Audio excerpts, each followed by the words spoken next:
Okay. So we've successfully managed to look like Princess Leia. Always the goal. I've been wanting to look like Princess Leia since I was a kid.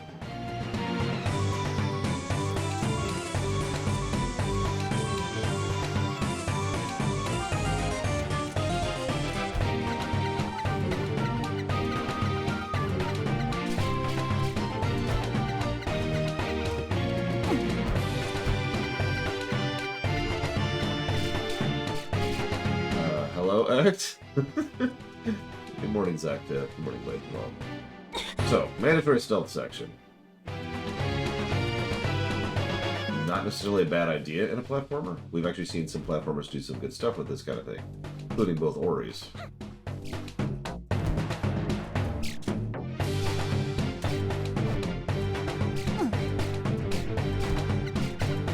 And yeah, Metroid Zero Mission, another good example.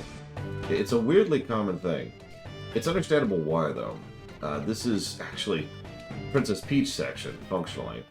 The whole idea is to try and vary up the gameplay in a way that makes sense.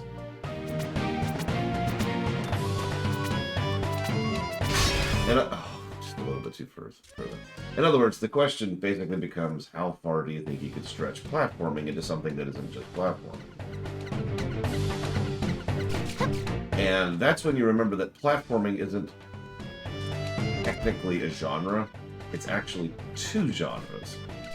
When we think of nowadays as platforming, was originally two completely separate genres that were then mixed together in a game called Super Mario Brothers. I've talked about this before, and I will talk about this again. There's actually a lot of historical significance between genre shifting like that. Super Mario Brothers was, if not the, it was one of the very first video games to genre blend like that. You're probably thinking, hold on. What are the genres? Platforming and combat. In other words, and I know that sounds weird from a modern perspective, but back in the early 80s and the early 80s and the late 70s, so that in the wrong order, genres were a lot more monotype, for lack of a better way to put it. If you had a platformer, it was a platformer. You would jump around. That's it. If you had a combat game, it was a combat game. That was it. There was no mix and matching. Paint Pillow Willow. Give in to your artistic side. Anyways, I'm getting a little bit off topic, but the point here is this is trying to pull that platforming dip out and then try to mix platforming with something else, in this case, stealth instead of combat. Which doesn't sound all that innovative, admittedly, but can lead to some really great stuff, like the aforementioned sequences in Ori and Zero Mission. Depends on how you execute it, though. The reason mandatory stealth section is such a bad word in gaming is because usually they suck.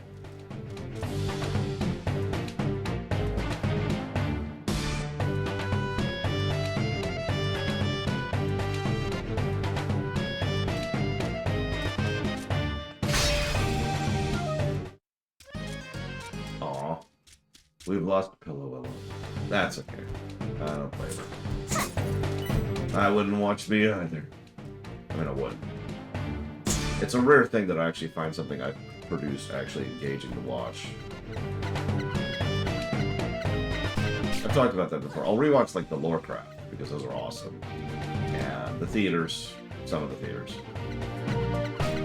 Most of the theaters, I should say. The rewrites.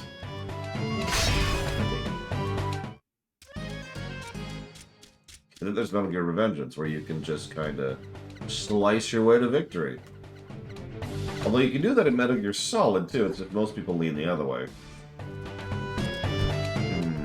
Well, that's a tough question, Mr. Red. Let me ask you this. What would you do if you weren't getting cereal? God damn it, game.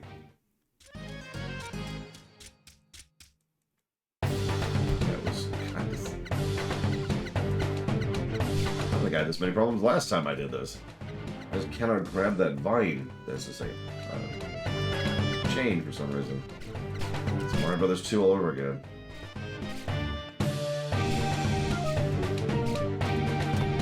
calling the doctor sounds more important than cereal, so I'm gonna vote you do that.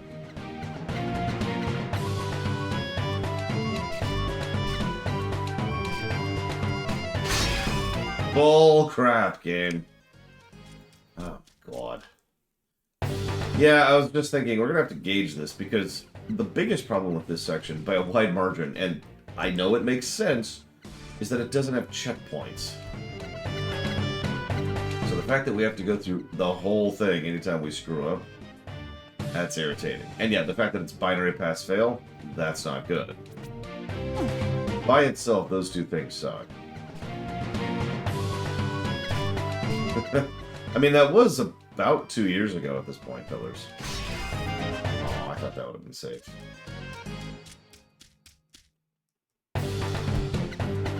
So, bad checkpointing and binary fail state. That's pretty much a guaranteed negative. I think that might be one of our very first negatives for this game. Yeah, I noticed that, Sean. Oh, hi, Sean. Alright, I should take my medicine. I think, oh my god, what medicine is Lord taking? Well, I got a headache. It's not really medicine so much as, please stop hurting. Like, could it stop hurting? And my brain's like, no, I'm trying to tell you there's something wrong. And I'm like, yeah, nothing you're telling me is indicative of anything I have the power to change, so just stop hurting.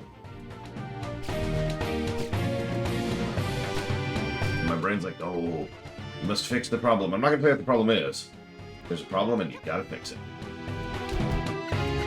Okay. Like, you ever think about how extremely unuseful headaches are?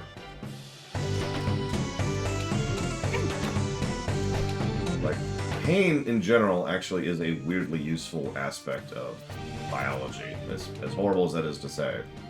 But headaches? Hey, something's wrong. Well, what's wrong? Something is wrong. Okay. Something I have the power to change or affect or do it anyway? No. I'm just gonna sit here and hurt. Okay. Hello, Triaxia. Hello, Valerian. So, new mechanic. And by new, I mean it's actually from the previous game, although I didn't know that at the time. Hiding in the shadows. No one will ever see me here. Super sneaky. Also, yeah, we did the Dark Moon Fair last night. It was pretty legit. With someone who's never done it before.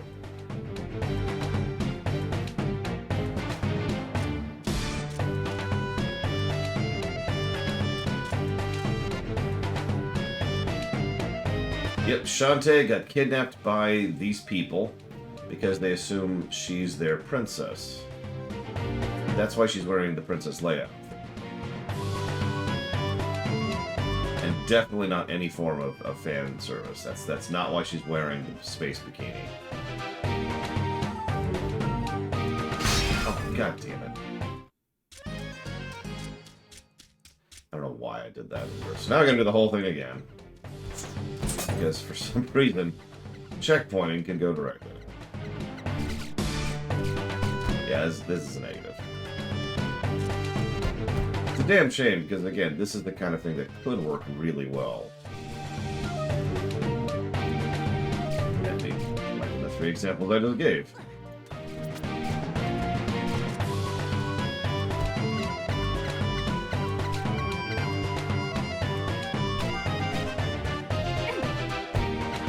I mean, even a minor change such as having them be like, hang on, I think I see you there, and giving you like a second of gradient leeway time before they instantly catch you and defeat you would have made this a much better section.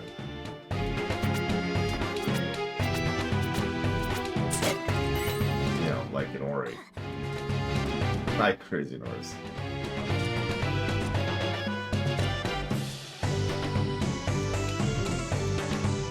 Hell, even actual stealth games tend to have, you know, a gradient pass-fail on stealthing.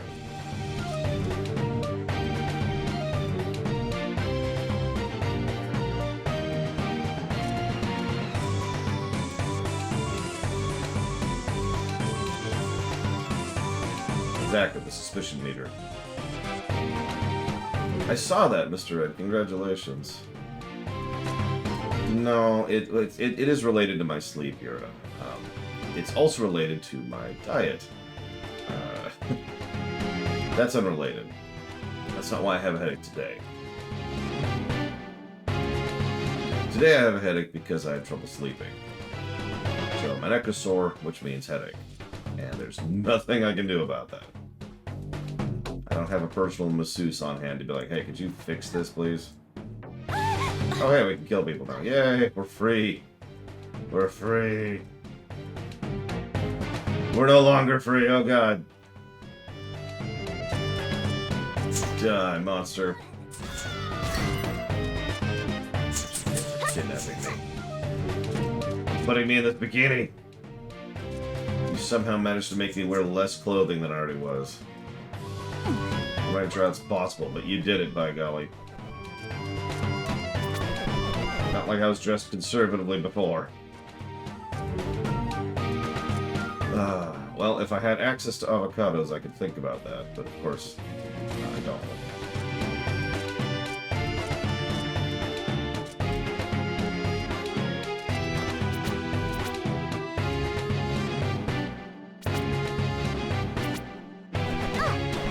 Okay.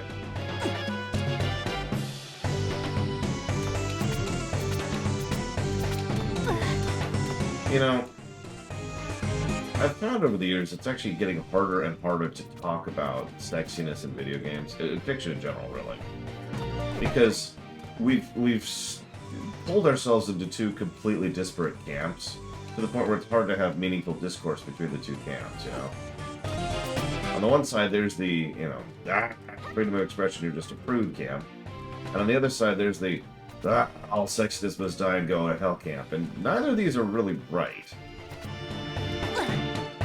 And it just sort of vaguely irritates me that every time I bring it up, someone assumes I'm in one of those two camps, and I am in neither. Let's go ahead and not eat, because I have no access to my inventory.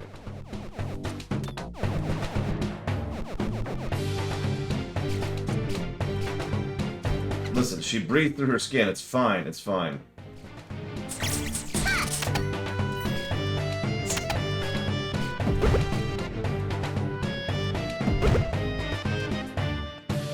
For something more than that, but sure, whatever, I suppose.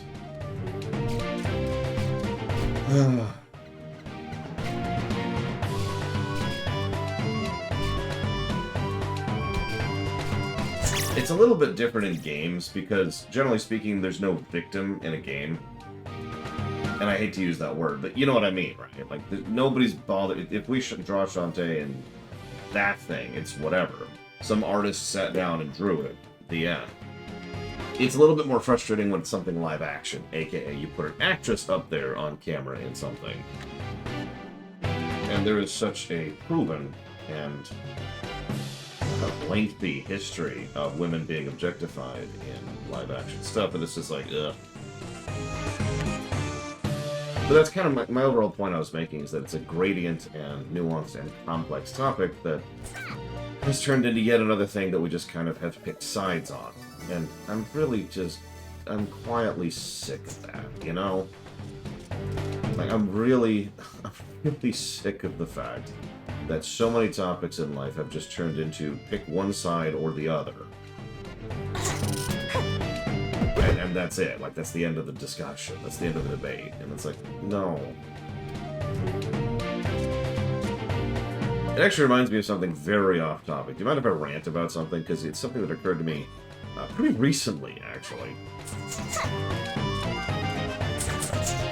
The controller stopped working for a second. I'll go ahead and tell you the specific thing that prompted the rant. It was Far Cry 6.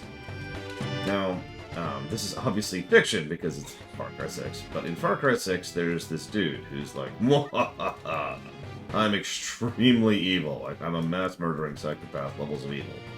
Cool. He's played by an awesome actor. What in the world are you wearing, Risky?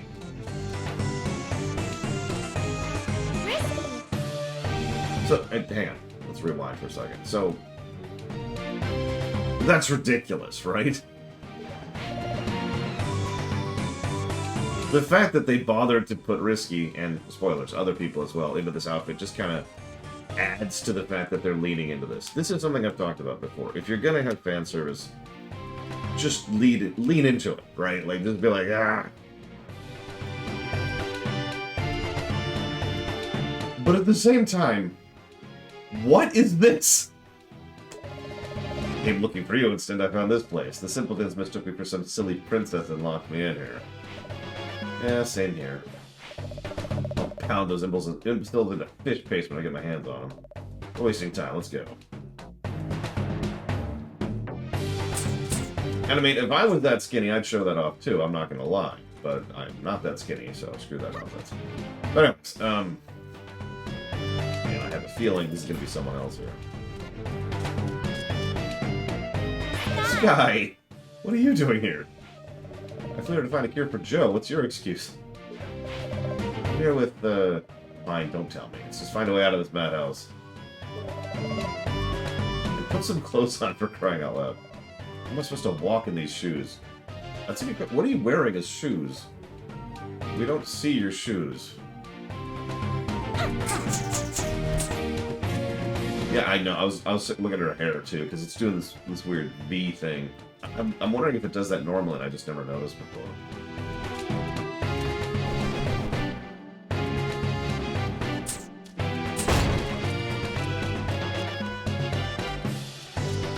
Anyways. So I was playing Far Cry 6. And in Far Cry 6, the main villain is, as they always are in Far Cry games, this big mass-murdering psychopath. Now, there's a scene in the game, this isn't a spoiler, there's a scene in the game where he's doing an interview with someone from the United States who is actually doing a decent job of being a reporter, which is probably the most unrealistic thing in the entire game. It's an interesting legend, or lack thereof. What does this put me? So, the thing is, he slams her back with the truth, with talking about a lot of the United States real-life history with things like slavery and abuse of some of its own minority groups and stuff like that, right?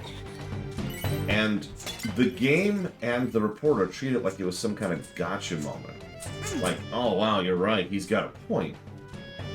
And it just sort of crystallized in my brain something that I've sort of understood for a while, but never really processed before. Oh yeah, by the way, suicide! Anyways, it's sort of processing, because it's something people like to use as a trick. They like to say something that is true, or they're at least debatably true, in order to trick people into being like, oh, hang on, that person's got a point, and to try and add some validity to their overall platform, or whatever they're saying, when in reality, that doesn't work that way. To use a very exaggerated perspective on this, just to try and get this across, if Hitler decides to suddenly be like saying something that is correct, then that doesn't make Hitler correct, right?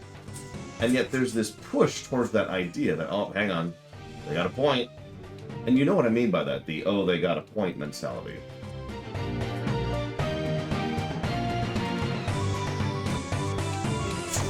Because the points he was making were actually valid ones. But that doesn't make him not a mass-murdering psychopath. It just means he made a correct point. One does not automatically negate the other, right? Now, obviously, in real life, that tends to be a more low-tier and more nuanced take on the same concept, but I've noticed that same thing happens in real life a lot.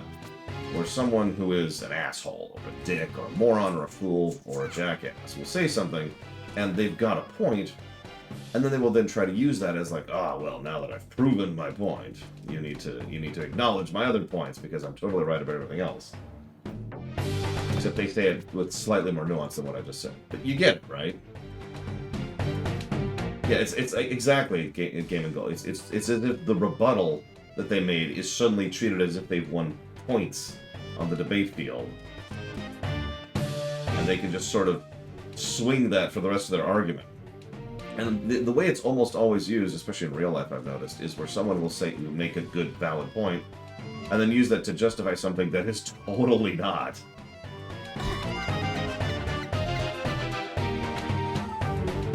Like, odd. If I were to make up, let me try to make up a situation so I don't touch on any polemic topics here. If I was to try and say something about, like,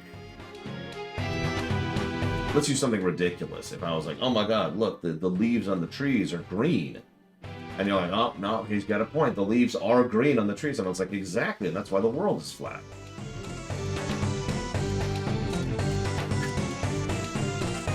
No!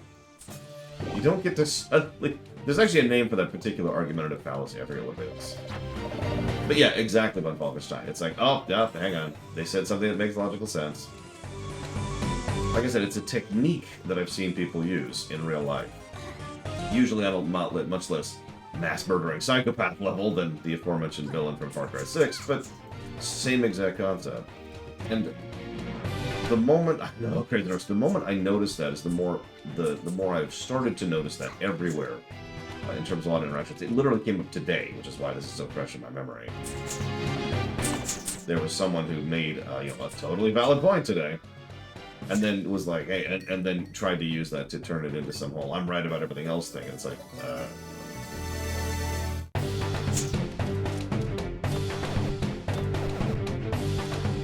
spoilers, they were not right about everything else.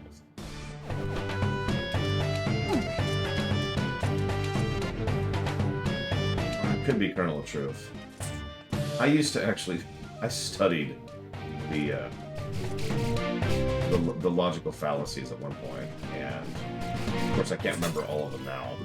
But it's weird how many of them you see crop up once you actually understand all of those particular debate rules.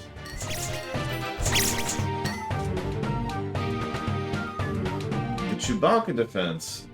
that's an interesting topic. Roddy Tops, who is the only person who appears to be happy to be in her space princess outfit. You'll never survive, Mr. Red. Whoa! Let's go say Roddy. Roddy Tops. I left you back on Spiderweb Island. Now that's sexy. I didn't want to miss out on the fun, so I followed you.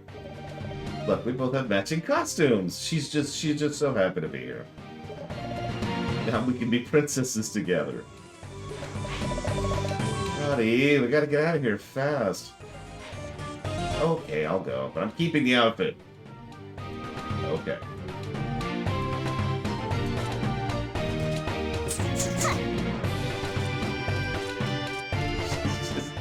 He's just happy to be here.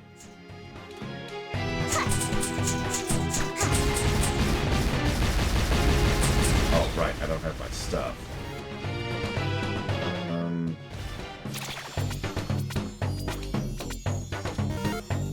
That is, I'm gonna be real, that is not a helpful map. I don't think I'm gonna give a plus to the map.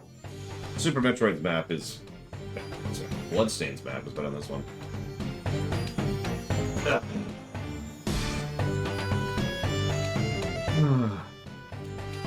Anyways, rant off. That's all I wanted to talk about. It's just, like I said, it's something that literally came up today. And it's like...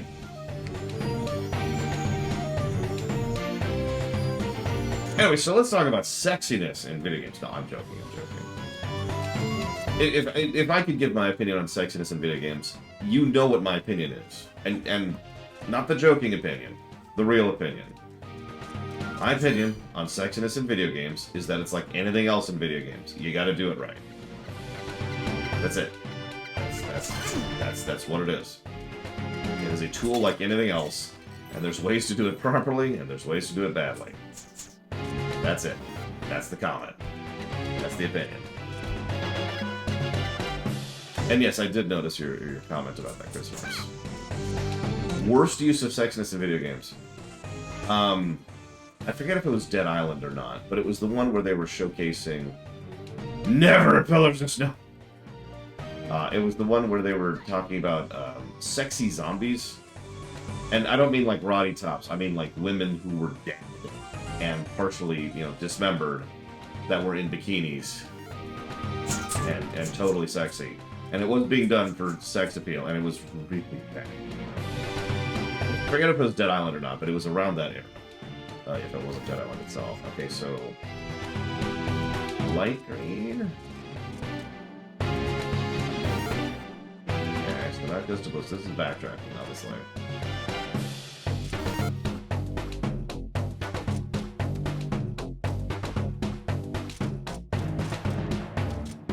You can make that argument as much as you want, Lauder, but you're wrong.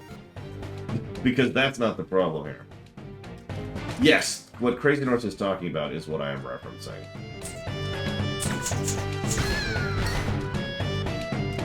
Because using just... go Google it if you don't know what I'm talking about. Go Google the Dead Island pre-order sexy woman statue. Because that's what I'm talking about. And again, it's one of those things. So that's another argumentative fallacy that Loner just used in chat right now that I tend to see a lot of people use. Almost always done by assholes in D&D, but I tend to see it a lot in video games as well, and fiction in general. It's the, oh, well, it's in character argument. And the in-character argument doesn't work because it's just being used because it has nothing to do with why something's being done. It doesn't matter if it makes sense in lore. What matters is why you're using it for a real-world perspective, because we don't exist in Dead Island. We exist here in the real world, and this is where your motives and your perspectives and why you're doing something actually matters. Okay, so this is a dead end. So, the classic example of this would be, you're playing a character in a D&D game, and you do something evil or dickish to one of the other players. And that actually, the other player's like, well, hang on, dude, that's not cool. And the person says, well, that's just my character, right? That's just what my character would do. That's it. That's the argument. And that's not a good argument, and it is a logical fallacy, because it's not a fallacy, it's the wrong word. It's wrong. I'm just going to phrase it that way. Because the whole point behind doing it is not because of the fact that your character would do it. It's because of the fact that you're being a dick to the other player, right? And we all know that what rule 1 of D&D is, we're all here to have fun. The moment you're violating that rule because of the fact that it's what your character would do, you were in the wrong, for lack of a better way to put it. Now, is this an absolute? No, of course not. Because, let's say you reach out to that player independently. Maybe before the session, maybe off the session, something like that. And maybe you say, hey, my character is evil and has this motivation in lore, and I'd like to do this to your character. And you hash it out with the player. At that point, it's fine. But that's a different thing, because you're not doing it because your character would do it. It's not some argument or defense. It's just you role-playing with another person. You're following rule 1 at that point. We're all here to have fun, and that's perfectly fine, and there's nothing wrong with that. But you get the idea. Wait, that counts? Hi, Walker. Well, good thing I already opened the door. Okay.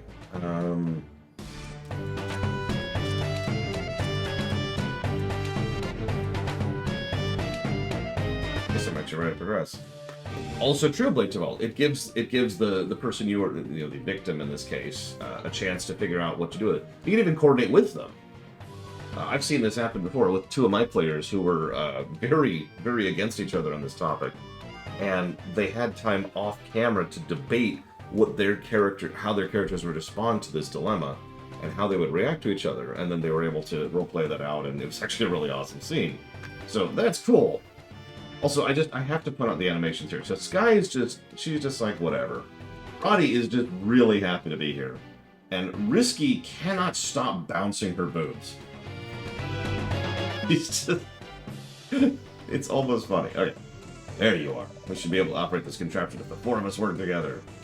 I don't know. I'm pretty sure every single one of you weighs 50 pounds soaking wet, so... Blondie here does make for excellent ballast. Excuse me? Probably weigh as much as a lead balloon. Or two. At least try to work together. I want to work with her. But for you, sure. Me? Aren't you the brain eater? Not you, her. The noise. This is why I work alone. Alright, you lovers. Oh! Yes, ma'am. Look, Risky's sexy. I'm just gonna say that.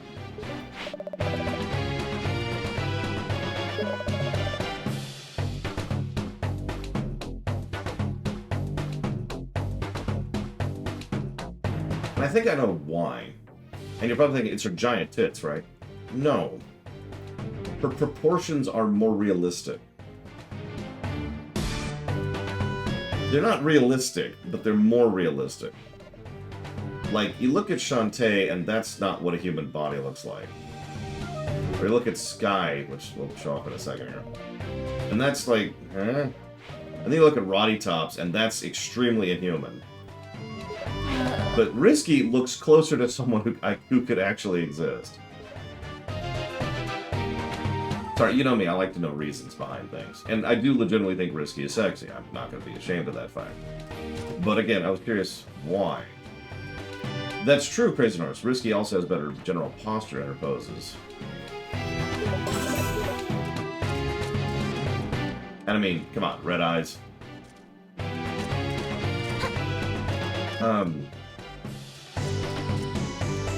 I also have to admit, I've known someone who has her body type in real life. Yes, really. Oh, absolutely, poses now. Princess, you've arrived at last. Behold, a glittering statue of your vast magnificence. So there's the princess, which is basically the joke. That thing looks absolutely nothing like any of them. Ah, yes, it is your exact likeness. But though to my eyes deceive me, there are 4 of you. But each of you looks perfectly identical to this humongous, titanic, rotund, corpulent, and bulgingly beautiful, pleasingly plump statue. That's it, ring his throat. There's the actual princess. Where in the world have you been? It's been over 30 minutes. Were you at the store all that time? You silly Billy. I can't... People, hear me, our princess has returned at long last from the store. This is called absurdism. This is a type of humor where someone goes out of their way to present something as ridiculous, but, and this is the crucial part of that, you have to then treat it as if it's completely straight, as if there's no, as if it's not ridiculous. That's what actually adds the humor value to it. When someone is talking about something absolutely silly or bonkers or ridiculous, but treating it very, very, very straight. South Park is kind of a king of this, but yeah, Leslie Nielsen movies are another perfect example of that. This happens all the time. I shall return your garments and give you this golden pickaxe. Leave us out of your adventures from now on. Wait, this is the fun part where I get an item.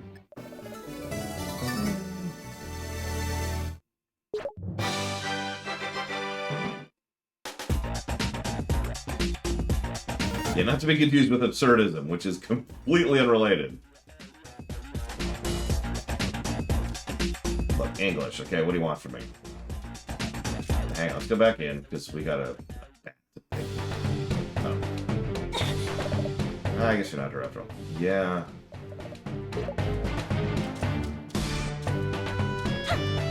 Gotta say it, first of all.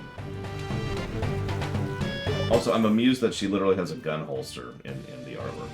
Well, Leslie Nielsen was, like, uniquely suited to comedy. I've actually looked into his career a little bit professionally. It's crazy how he just kind of accidentally into comedy, considering he is perfect for it.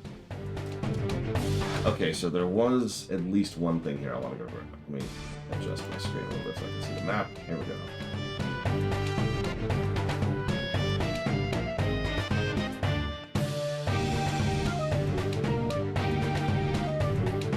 Looks like it's just the one thing. Yeah, I think he started in theater, but I know he was a dramatic actor. He was very serious, very straight. And what I mean by that, in case I'm not being clear, is he's the kind of person who would do, oh my god, my wife of 15 years has been murdered. I don't know if I'll ever be the same. He was that kind of an actor. He would do those kind of things. And he was really good at them, too. But they needed him to literally fill in for someone else. So he did. And he didn't think the joke was funny. Of course, right now I can't think of the specifics, but there was some joke that was being told, and he didn't think it was funny. So he just kind of didn't laugh at it. And the important thing was everybody else who was actually auditioning for the role kept laughing at their own jokes, like they couldn't tell them with a straight face, because they thought it was funny and ridiculous and farcical. So he was like, yes, I think blah, blah, blah. And everybody loved it for the reasons that we've already talked about.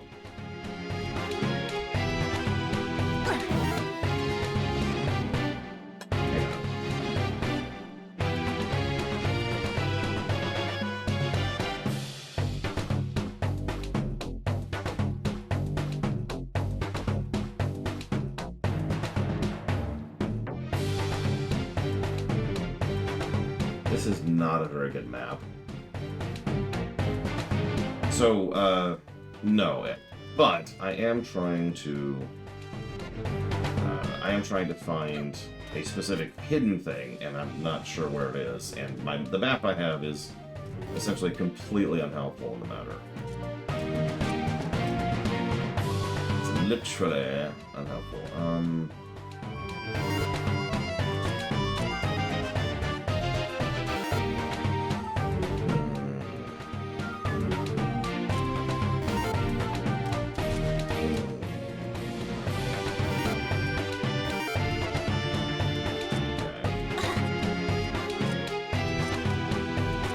Damn it, castle.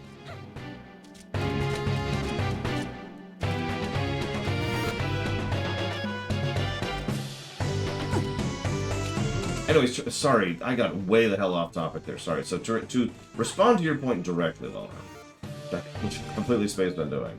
So there would be bikini-clad women on the beach. Yeah, of course there would, and there's absolutely going to be bikini-clad women who are zombies. That's not actually the issue. And in fact, I can point to another game that has that exact same thing and portrays it perfectly well. That thing being Dying Light. That's it. That's the name of the game. Dying Light. 100% of the game. Couldn't even think of the name of it. But that's the distinction. It's not being portrayed as something that's sexy. The presentation matters, right? The intent matters. Well, no, I wasn't trying to be competitive either, and that's why I apologize and that's why I wanted to follow through on that, because the whole point I was trying to make in general was that the argument that you didn't actually make, that I've heard several people say before. Oh no, we totally get less gems, which is a real damn shame because we actually have more expensive than them. I feel like they did it to try and reduce the reliance on items, because you have more upgrades than items, and that my memories of this game follow through on that as well. There it is. Okay, this is what I wanted. Well, that's a good question, Dr. Wicker. Unfortunately, my answer is going to have to be, I don't know. Because I don't. Okay, that's not where I want to be.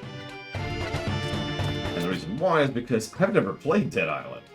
I can't judge a game I haven't played, right? Well, I can fairly judge a game I haven't played.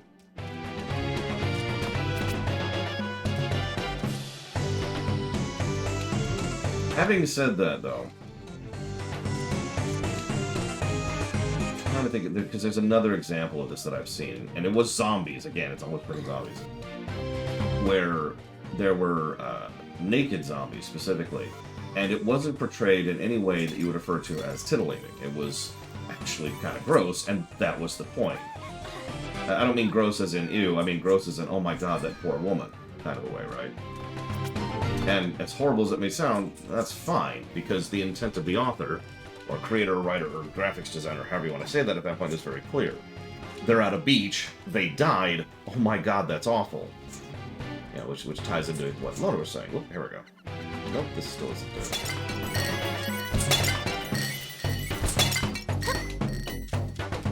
But there's another one, and I'm trying to think of which game it was so I could name it specifically. Of course, I can't think of it.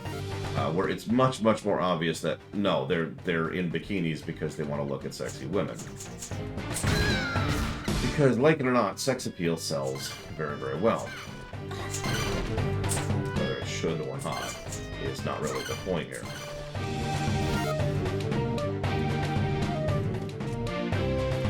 Hey, Five.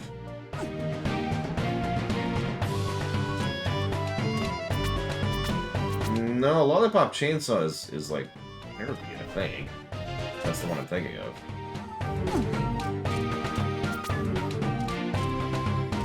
I mean, it's a girl in a cheerleading outfit chainsawing zombies. It's more or less exactly what it says on the tin.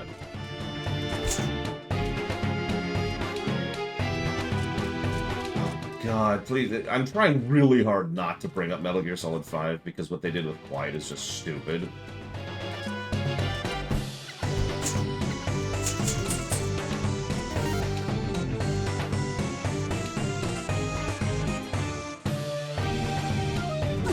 Yeah, exactly, Caspian. There's a difference between tasteful and distasteful. And a lot of it boils down to the presentation, not the individuals. I do not know Dr. Winter. I've never played Lollipop Chainsaw.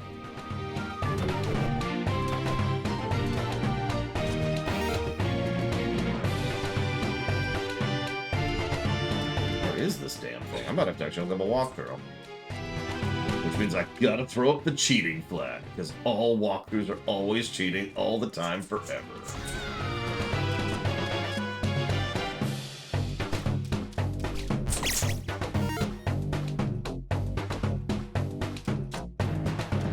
Well, yeah, because she's a plant, and so plants are...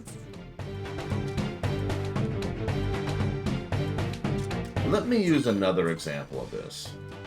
Nier Automata is unabashedly sexy. It's not trying to be anything else, and the creators have flat out said multiple times that they're trying to be sexy because they like sexy women. Now, whether that's acceptable or not is a different topic, but at the very least, they are very overt about it and very open and honest about what they're doing and why, which I will always respect more than trying to hide it.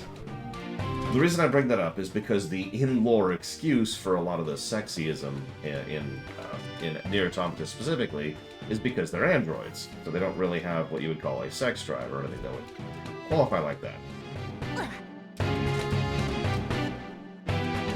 Hey! There we go. Got the damn thing. Ugh, friggin' finally. Yeah, I know, right, Leonard? So, let me try to explain this fully, because I feel like I'm doing a bad job here.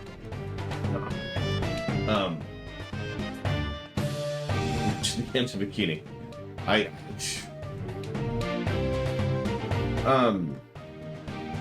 In Nier Automata, if they had tried to pretend that you know, the androids were only sexy because of the in-universe reason, because they're androids, that's the reason, nothing else. And, you know, the whole thing with them finding combat and killing to be the equivalent of erotic. Which is lore, by the way, I'm not making that up. If they had just said that and not been substantially more overt about it, I would be a lot more pissed about the situation. Specifically because of the fact that they were lying about it. That they were making an excuse about it. Oh, it's just what my character would do. It's the same general problem, the same general concept. Make sense? Now, am I in favor of it? Well, that has nothing to do with anything. But at least I can respect someone who's just flat out saying, yeah, no, this is sex appeal. As opposed to, no, it's okay, it's what my character was doing. It makes perfect sense in lore. There's an explanation for it, which somehow magically excuses it. Okay, so we've got the golden pickaxe, and we've got both of the things from that dungeon, I'm pretty sure. What we've also got is a negative to gameplay.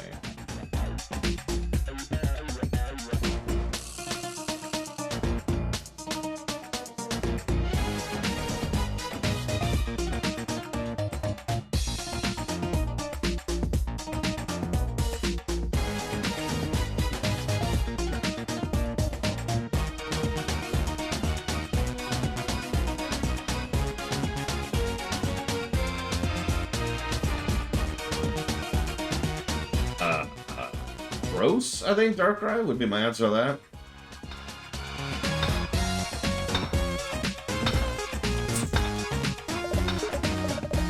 Golden pickaxe. Can I have it? Pretty please. Incredible craftsmanship. I'll have this cleared by a lickety split. She just wanted a hug. Oh, those ruins out of the way. I can see all the way to the horizon. And look at those chubby green birds. Ah, those are birds. Monsters, run!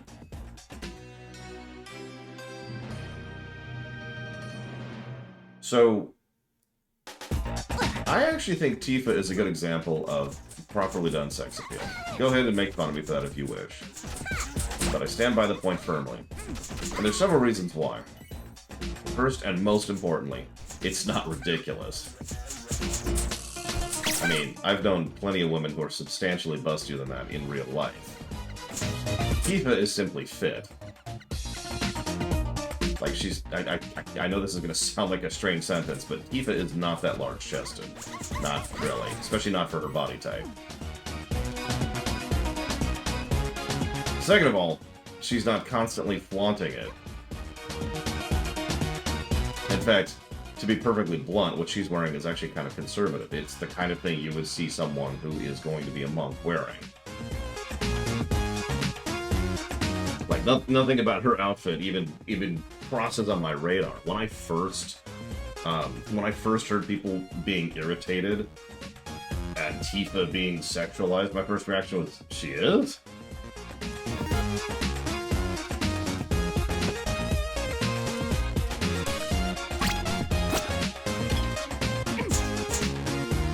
I suppose this is a matter of gradients. Nice quicksand, instant death.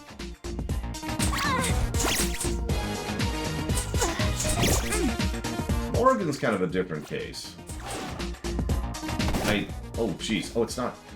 Hey. Isabella. Okay, let me just say this. Dragon Age 2 will probably get a negative for sexification. No, it really will. And it's because of, not just because of the way they do it, but it's because of how extraordinarily lazy they are about it. The female model in that game just has colossal chests. In general. Regardless of the character in question.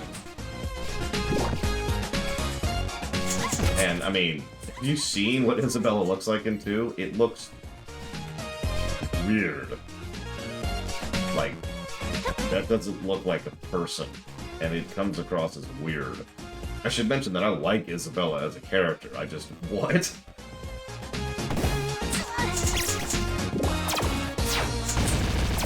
My favorite example is, like, several elderly women in Dragon Age 2 just have colossal chests. Because it's the female model. And there's very little variance on that in the game. As with almost everything wrong with Dragon Age 2, it boils down to the exact same thing: the 11-month development time.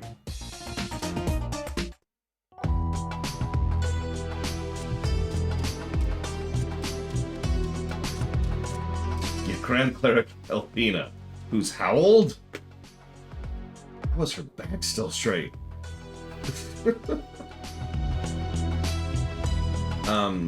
So this is going to sound like a weird thing to say, but something I became aware of only this year, actually. There's a thing that cosplayers can buy it's a fake chest. It's like something you wear around your neck.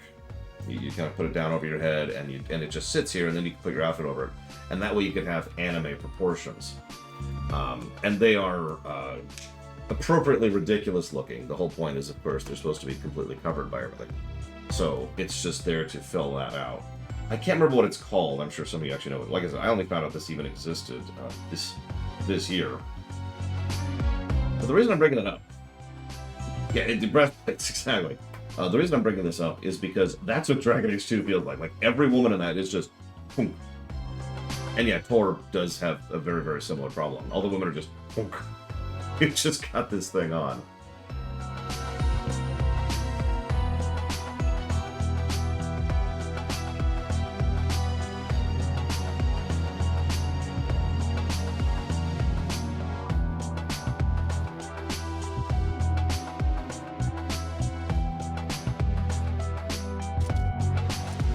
But anyways, I'm getting way, way, way off topic. The point here being that someone like Morgan honestly doesn't even register for me.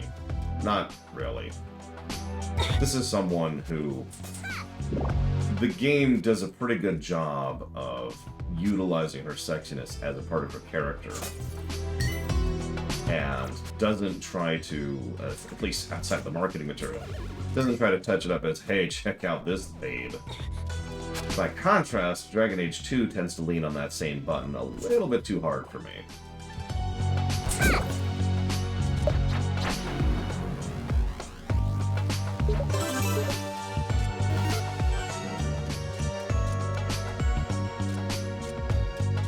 That's true. Morgan has a more reasonable body type, for lack of a better way to put that.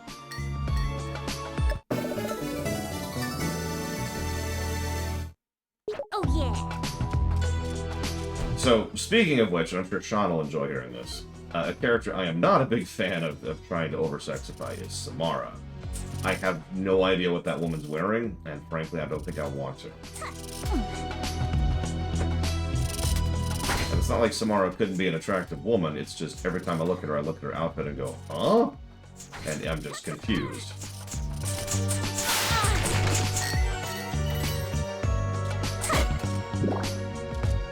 Dragon Age Inquisition, in my opinion, does things better, but ask me about that again when we replay it, because it's actually been a while. I don't remember anything in Inquisition really bothering me in 2. Put it that way.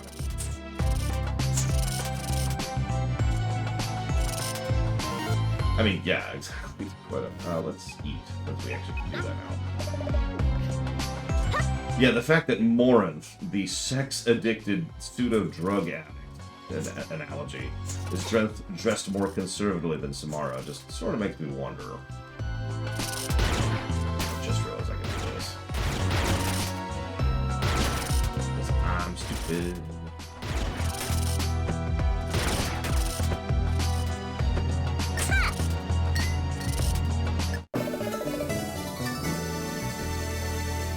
Oh, God. Yeah. Exactly, Casual. That's just... What?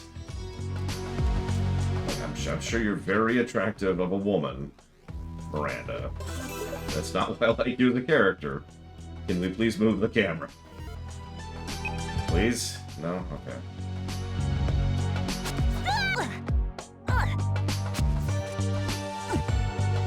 Because I have a gun, Darkrai, which is a physical attack.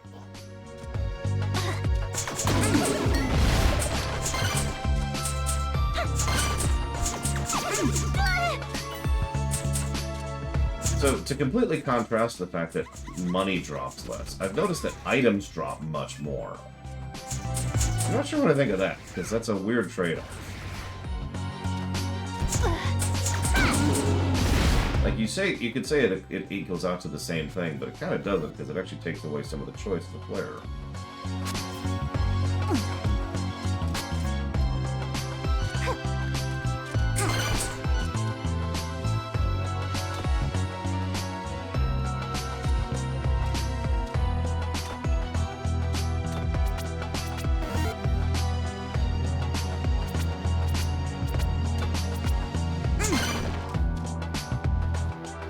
It does cut down on backtracking a bit. Although I kind of wish enemies would drop these more often, because these are extremely useful.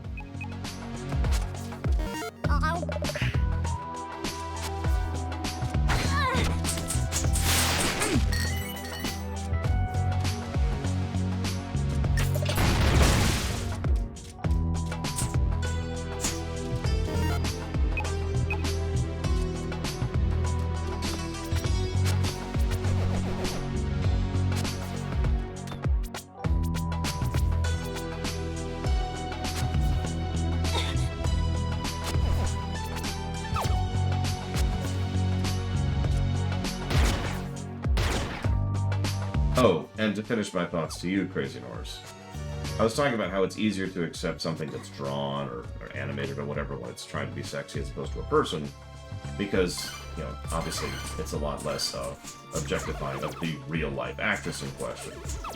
There's actually a caveat of that, though. And that caveat is the fact that one of the most common arguments I tend to hear for a woman, and it's always a woman, being sexy or dressing sexily, is that, well, because she wants to dress that way, that's part of her character. And that's actually a valid reason if it's true. But if you think about it for a minute, you could already immediately see how that's just kind of a question mark scenario. Because the character in question doesn't exist. Their character. So who exactly gets to say that they want to dress sexily? Well, exactly. Is Samara want to draw that to be drawn that way, so to speak? Is Jessica Rabbit desire to look like that? Use an older example.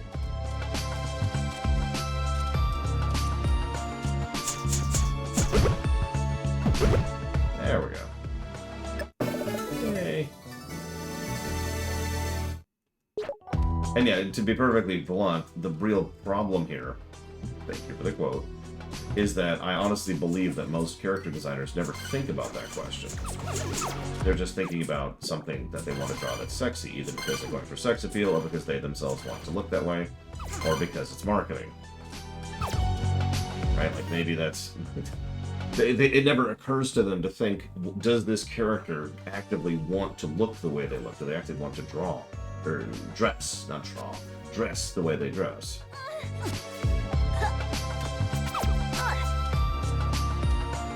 Oh yeah, no, she is legitimately in love with Roger. At least in the movie. It's actually a weirdly variant form of sweet, considering the way that she's portrayed in, you know, both the movie and in media in general.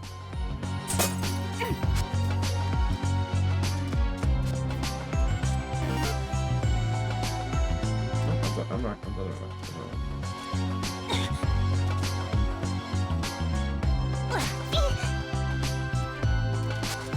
Well, that's why I added the same proviso you did, Loner, because I've read the book.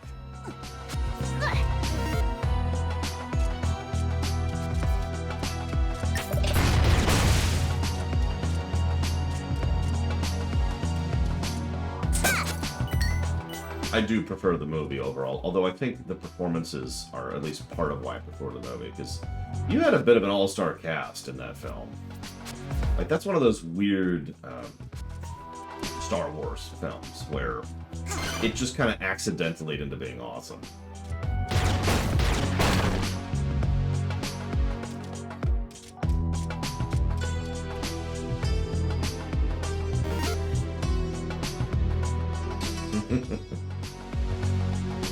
No, Crazy Norse and Loner.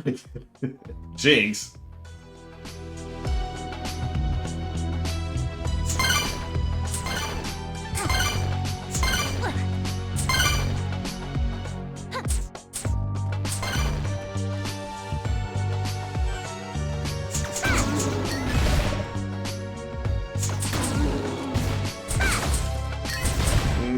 That's not what I meant, Taquata. But I suppose you do have a valid point, so let me rephrase my statement. The stars aligned in a way to allow them to make Who Framed Roger Rabbit, in a way that, frankly, couldn't happen nowadays. The number of studios and creative staff and IP holders and executives who all signed off on Roger Rabbit that kind of thing just doesn't really happen anymore. And even back then, it was considered unusual.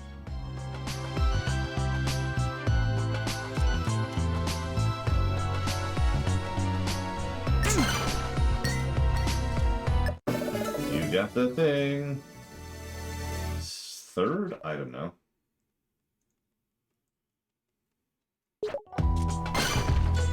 So now we have Pogo.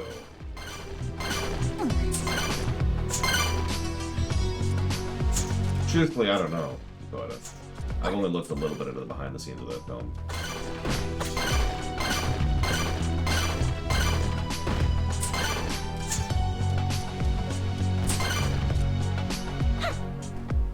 Why are there so many skulls and bones in this place?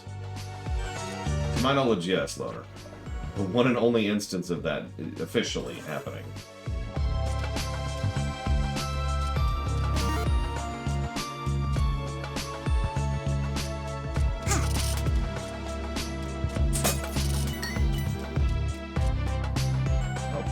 Kidding, Dr. Hunter.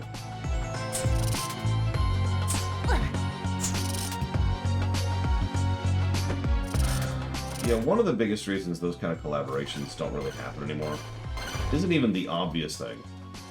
It's the fact that people are totally cool with you doing a collaborative work with their IPs.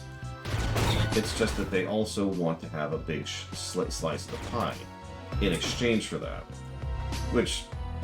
it's just greed, let's just call it what it is. But the reason I bring that up like that is because imagine what Dr. Winter just mentioned. Imagine trying to do a...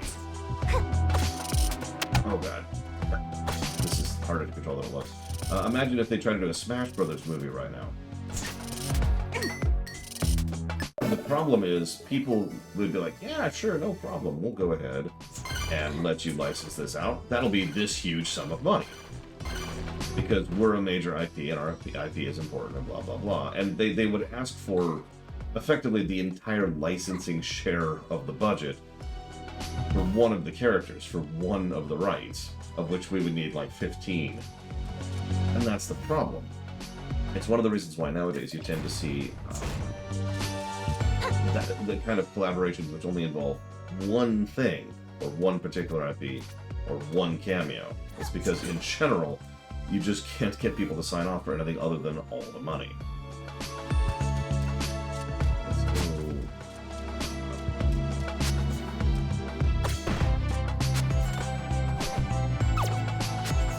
To be honest, I don't actually know what they managed to do to get Sora into Smash. And I mean that sincerely. Like, I've never looked into the specifics of what was required behind the doors in order to convince Disney, who owns Sora, in order to allow Sora into Smash. Oops. I mean, yeah, exactly, Crazy Norris. You had Spielberg, who just, especially back then, just had the touch, and everybody was willing to bow to the whims of Spielberg, because he was Spielberg. The man knew how to navigate Hollywood bullcrap like very few people did.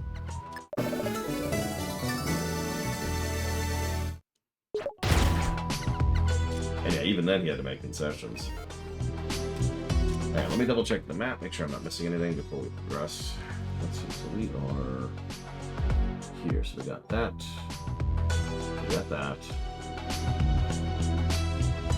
We're at the bottom, which we don't have. Is that the right one? It is the right one. Okay, cool. Like, I'm not even sure there is a modern equivalent of Spielberg in the filmmaking industry.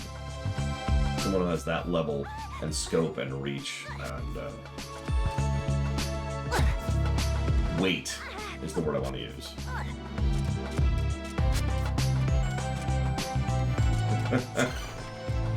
I mean,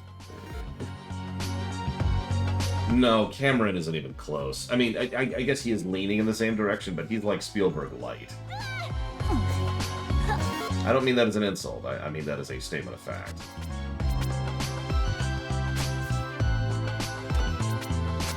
The biggest thing Cameron has going for him in terms of weight is the fact that his movies make a lot of money. Which, I mean, you might be like, well, duh, but no, what I mean by that is that's the reason people in the industry tend to listen to him.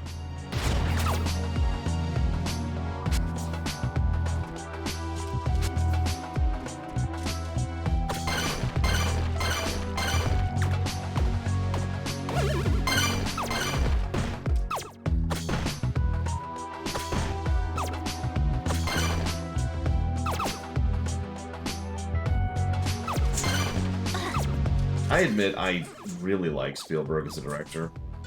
I'm not sure what I think of him as a person because I have no idea what kind of person he is, but he is, and I mean this with sincerity, I consider to be one of the best directors ever.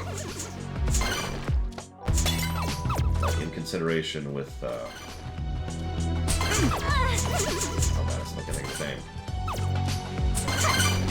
One of my favorite directors of all time, who of course I can't even think of his name because I'm stupid. Hello, TSP.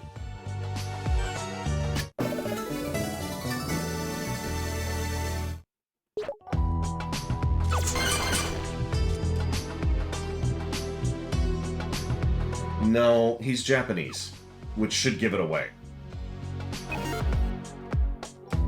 No, Kubrick, I don't actually have a lot of respect for Kubrick. Mostly because he was kind of a dickhole.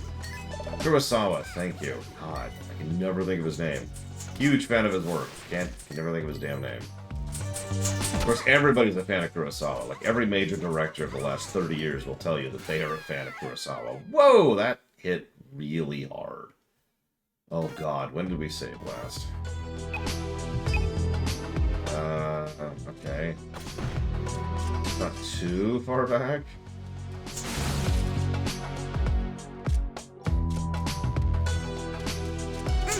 I wasn't expecting that to hit me for almost a full heart of damage. This game does not have save states. It has... You screwed up, live with it.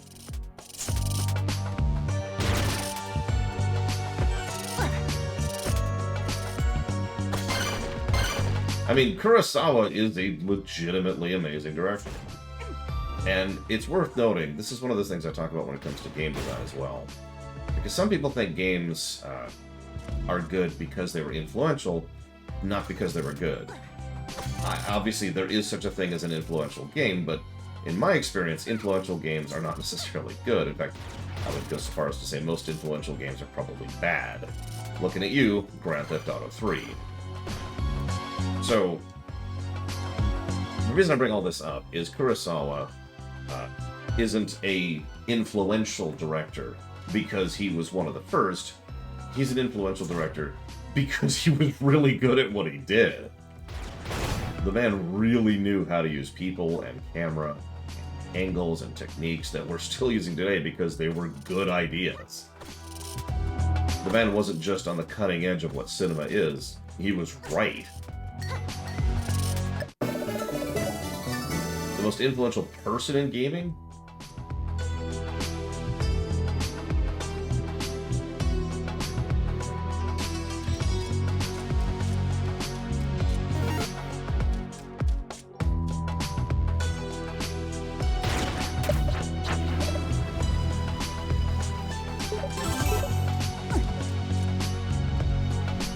Yeah, exactly, Crazy Norris.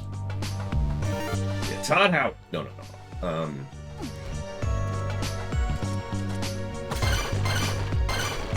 My first thought is Miyamoto, who kind of got in at the ground floor of what we consider gaming back there, late 70s, early 80s, and pretty much developed a lot of things that are video gaming now.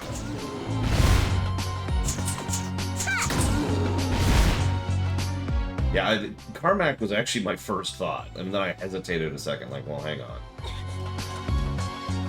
I thought about Gabe, too.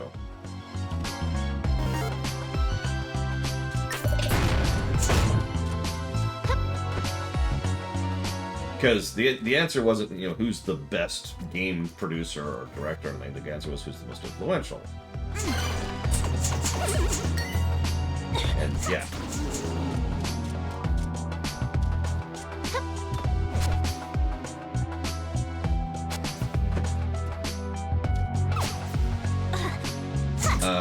Oh god, I can't think of his name. I know what you're talking about. David Cage, you're funny. Daikatana does actually have legitimate influence on the industry. Good and bad. Warren Spector, that's him, Warren Spector.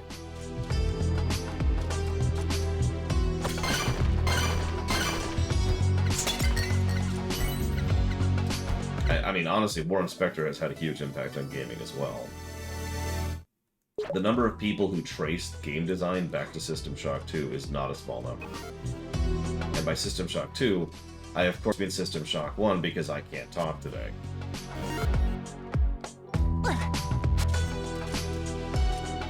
And, you know, everything System Shock 1 even came from.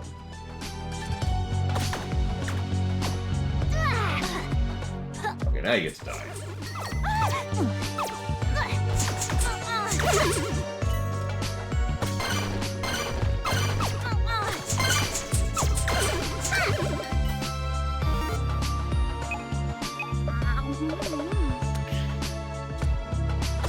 It's awkward to use is the problem. It's ZL, which is not the kind of thing that you intuit with something like the pogo stick. Usually pogo sticks are literally just hold down, or down plus a button, like it was in, well, Bloodstained, but also in, you know, DuckTales Remastered, or in Donkey Kong Tropical Freeze, or even just in, you know, DuckTales, the original.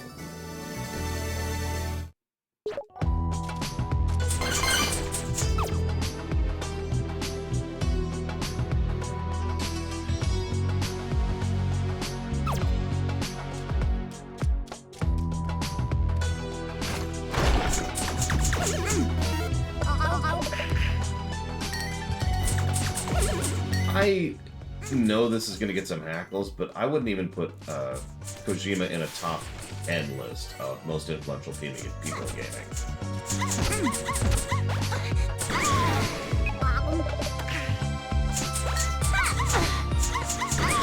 That has nothing to do with my personal opinion on Kojima. I just don't think he's honestly that influential to gaming. Toby Fox would sit behind... I can't think of his name all of a sudden. Notch.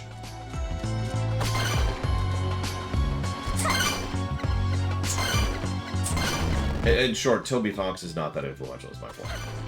But Notch? What, the Tetris guy, Crazy Norse? For those of you who don't know who Notch is the original mind behind Minecraft. Okay, asterisk. He's one of the people who really pushed Minecraft. And like it or not, Minecraft has had an inordinate influence on gaming.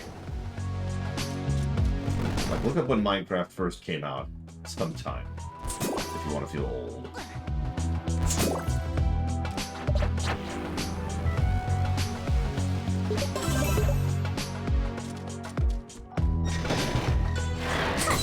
Okay, boss time.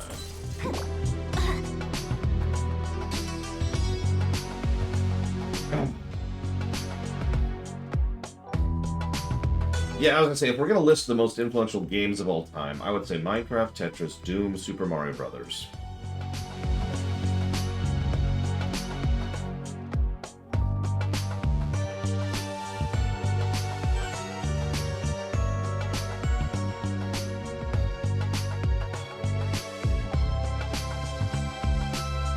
I'm actually torn on the fifth one, because those first four are really easy. Every single one of those was hugely influential, even beyond the scope of their genre, right? Like, Super Mario Brothers, in many ways, launched modern gaming. Tetris exploded the concept of gaming to a whole new market.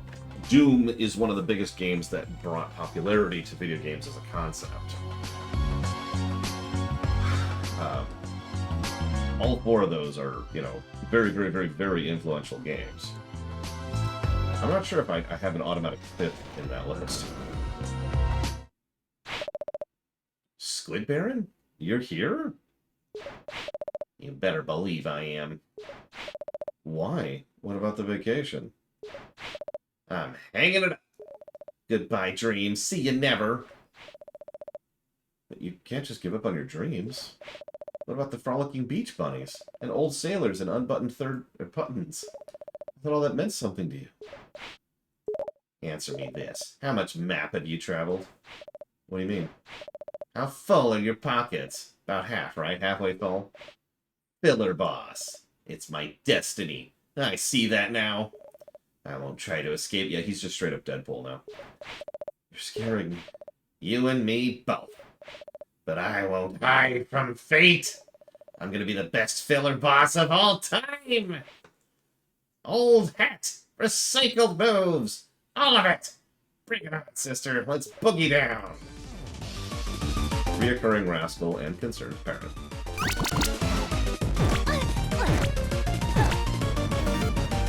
Super Punch Ball!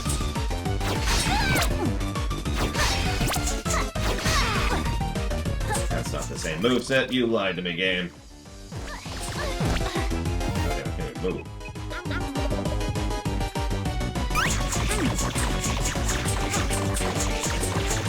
Still has way too much health.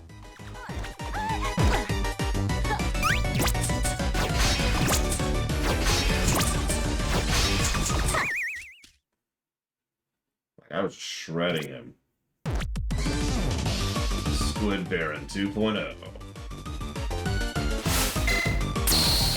What?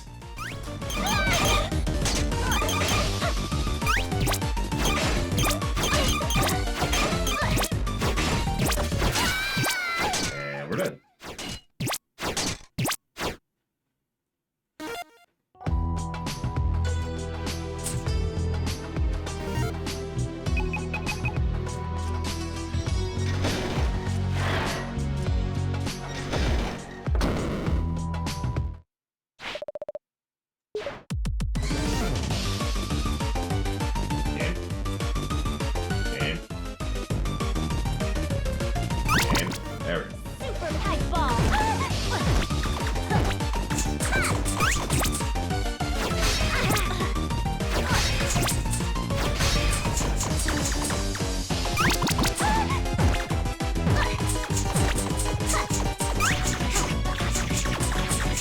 He is actually healing for eating this time.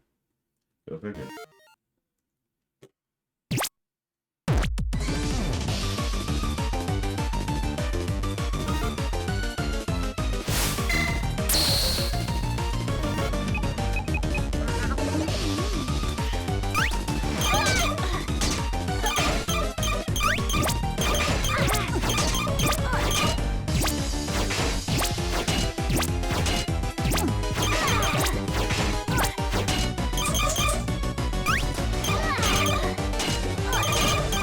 Jesus, he hurts.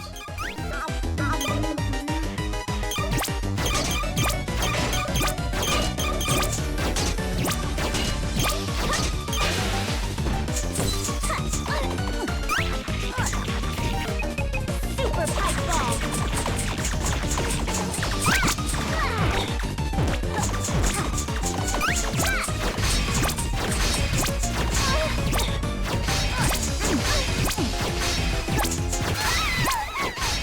Damn it! So, if you're not aware, you can't heal while you're being stunned, so... While you're getting the knockback animation, you can't heal.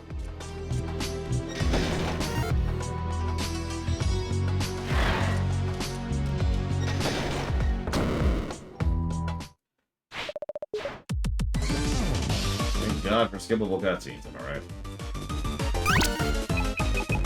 Super Punch Ball!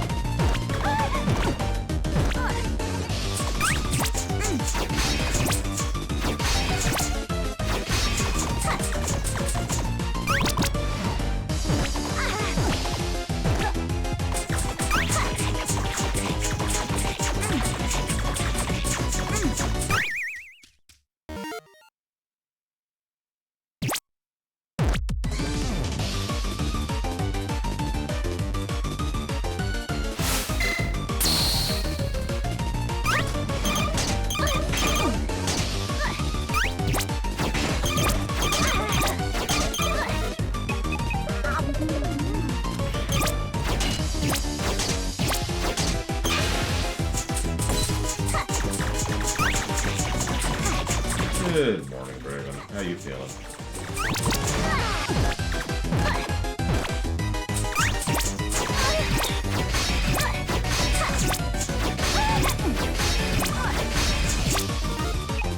Super Fireball!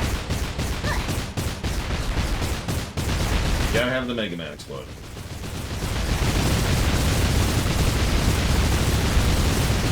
Yeah, I know that feeling. Every morning.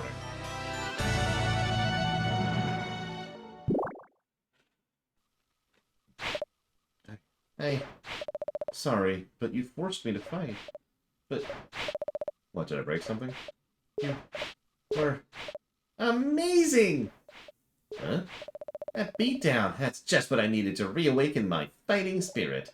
I'm a great filler boss today, and I can be an even better one tomorrow. Imagine, I could paint myself blue, and play the part of an ice variant. I could shadow clone myself and swap between bodies. I could reaper at the end of an adventure in a boss rush. Oh, maybe show up as a common thug later, you know, to really make you feel really powerful. I'm bursting with potential. This is only chapter 1 in book 1 of the encyclopedia that is my life. Hitting you helped? Purple-haired warrior maiden, you are my one true inspiration. Sob. I must go. Take this!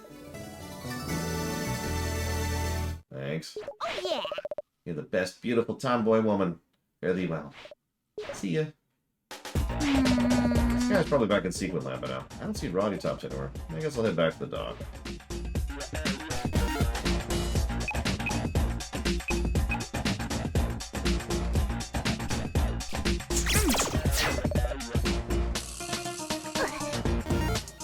You know what? I buy these things for a reason. Let's just do this. Activated!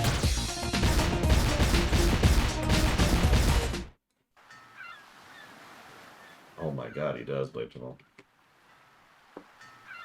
Let's see what we missed on this island. I'm back. If you're through wasting my time, maybe we can finally get back to work. What happened to Sky and Roddy Tops? Let's just say I showed them the door. Would you relax? They're fine. How did you find the Den of Evil? Yep. Did you destroy the evil residing there? More or less. See, you found my blade as well. Wish I'd had that earlier. I'd have spilled the innards of a certain incompetent chieftain. Make a lousy pirate. Let's have a look at that map.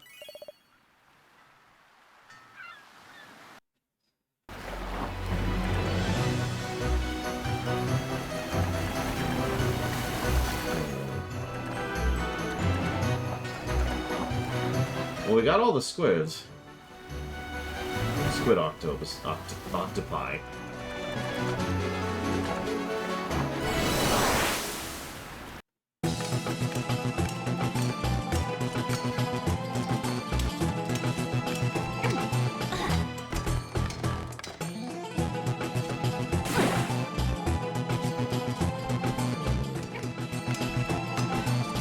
See what we can afford right now.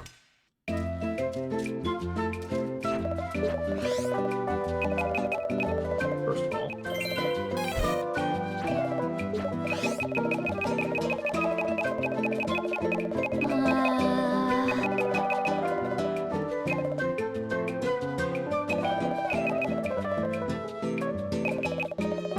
Let's go with shampoo.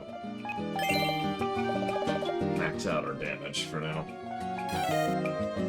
Yeah, upgrades are a little bit too pricey in this game. I need to dump them. No, it's not that sweet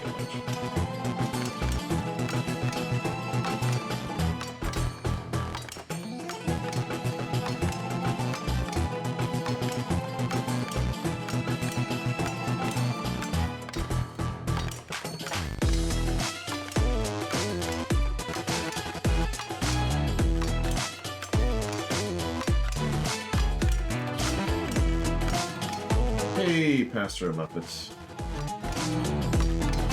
I don't know, Caspian. What's it worth to you?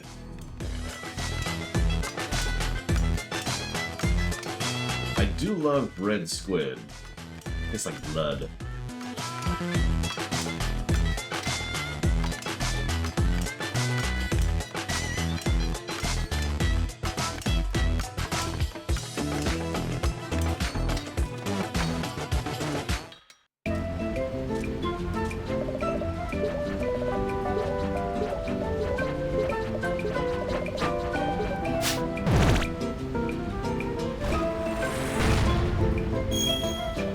mean, considering what just happened there, Crazy Horse, I'm not sure that's possible. Okay. Let me double check something on the map while we're here. Let me save first. We don't have to do that fight again. Why is there just pillows everywhere?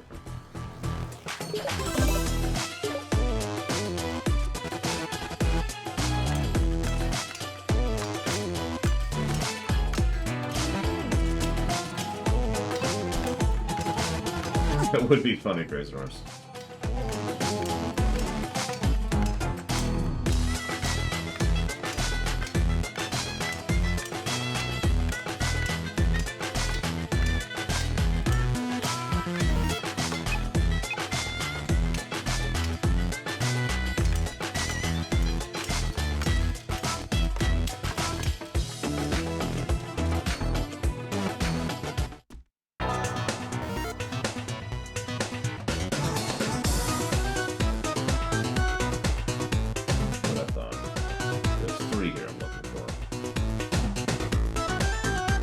Let's go and get these over here.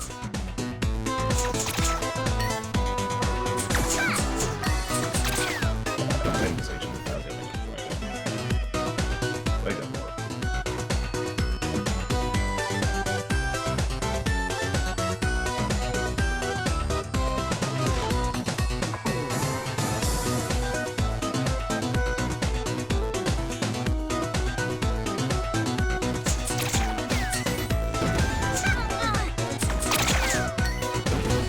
The thought of sitting down on a cushion doing my job honestly just makes my back hurt just thinking about it.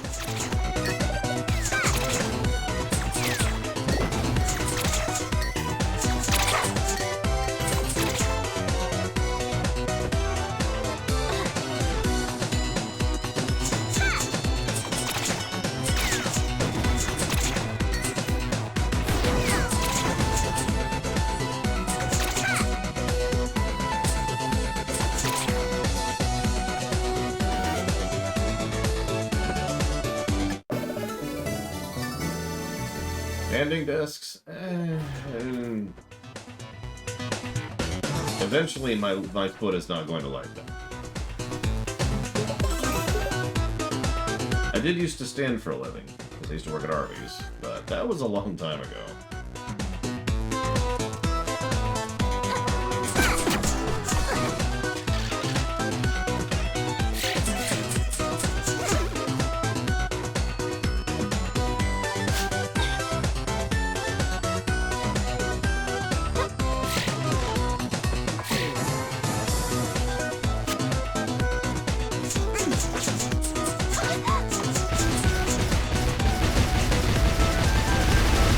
I've seen several people, in fact, I know somebody who has that set up.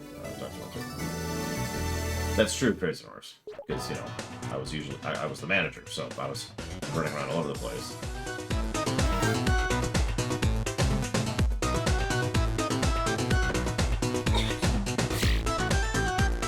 I will say, and I haven't told Mr. Red this, when I first started working that job, I had trouble getting home because my feet hurt so much.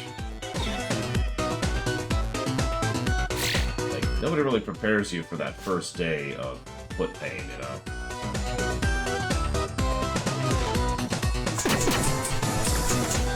Or more like first week. Eventually, your feet do get more adjusted to it, and you get used to standing for, 8 hours at a time, but it takes a minute.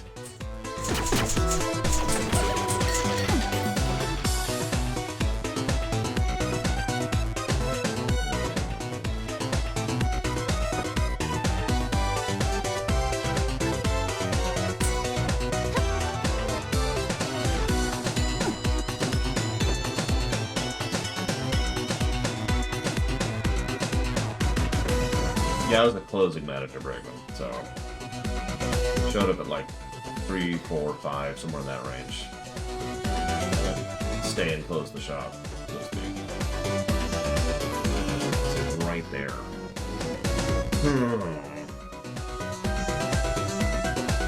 I don't know. Let's stream standing today. We got this. No, but thank you, Caspian. very much. Always appreciate.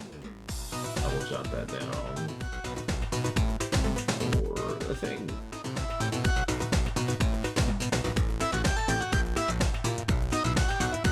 Putting it towards Melted Squids, WoW, Cata Legion, Mario, and Luigi Blah, and Starfield. Thank you, Casper. I'm actually curious, you know, just for the hell of it. Just for the hell of it. Let's stand for a minute. Just for a minute. Let's see how much this kills me.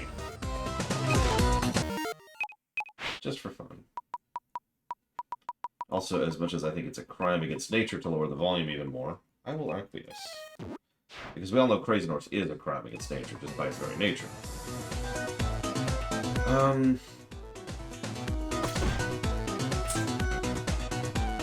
don't know how I can get this with just that. The map insists that all I need to get this item is the hat. But there's no way, unless there's another thing to jump on, like, nearby. Which I don't see.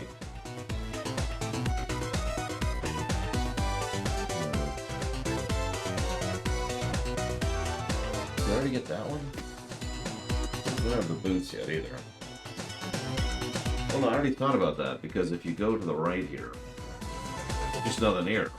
You know, there's these platforms, that's how you get back up, but this is it.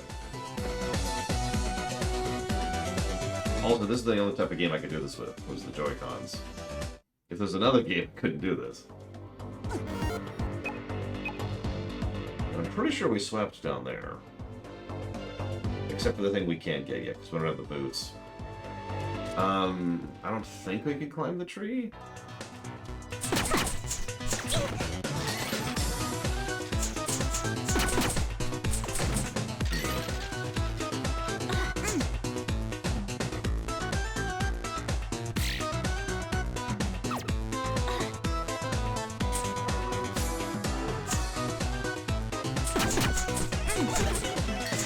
Well, whatever. Later on, we'll get more movement tech. Let's just put a pin on that for now.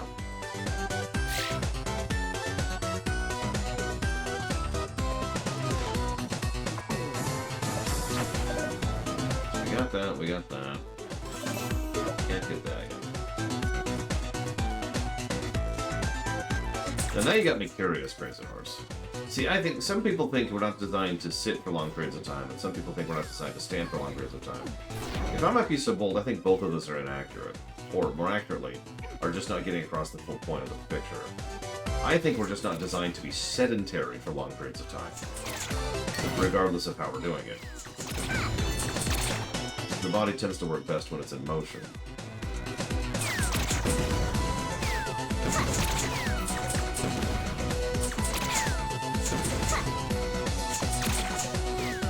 I could be wrong about that, folks. I don't know, nothing.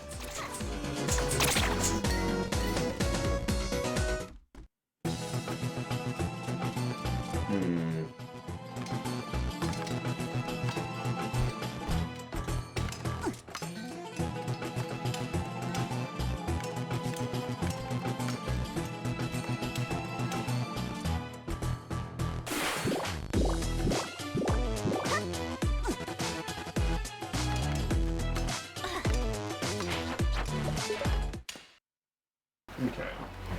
Well, we are missing that one squid, and looks like those two bats, and I know where both of them are, and I don't have the things to get either of them. Saliva Island, I'm missing one squid.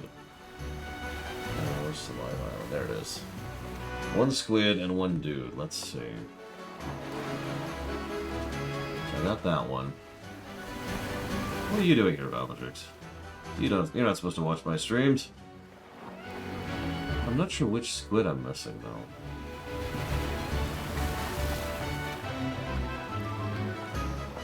I should be able to get all of them by now. I'm not going to. I want... There's another piece of tech I want before I really start backtracking. Spiderweb Island, I'm also missing one. There's Spiderweb. Ah, it's that one. I can tell you right now it's that one. And I'm missing one dude. Which tan line, I'm missing 3 dudes. Let's see.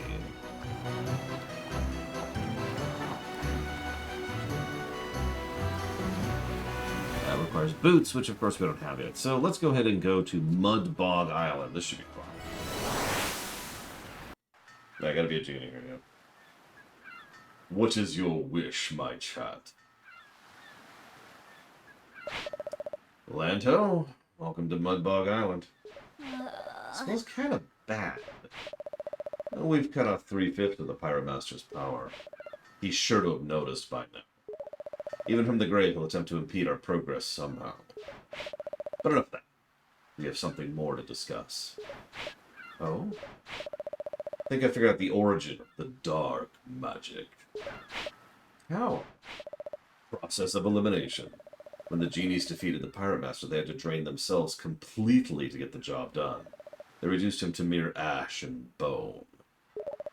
Without magic to sustain them, the genies faded from this world. No more genies with light magic. No more Pirate Master with dark magic. Just you. Me? When I borrowed your magic to suit my purposes in the last game, I made a wish, remember? You took over my magical half and used it for evil, so you turned it to dark magic. That's right. But I destroyed it after that. Perhaps, perhaps not. It's more likely you scattered the magic. Why would you say that? Because magic can never be truly destroyed, can it? I don't know. Not long after the encounter, the curse placed on my men started taking effect, indicating a new source of dark magic had been found. Whatever the magic's origin, we can worry about it later. You've got another den to find. Could this be true? The Pirate Master's using my magic? Ready. No, you're supposed to say ret to go. It's tradition. So, this is like a light, light, happy game, right? They're very positive vibes.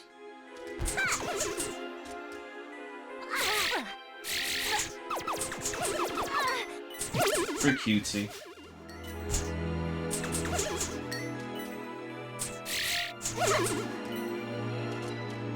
Thank you, Mira. This is one of the GDQ shirts. If you can't tell, it's Kirby and Waddle Dee. My niece loves it because she's really into Star, so she'll point to these and be like, Star! My littlest niece, obviously.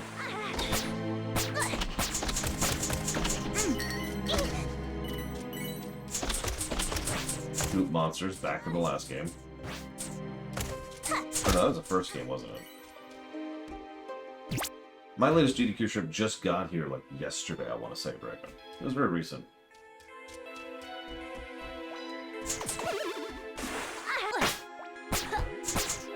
Game.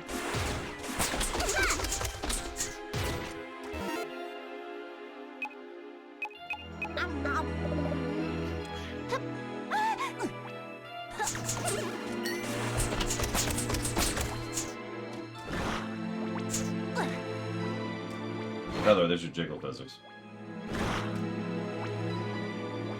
I'm serious, they're all female bodies, because that's the Shantae shtick at this point, is all the enemies are female.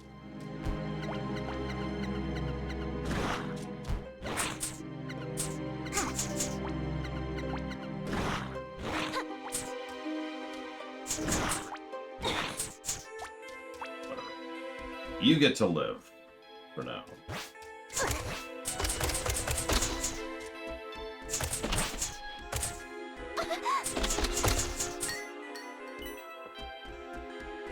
Yeah, mine took a minute.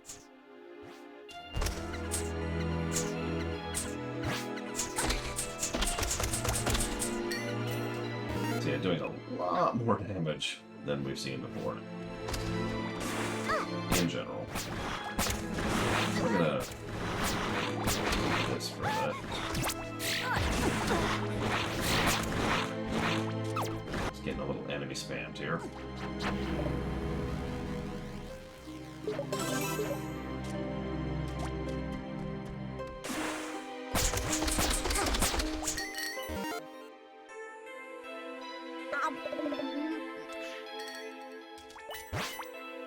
Yeah, this game isn't as easy as, well, the next one, probably. For better or for worse. Yeah, sorry, Dr. Winter. I decided to finally install those upgrades on my feet. Makes walking around a little bit harder, but on the flip side, I am much taller.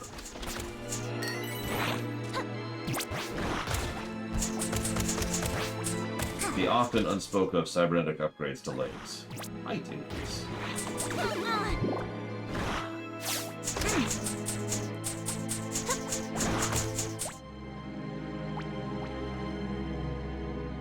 Where's Mudbog Island? There it is. Looks like we need the cannon for that. Yeah, that's what I figured.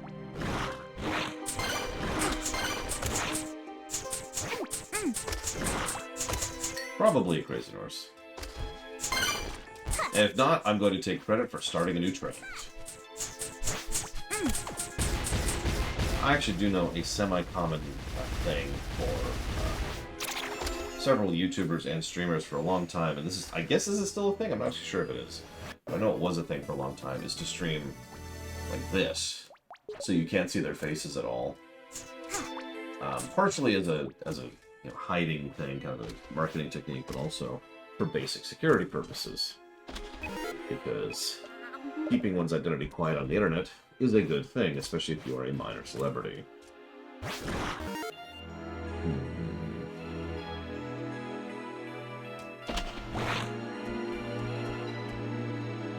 Yes, absolutely, Dr. Witcher. No question. That's something I've wanted since I first discovered it existed.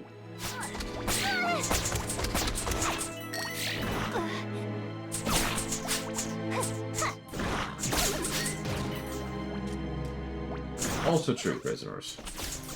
Not every popular person enjoys social activities, weirdly enough.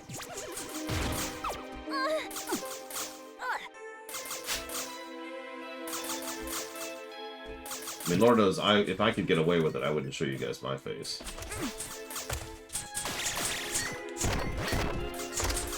Every time I suggest that, people go, no! And then stab me with sticks.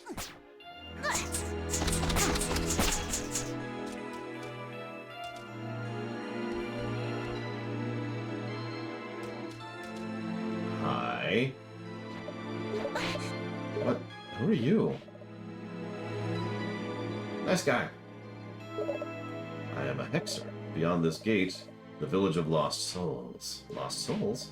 It's a place separate from those who are living and those who have moved on. You may not enter this place.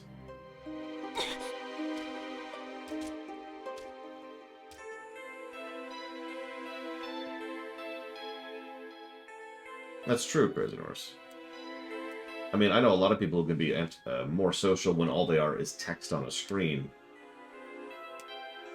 And yet a lot of people have what I think is commonly called phone anxiety, where they don't like talking. So that obviously applies to, you know, something like streaming, but also to, like, vent, right? I knew a few raiders back in the day who actually flat out refused to ever do Ventrilo for raids because they just couldn't stand the anxiety of having to chat in a raid. So they'd listen, they'd never speak up.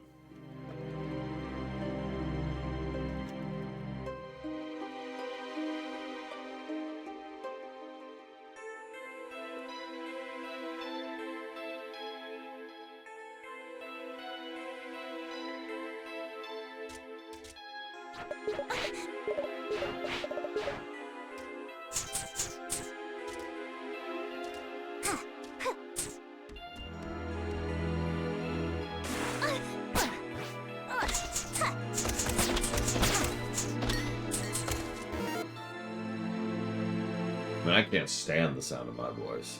I had to get used to talking regularly back in high school, and I'm a very social person now. I just...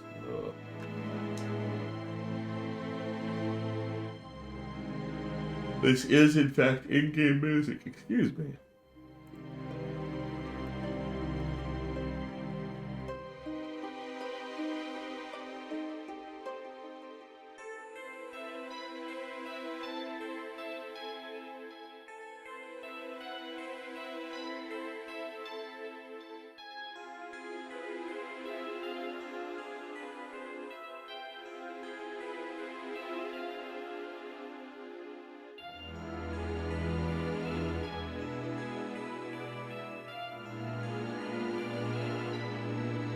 I would say none, Ect. Ori is pretty overt about what it is.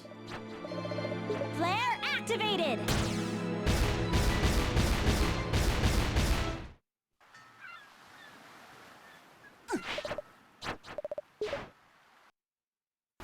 Is the bot not working?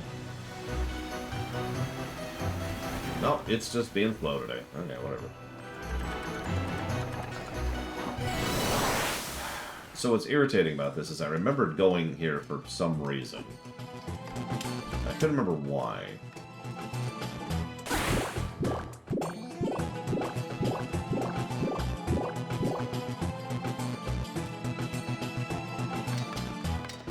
If it makes you feel any better about Ryu.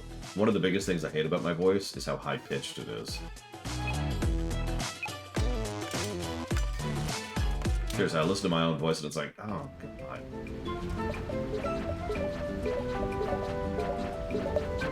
I'm dead serious. I'm not actually joking.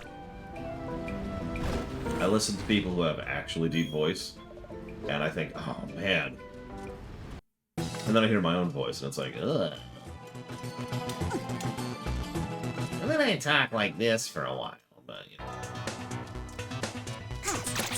There's actually techniques to lower the pitch of your voice, which I am doing right this very second, for example. It has to do with how you relax your voice box. And over time, you can actually train your voice to go higher or lower pitch. And I have admittedly trained mine to go lower, but it's still too high for my own tastes. And I go listen to, like, any video of mine from, say, 10 years ago, and oh, God. I sound like I'm up here whenever I'm talking in one of those older videos, and it just really irritates me.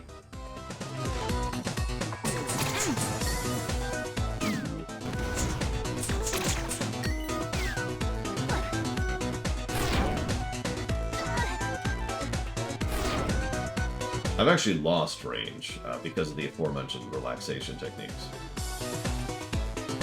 I used to be able to do a very good Mickey Mouse voice, which is very high register, and I can't anymore. Like, I physically cannot.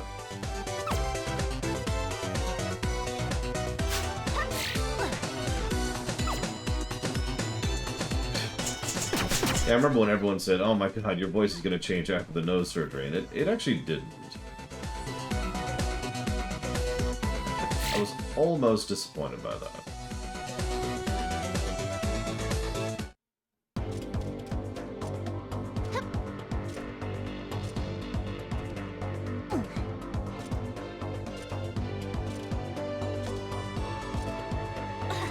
Is he not here? I mean, that's true, Crazy Norse, and I'm not sure why, because I fall victim to that too. It just sounds better. Everybody except for narcissists hate the sound of their own voice. If you meet someone who likes the sound of their own voice, make a note of that.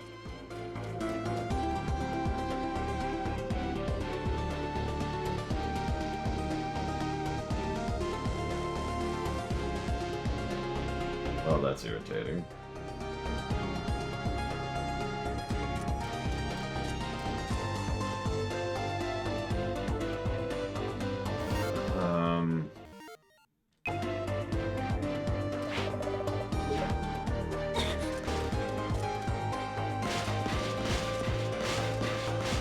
I mean, yeah, I know. The obvious physics of the fact that your voice sounds differently when you're not hearing it reverberating within your own skull.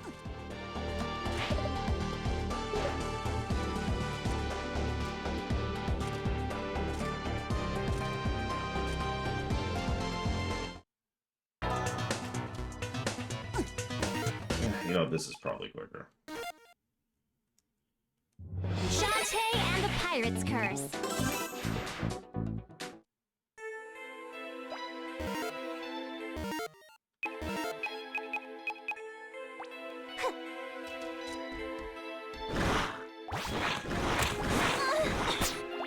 Yeah, I can't do an English accent, which is something that's been like a dismay of mine for a long time.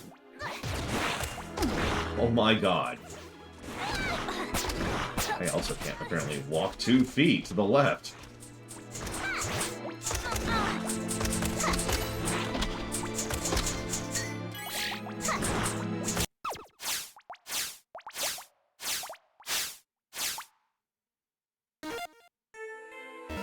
We're just gonna pop this. Pirate Flare activated!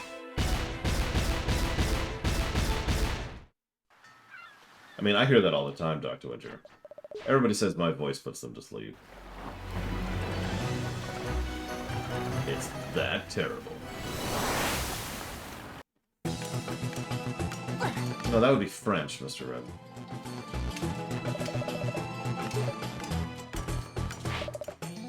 This guy's not too happy with my so I threw an old mummy in the dumpster. Please don't tell my husband. Find the artifacts. Bring them to your uncle's workshop. Why am I... okay.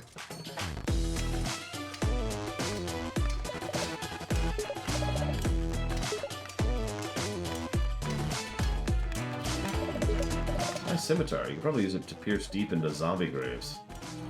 That's an interesting bit of advice.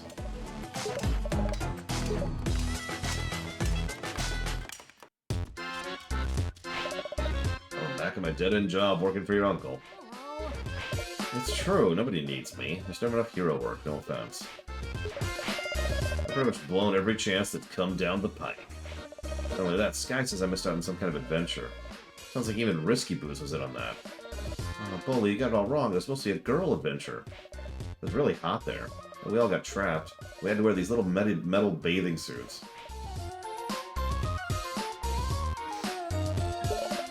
Just leave me alone.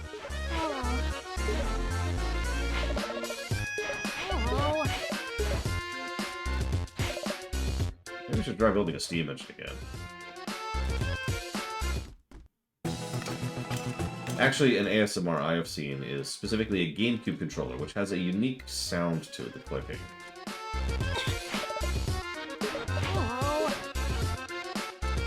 Okay, what am I missing here?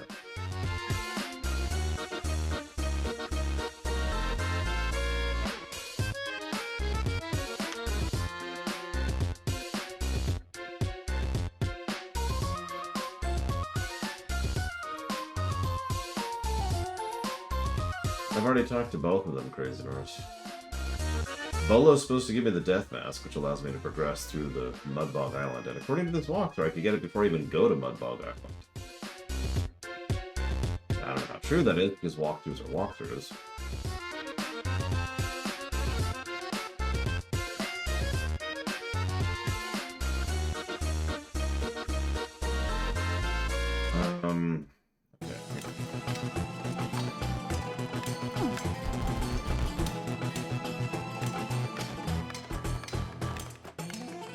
I know, Crazy Horse.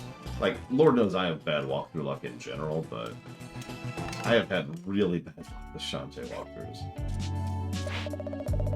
I also will never ever speak of those embarrassing Desert Princess outfits again. You mean this one, right?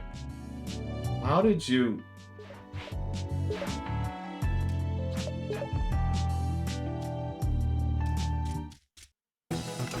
Well, the best part is, now having used a walkthrough act, I am currently stuck.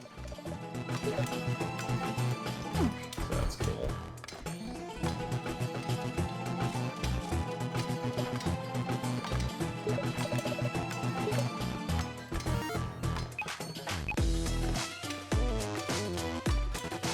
I have loved Balthazar.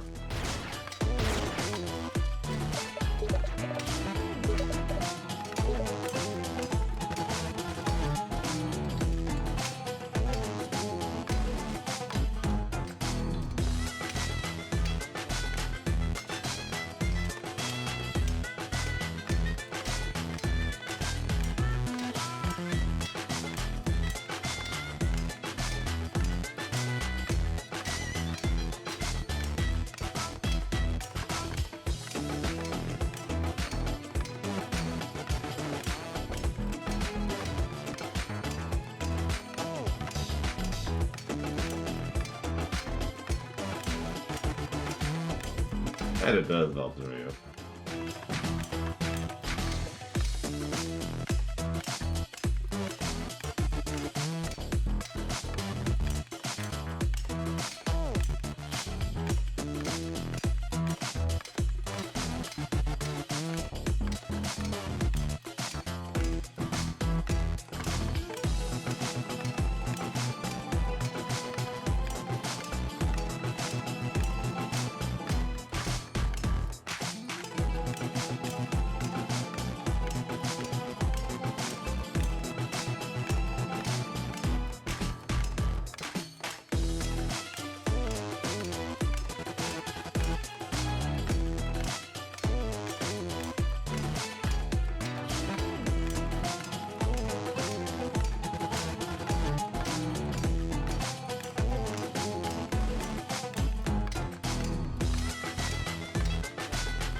Okay. Okay.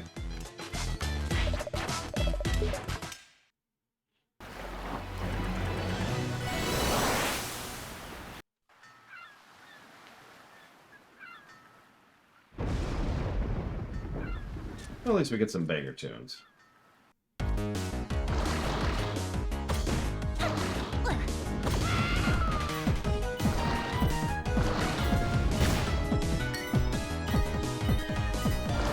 This is torturing the dead at this point.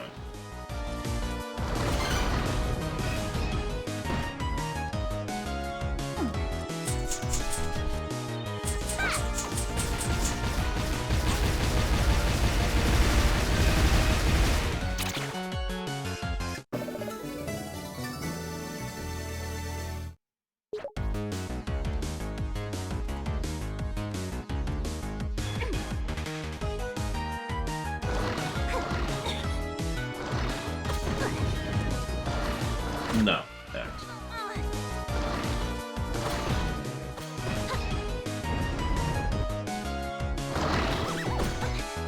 Depends on the setting, Mr. Red. Because in, say, Warcraft, shadow magic, for example, would taste really good. Like, unnervingly good.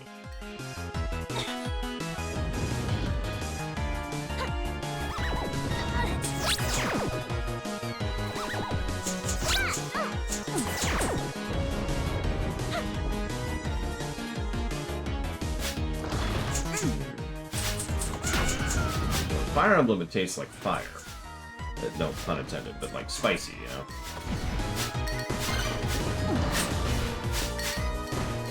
And there's the plot coupon we needed.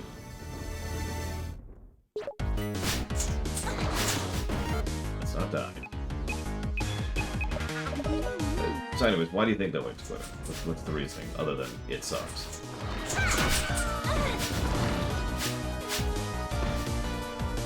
Oh man, me too, Vibe. I don't even like alcohol, and I'd like to try some Warcraft brews.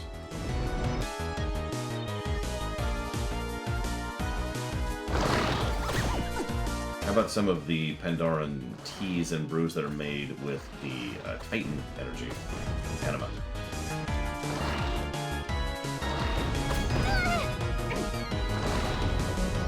Whoops, I just literally fell into that looking for something else.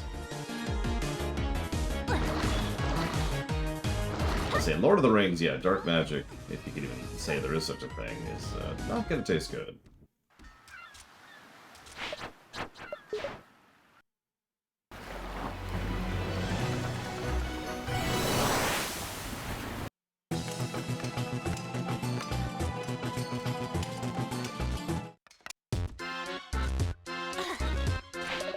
Uncle, I need this fossil analyzed. Can you help?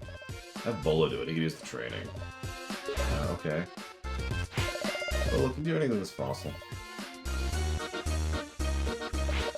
Nope. Cruddy Uncle, I'm nearsighted. So I broke his glass capsule and let whatever escape. Because I'm clumsy. And I'm a forgetful oaf. You're welcome to try these glasses on. We just gave him the X-ray specs. Well, I can't see any better, but I feel super smart. Let me see that fossil.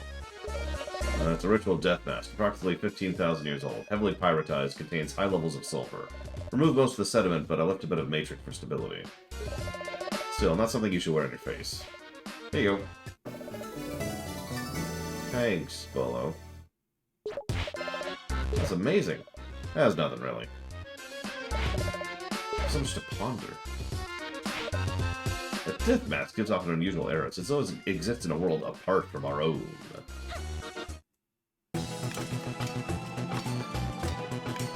If I could have one meal from a video game, oh jeez. I mean, the obvious answer is like a dozen different meals that exist in Warcraft. Because there's a lot of custom food in Warcraft. But other than that, gee, I don't know. And I'm not sure I can just pick one either.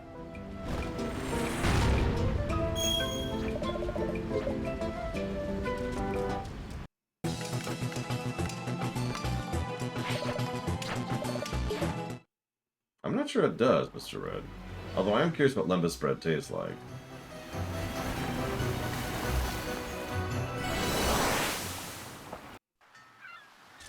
I mean, the Warrior of Light is apparently like just a bonkers good chef, so that would make sense.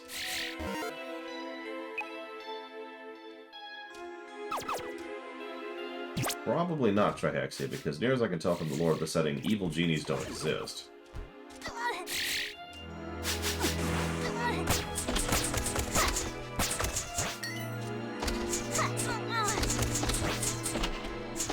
It's so damn hard. Just enemy spam the corridor.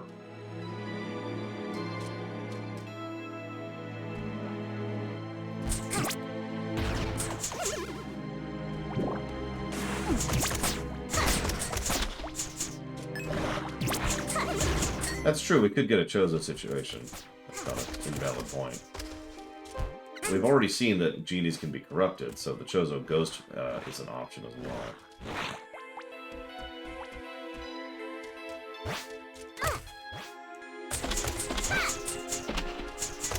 See, I've always assumed Lembas bread tastes like air.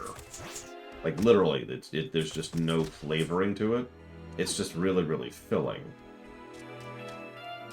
I don't really have a good reason for feeling that way, it's just what I've always assumed.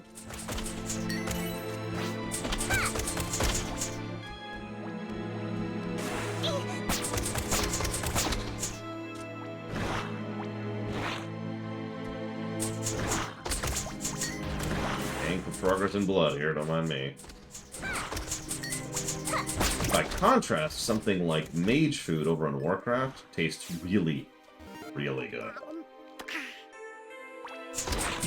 Like, imagine just really, really good dessert, except instead of being like, you know, unnutritious death food, it's actually really good for you.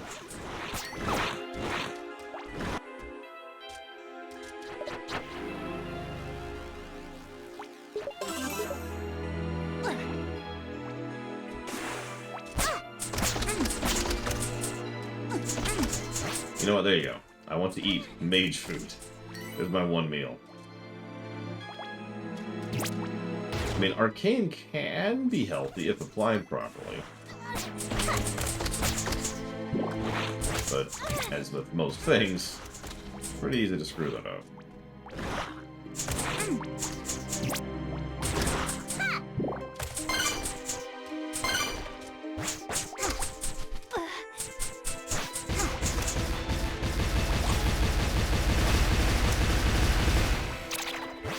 Well, that's dumb, Mr. Red. Ignoring the obvious fact that I disagree with the very premise of why they would do such a thing, we actually have people who mention that everybody's mage food in the game actually in lore, actually tastes different from everybody else's. It depends on the person conjuring the food.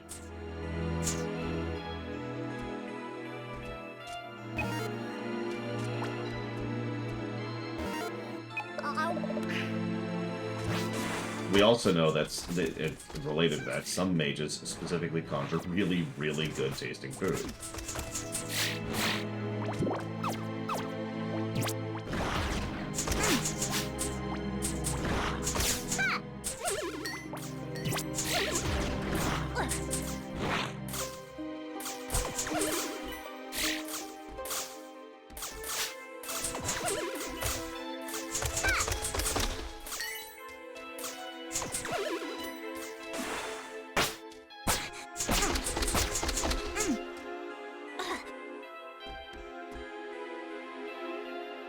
Okay, we made it.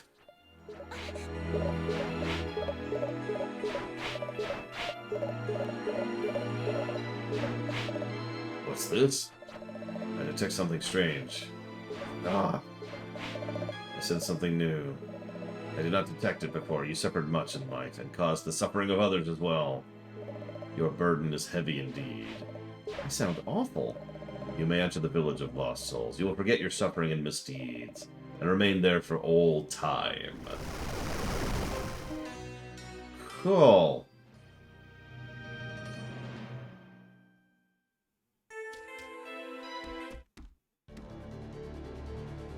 My second favorite song in the game, by the way.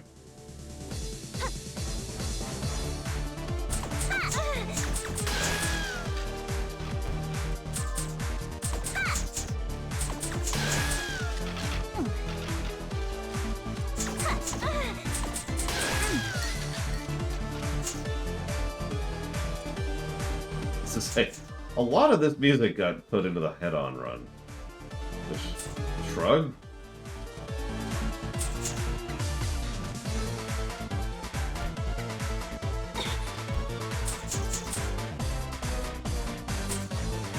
Ghost Core.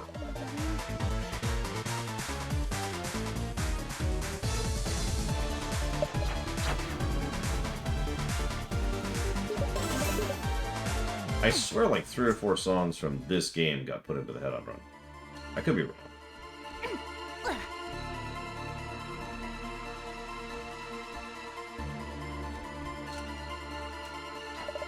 My blue coin, where is it? I must keep searching for my green coin, even if it takes forever. I need my red coin. Hey, here's someone who's definitely not Roddy Tops. Welcome, friend, to the Village of Lost Souls. What's your name?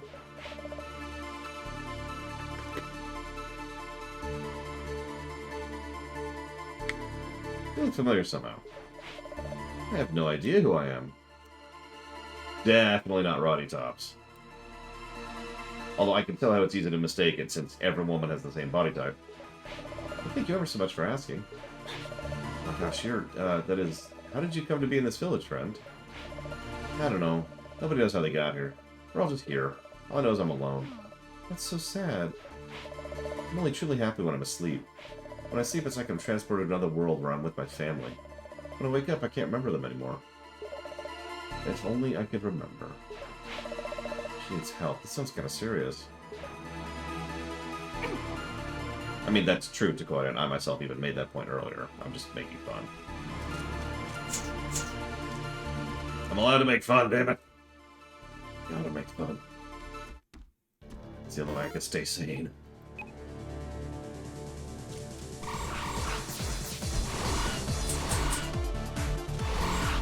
So now we have these jackasses.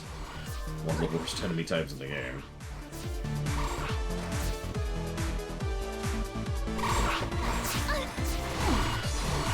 I rest my case, honestly.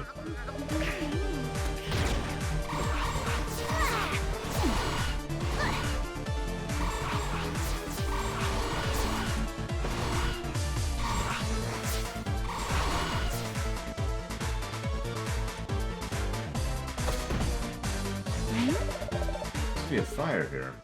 Yeah, well.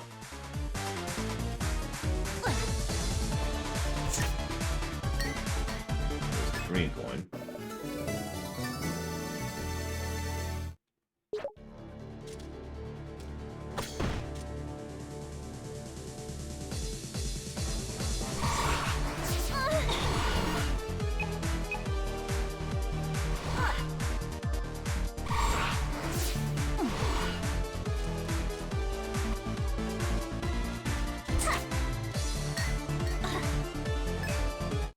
Blue coin.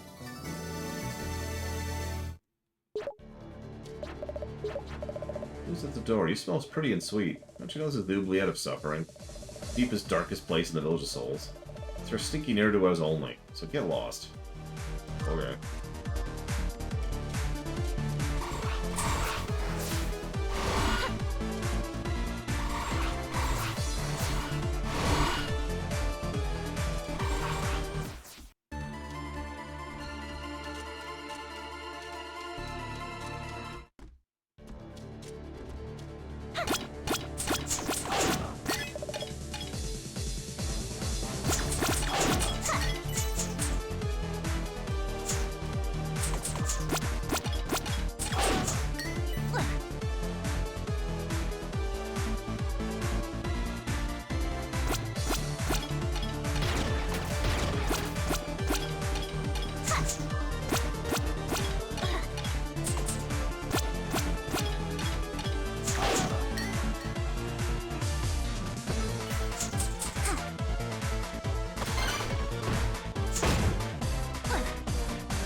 That's a hell of a leap for a Naga woman. Like, that's some musculature right there.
I mean, the literal definitions of high fantasy and low fantasy, in my opinion, are actually pointless, which is why I don't even use those definitions.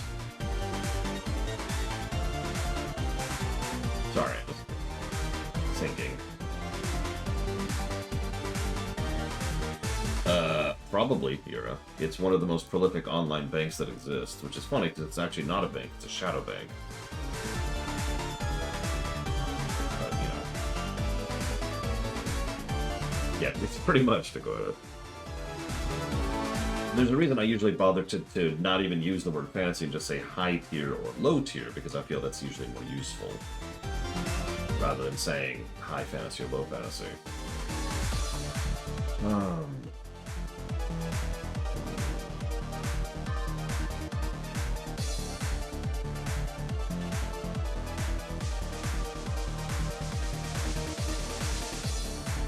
For the curious, the official definition of high fantasy and low fantasy is high fantasy is on a setting that is its own world with its own rules, whereas low fantasy is set on Earth, based on real-life physics. That's it. That's the definition. Super useful.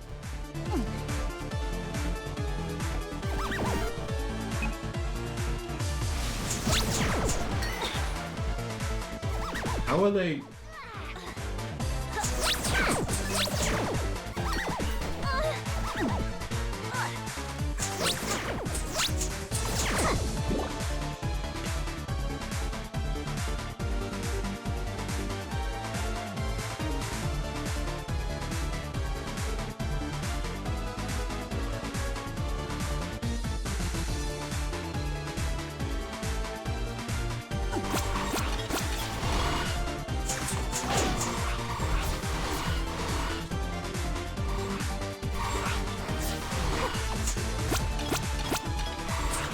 I mean, the rule I tend to go by is that definitions are useful, but shouldn't be adhered to absolutely, because unless they are needed to. But I guess I can say case by case, because that explains everything. Hey, random. Like, I'm going to summarize this very, very simply. If I'm telling you how to get to the local McDonald's, I can tell you it's about 15 minutes that way. I don't need to be specific. If I'm trying to design a microchip, I need to know exactly how many millimeters each specific line of wiring needs to be so that it can do the proper amount of electronic decay. In short, specific definitions matter, except when they don't. Is it nanometers? Wow. We actually at that point, I mean, I believe you. You get my point. Specifics matter when they do, and don't when they don't. Which is why I try not to get too hung up on genres and subgenres and definitions and all that stuff. Unless you're going to call it a walking simulator, that's just stupid. I'm good. Or not walking simulator, what do I call that? I can't remember the dumb genre name. It's probably my least favorite genre name, and I refuse to use it. System Shock. Immersive Sims, that's what they call them. Immersive Sims. What? I will never call those Immersive Sims.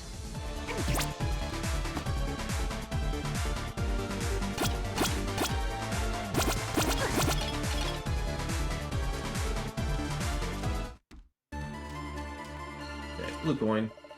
What does that even mean? I mean... Yeah. You found all our coins? We should play a game. Let me know when you're ready.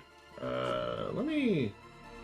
Yeah, sorry, walking... That's why I had to correct myself, because walking simulator is actually pretty distinctive. The only thing I don't like about the term walking simulator is it's usually used as a derogatory when it doesn't really need to be.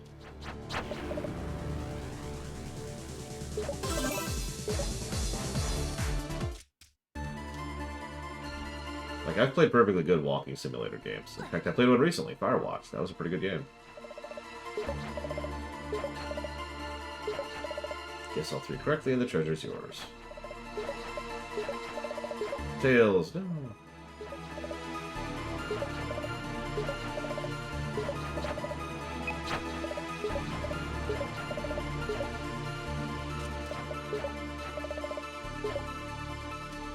Yes, Stanley Parable is also a walking sim. Parody bent, but still a walking sim in terms of genre. Sorry, I should read this out loud. Let's play the guessing game. The object of the game is to defeat the three of us in a row. If you guess wrong even once, you have to start over. Guess all three correctly, and our treasure is yours. Heads or tails?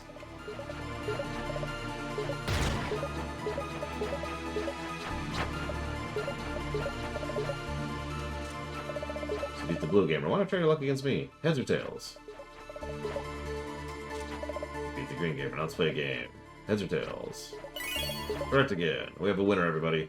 Here comes your prize. The locket. Lady Luck was on your side. Yeah, no kidding.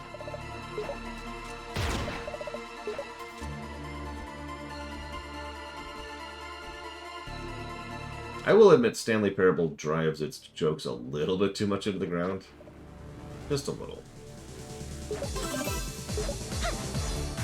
But I didn't really get tired of it, and I enjoyed the whole run, so... Humor, subjective, yada yada. A locket? Is this mine? Sure, Roddy, or whatever your name is.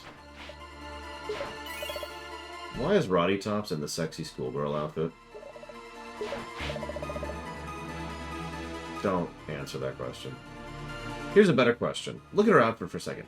Really look at it. Look at it very closely. Okay, so, did you notice what's wrong with it?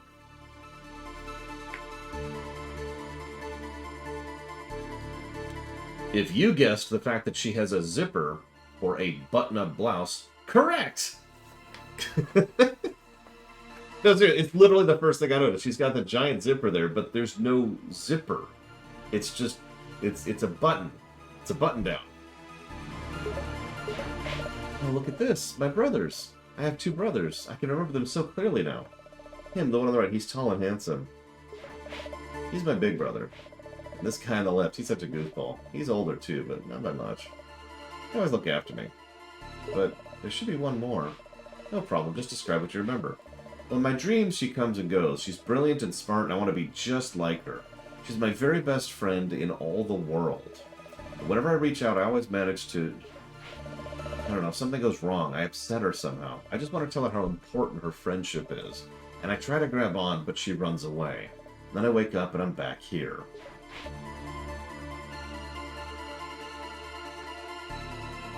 So, something I will give this game absolute credit for is actually giving some goddamn characterization to the characters, because that's more characterization than we've gotten for Roddy Tops in the previous two games combined in one sentence, or in one dialogue thing.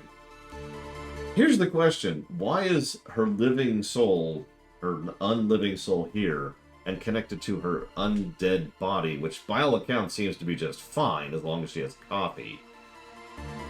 Like, there's a lot of question marks this raises. Can I write that down?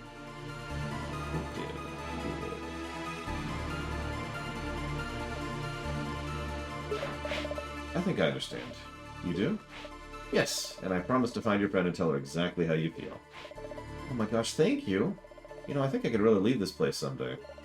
But for now, I'll stay here and dream of our adventures together. Oh, there's someone else here that could use your help. He'll appear if you use this light to summon him. Don't be afraid when you see him, okay? Hopeful Flame. Okay. There's a fire pit nearby. You can summon him there. I mean, it might be answered in the 5th game, but I know it's not answered in the 4th. Nothing's answered in the 4th.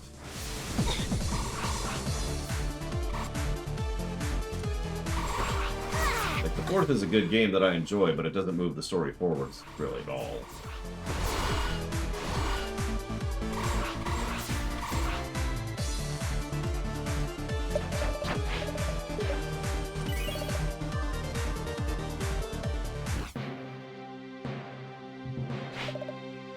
Who starts fire?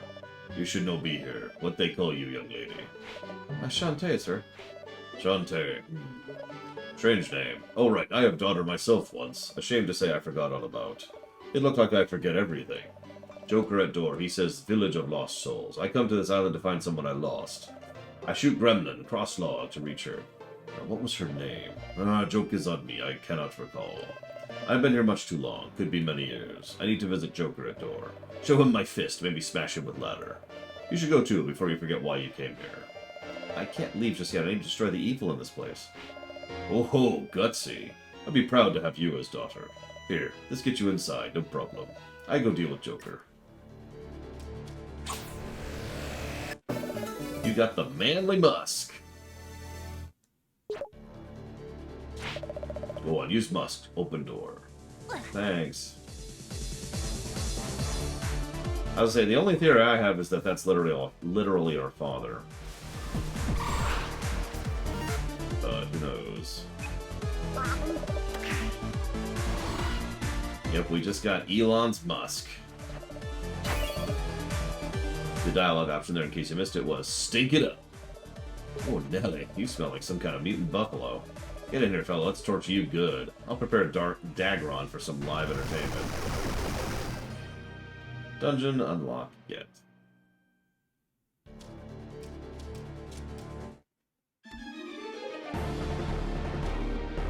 Welcome to the Oubliette of Suffering, which is called the Oubliette of Suffering.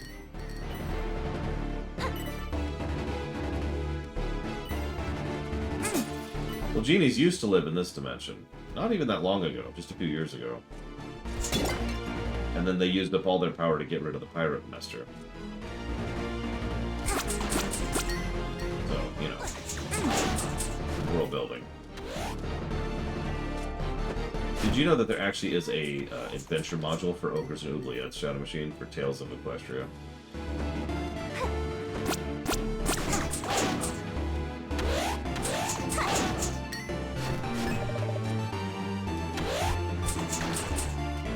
I was looking into it for the kiddo. Because she's been getting interested in actually running some Tales of Equestria stuff. I got another friend who was thinking about doing it too. So naturally, gotta read up on it.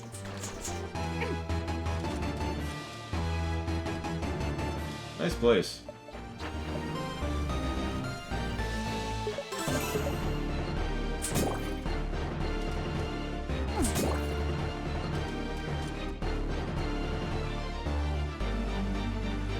Based on how they describe it, this sounds like hell.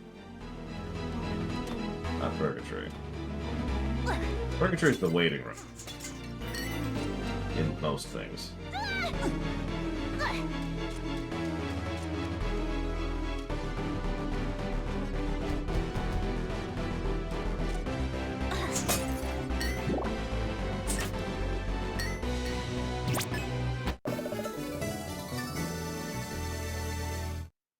Oh yeah!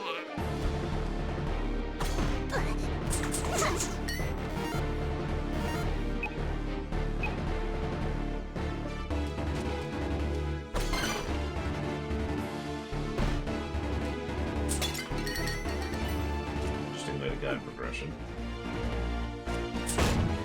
I remember this from.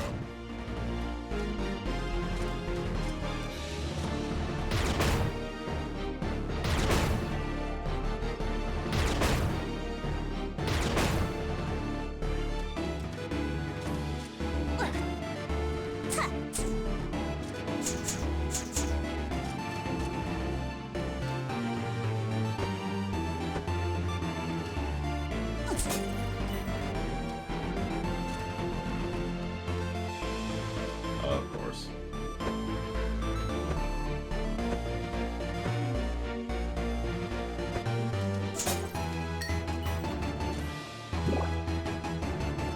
Oh, I agree completely, Shadow Machine.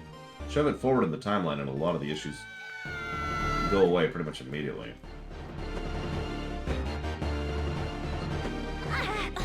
Which makes sense considering when it was starting development.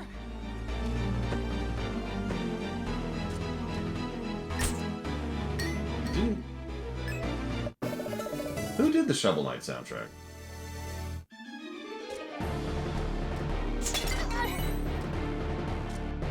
It's okay, the gems are worth my health.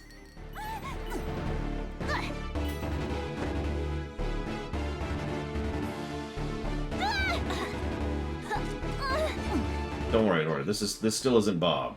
It's his cousin. Dave, I think, is the name we gave him.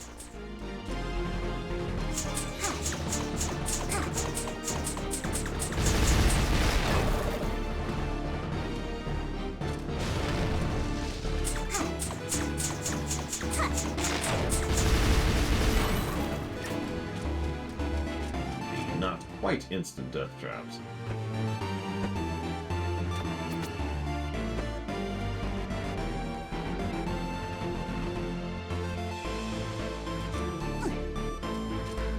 This really does sound Shovel Knight. Or up.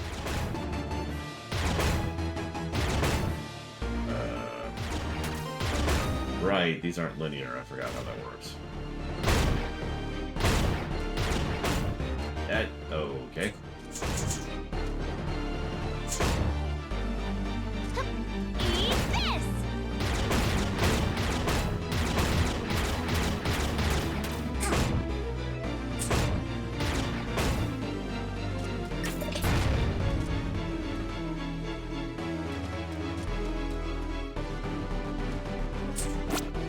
I mean, as you can see, Dave has had his fingers all over this place, so...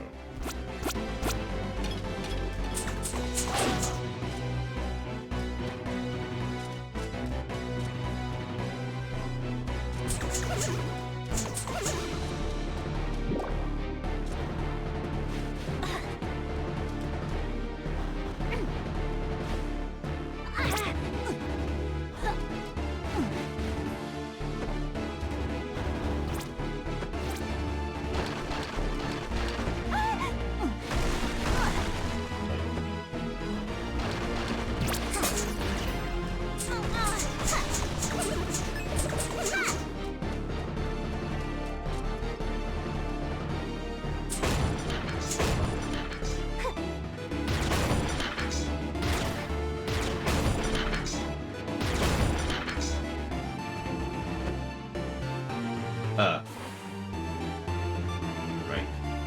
The next one will be the Kickstarter one. The last one will be the phone game.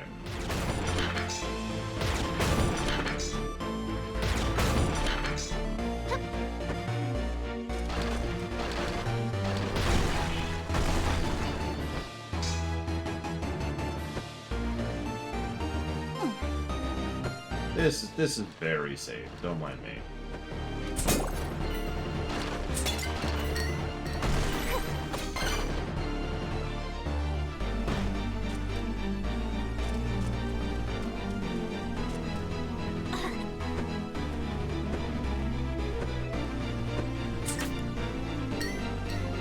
You got Rescue's boots. Get it?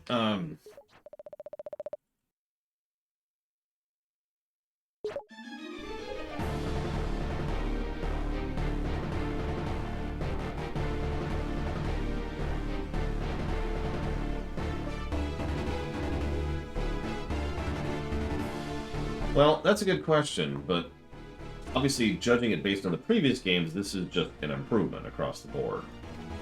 Having said that, I would also add that...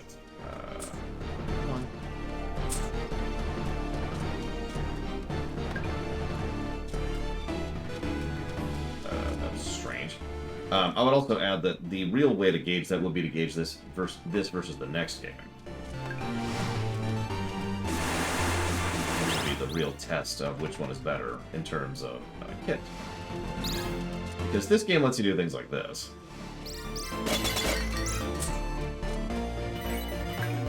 Actually, it lets you do things much funner than that. But we'll get there.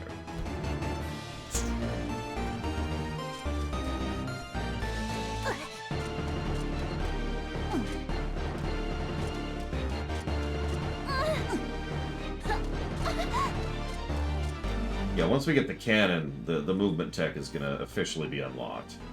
It's kind of the double jump equivalent.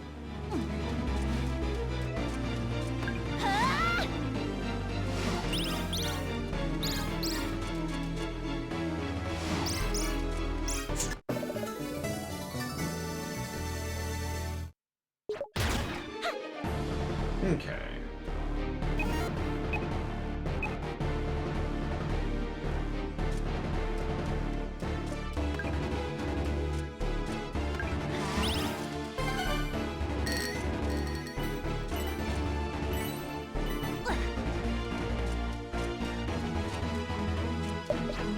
Listen, I've played enough raids to know that apparently there's something really, really good in the fire because everybody wants to stand in it.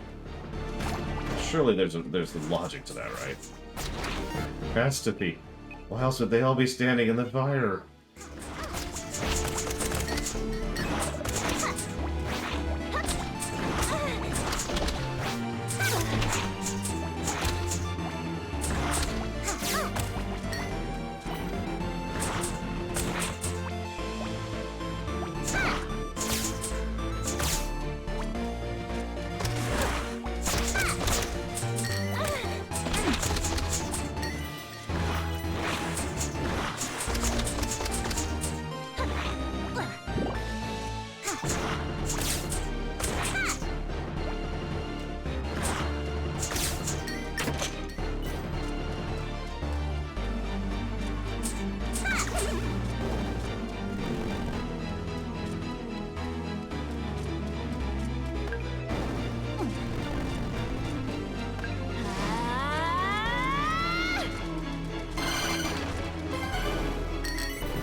I love how you really have to jump on them to actually pick up the damn keys.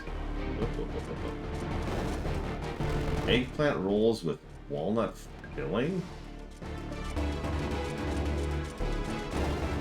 I can't even picture that.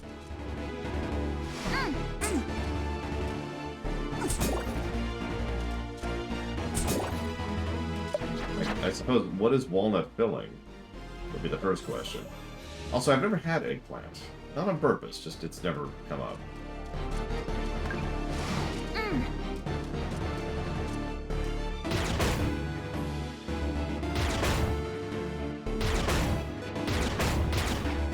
Eat this!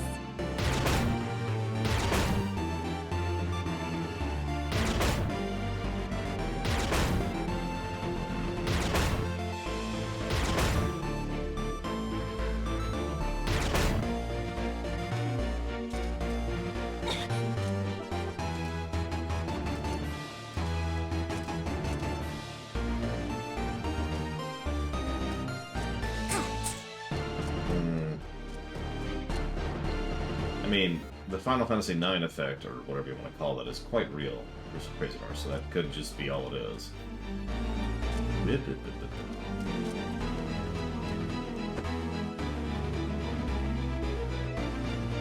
What's really funny is there's actually a lot of really good games towards the end of a lot of consoles' life cycles that tend to get ignored because they came out towards the end of a console's life cycle.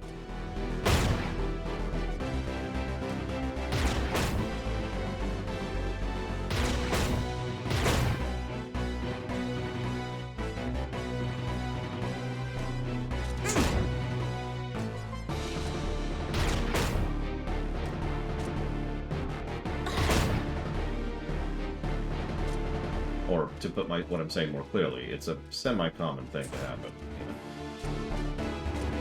I guess we'll go this way then.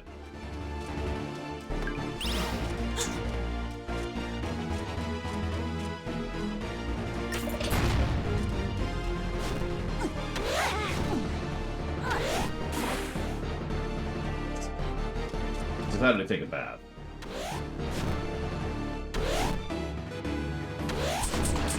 I mean, if you think about it, hot water helps your back, therefore, logically.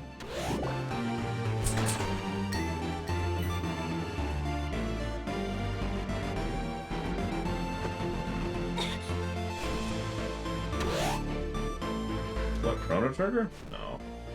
Chrono Trigger was a smash success. Also, not that late in the SNES's life cycle. I mean, it was kind of late, but not that late. There were later SNES games, like, for example, Kirby 3. Kirby 3 is, by all accounts, a very good game, and even significant to the storyline, or the lore of the setting.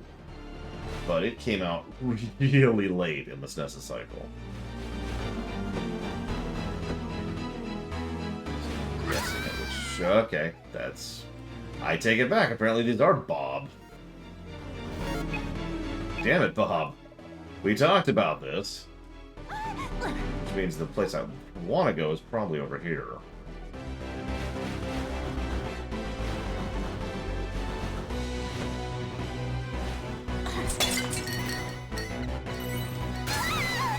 Yeah, I probably want to go down that narrow corridor on the right. Jesus. Okay.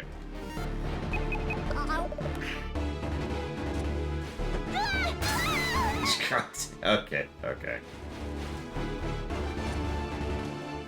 I mean, Kirby Game is one of those interesting ones when it comes to game design, because they're really, really, really well designed. They're just not for everyone, because they are, let's be honest, pretty easy.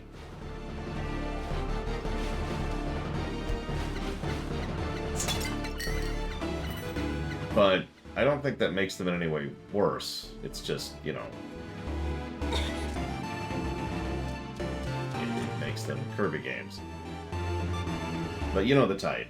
There are several people who just find Kirby games so unengaging that they don't want to play them.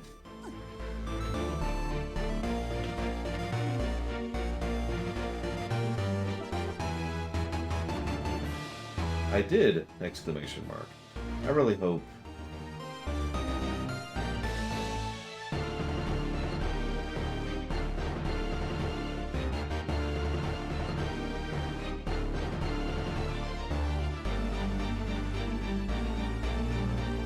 Okay.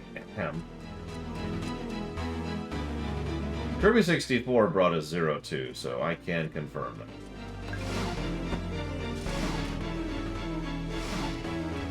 That was a little close.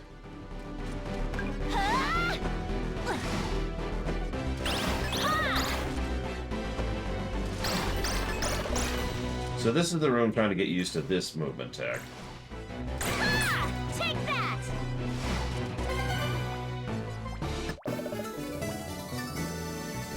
We actually get an even more bonkers movement tech later, if you'll believe it.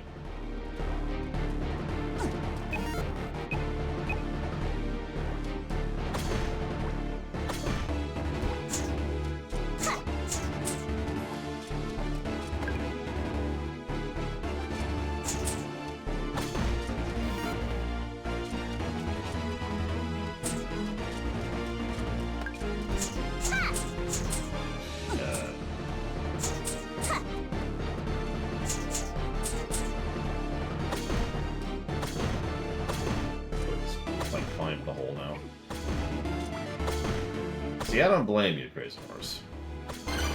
There it is.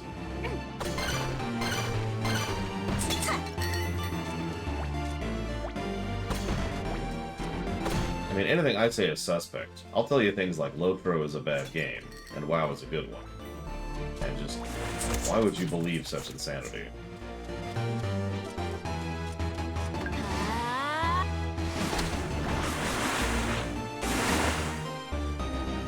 Okay, so we're dead.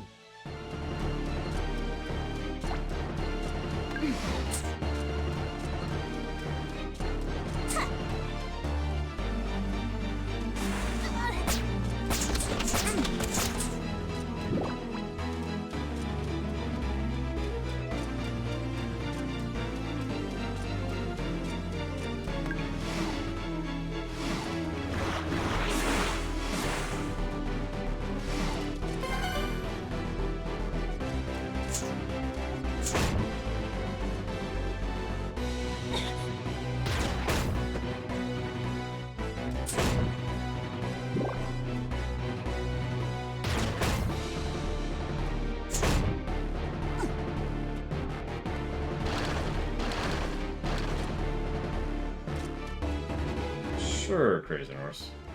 Isn't that it's secretly a terrible game? I mean, it is a Genesis game, so, you know. I mean, is there such thing as a good Genesis game? I think not.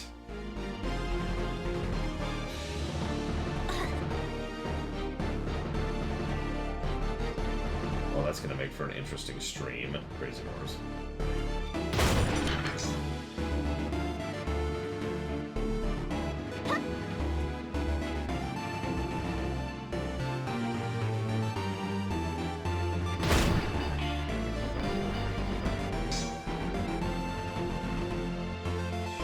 WoW Fest? Oh, you mean like festival?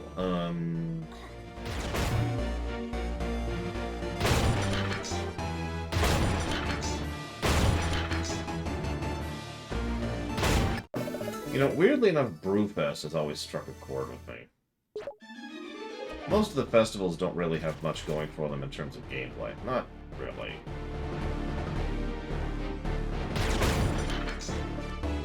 But Brewfest has always had some really good flavor to it. Vibes, tone, music, quests. The idea of so many different cultures coming together based on a shared love of booze. And there's a lot of thought that goes into the world building of which specific species make which specific alcohols in which specific ways. It's funny, I've never been to an Oktoberfest, Crazy Horse.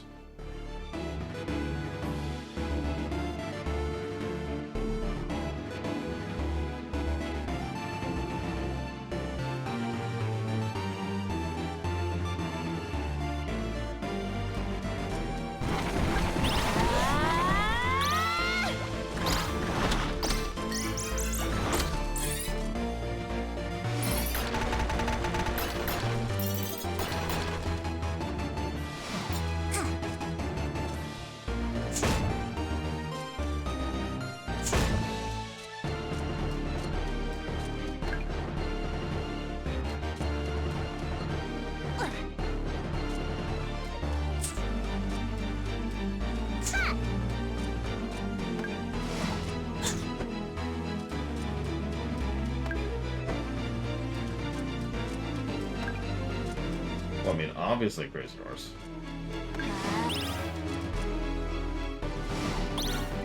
The point I was trying to make is that I have no opinion on Oktoberfest because I kind of can't. I've never been to one. Hell, I've never even been to Renfest. A lot of my friends have, though. Hell, my niece has been to Renfest. Renfest.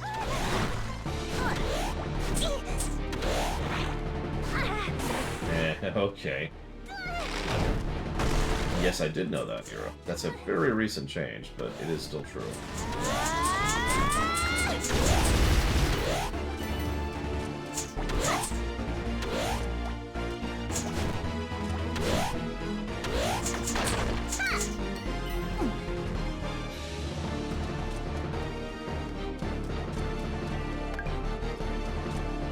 I've actually talked about that before. On the one hand, yeah, they should just pull the trigger and make the faction system go away. But on the other hand, the problem with that sentence is that there's actually a lot of things in the way of just getting rid of the faction system, like it or not.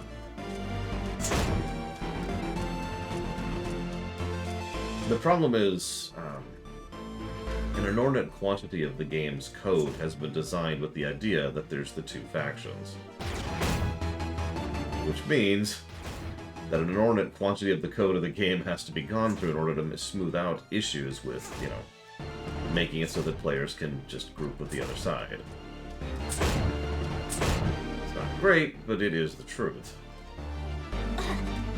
So, doing a slow rollout of cross-faction features actually makes a lot of sense.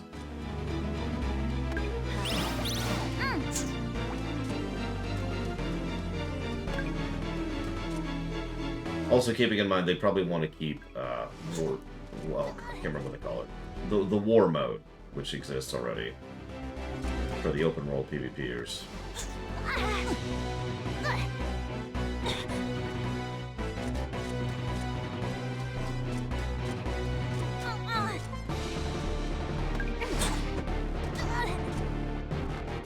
Okay, this is really frustrating. What I need is for these to be level again. No, they just... It's a PvP thing, Crazy Horse. It's PvPers being PvPers. Don't ask me to explain it, because I don't understand it.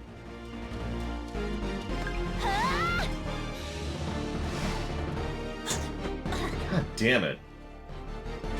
Timing on that jump, it's a little tighter than it looks.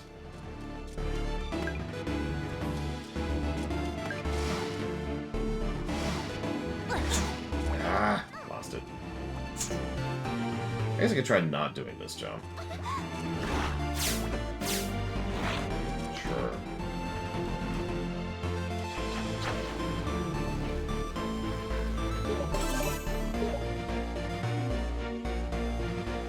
I mean... Yeah, honestly, Dakota.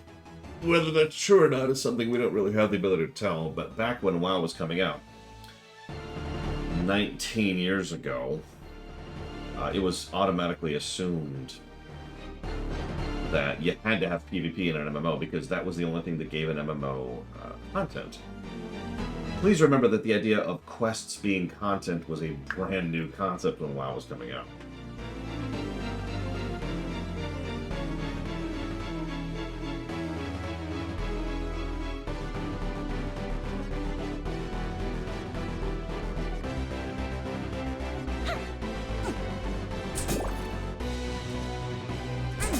I have prisoners back in BC specifically, so like 15 years ago. Oh, boss time already.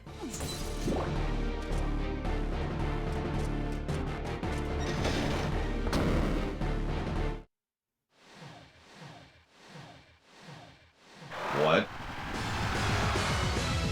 The massively misspelled monstrosity, Dagron.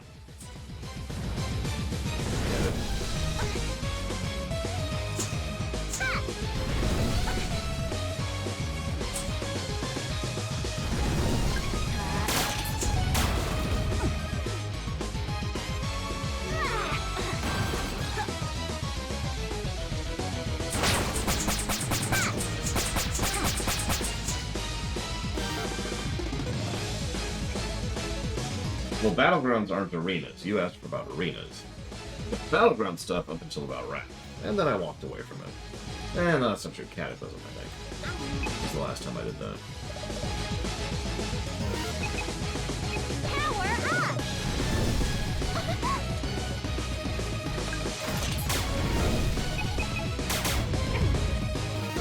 Super Pike Ball!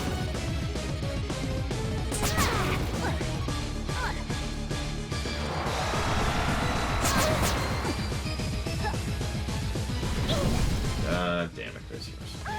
I was just clarifying, though. Arena is probably the most pure PvP experience, which is probably one of the reasons why I have the least interest in it. At least Battlegrounds involve, actually trying to accomplish an objective. It's gameplay. So just fighting the other dudes.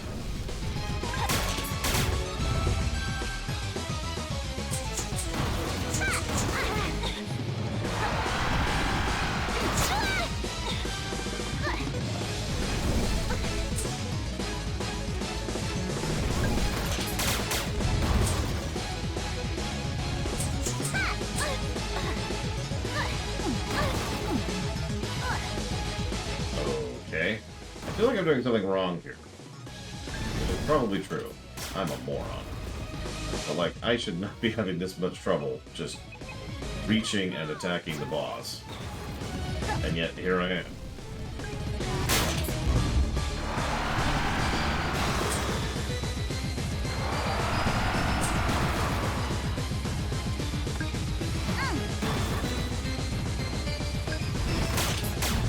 Oh, by all means, Crazy Norse, enlighten me with your incredible strategic prowess.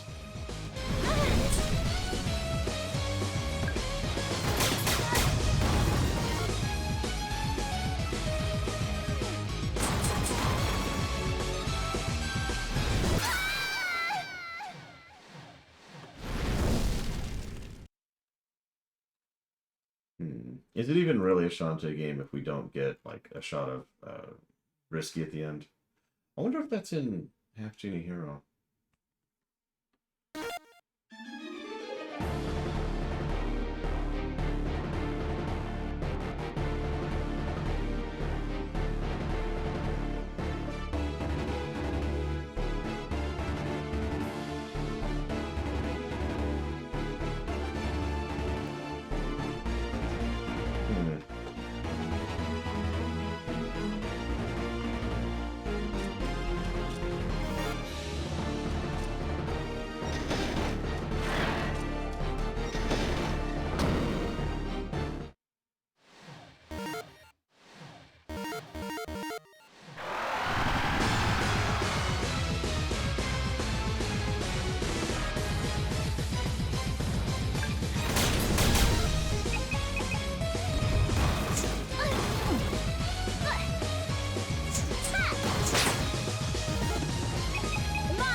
really irritating.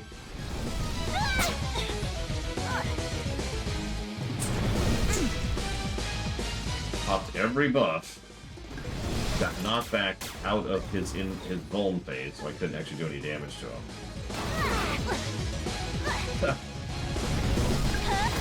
By the way, the walker just called this one of the easiest bosses in the game.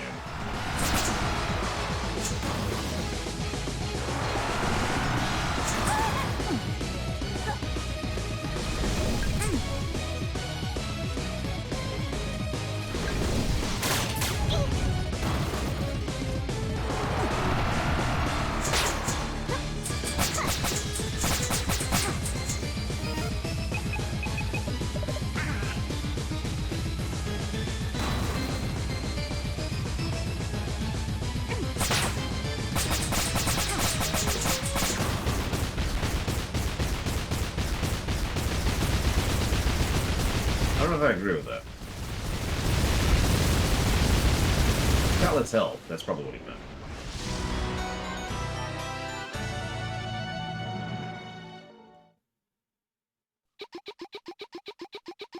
Tinkerbats. Hey! Hmm. Ooh. Oh, yeah.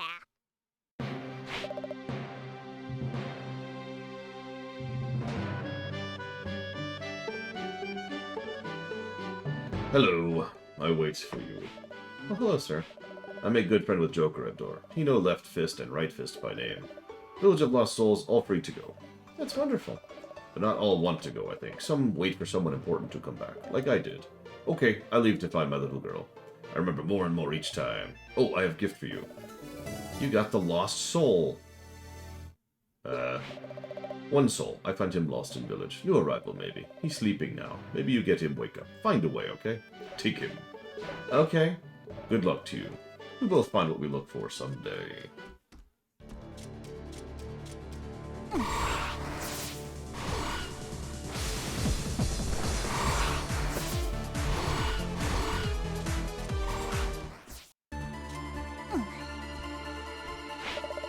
Thanks for everything you've done for me. I wish my friend was exactly like you.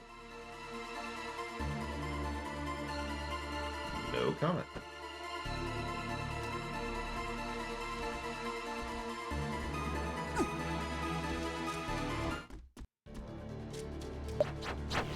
All in favor of the fact that we just get Roddy Tops out of here.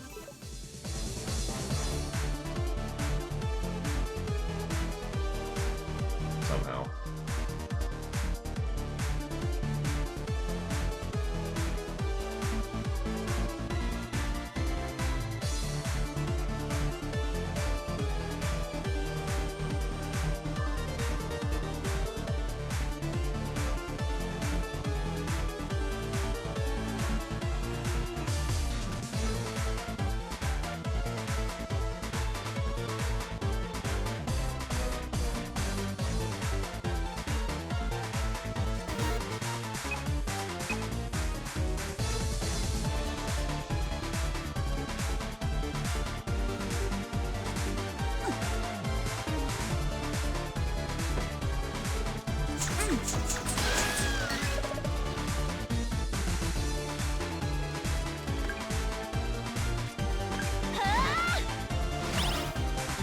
Damn it, that threw me.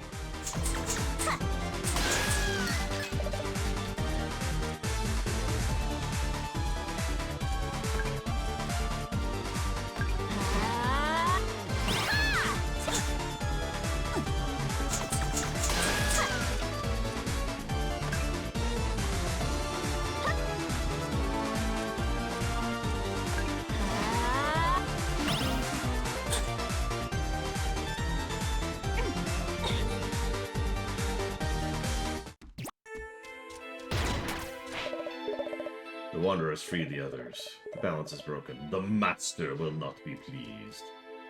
Oh, so you were a evil guy. Cool.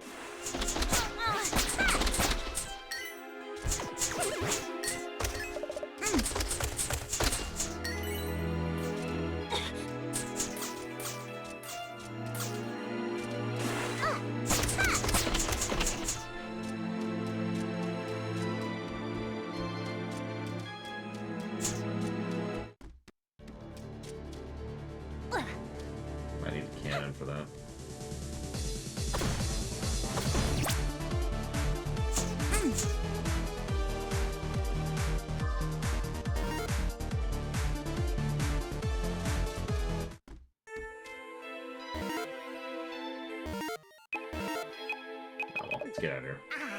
That's not what I hit, game, but thanks for wasting my potion. Yeah, I think we need the cannon to get across, and then we could probably dash over. You're back. Apparently made it through. By the skin of my teeth. I found your boots. Risky boots. Hilarious. And the source of the Pirate Smasher's evil? I took care of it. Now let's clear out of here. There's no time to waste. Yeah,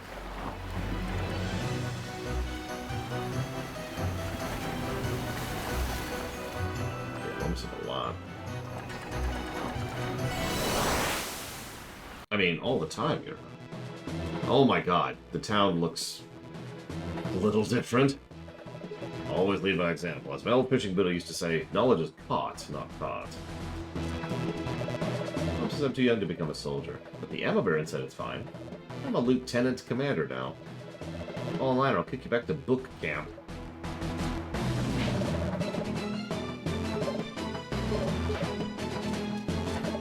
I don't even recognize this place anymore.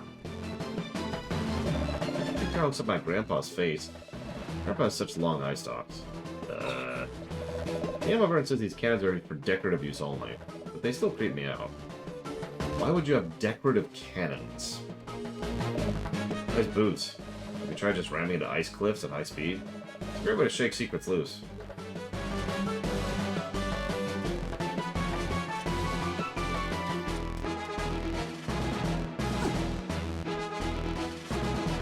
I heard a happy squeaking coming from the leaves high above the forest. Must be an animated character preparing for its 50th anniversary Jubilee. Probably installing a zipline to the Royal Palace.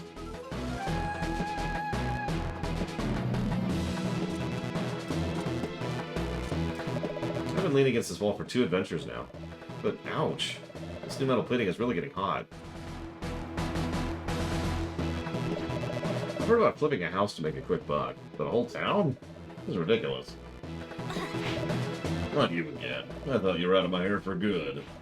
You should be ashamed of yourself for what you've done to this place. The last mayor wasn't too bright. That's an understatement. But at least he cared about us. You're just using the place for your own selfish gain. It's my town, I'll do what I want. Right, where's that blasted targeting module going to arrive? And where's Barracuda Joe? Can't install it without him. You seen him around? Kind of a nondescript guy.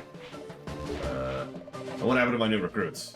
Come to think of it, they never did come back for the palace. What's taking them so blasted long? We can't get the show on the road without them either. No one here buys Magic Jam anymore. I guess we were just a test market.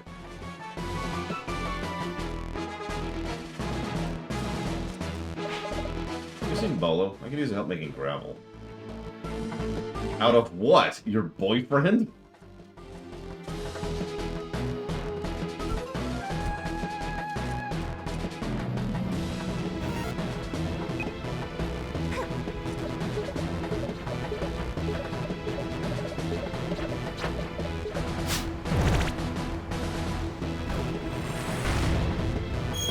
I mean, I suppose that's fair to Koida.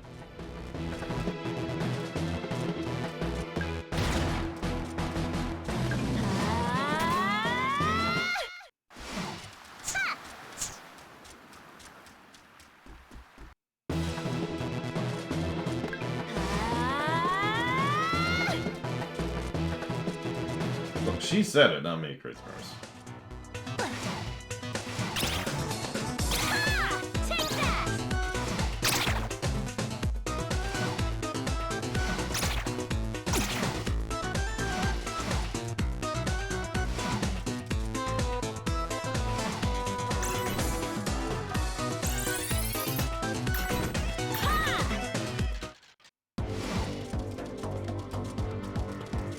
A little bit faster of a trip than it was last time.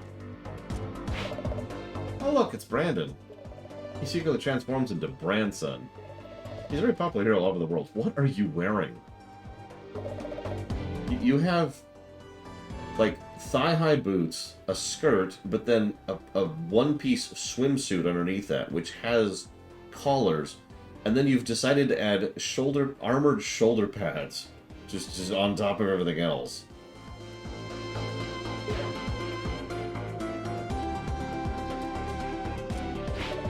Why am I staring at this totally buff, gorgeous loser? He's supposed to be Branson. Come on, guy, transform already. Total ripoff. That wasn't even a comment on her hat. The guitar with power. I guess. Okay, so now the game officially wants us to get the Desert Blade thing of Doom. Cool.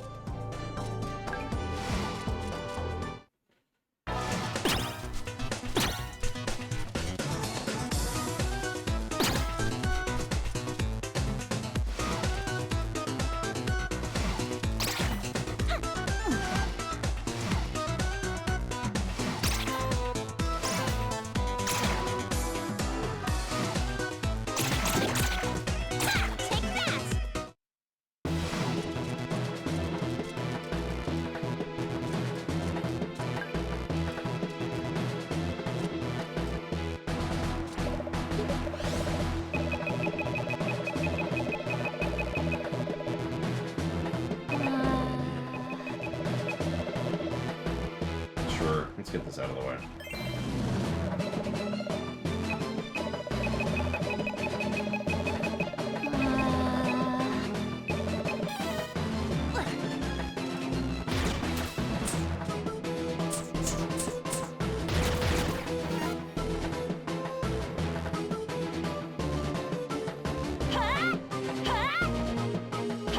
We can now do an extremely slow kick,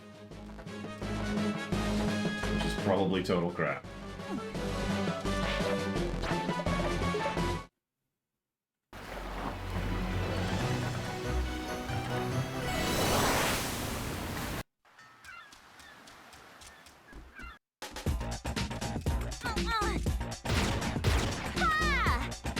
Especially since in order to do this horizontal attack, you have to hit up and A. It's for 10, for perspective.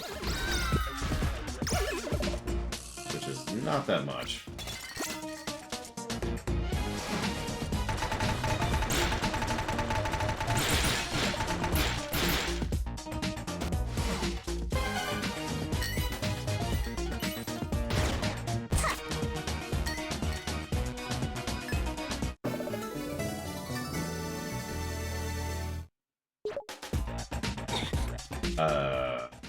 If it is, I'm not familiar with the reference, but that's not super surprising.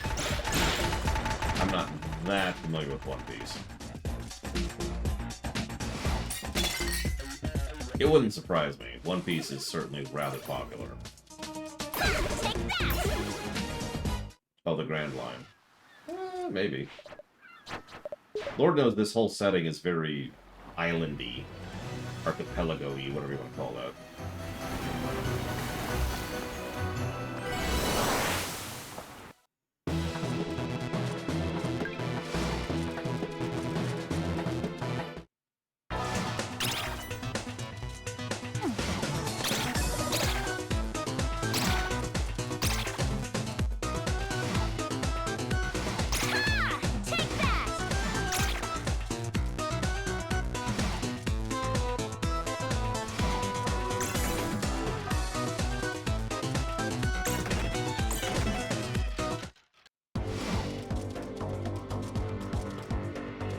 Got your sword.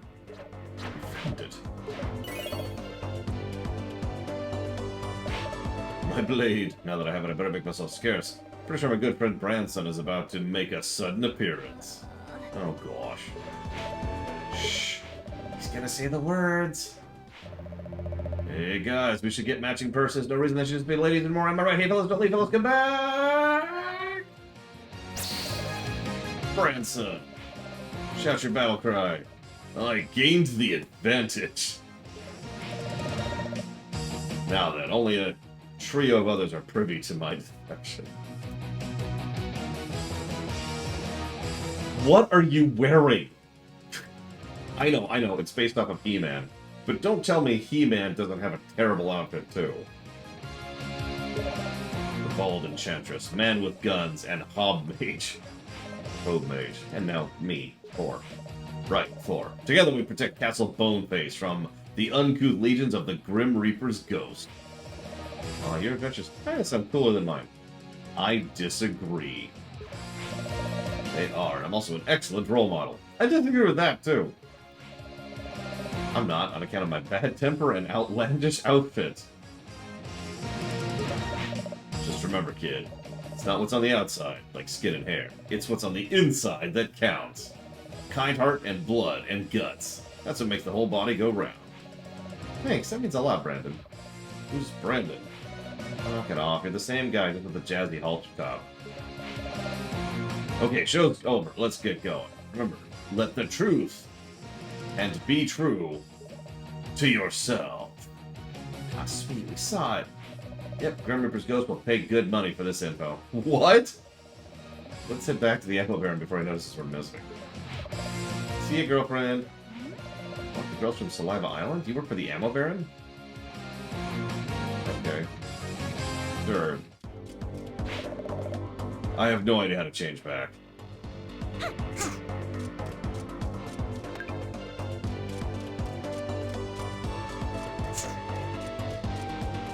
God damn it.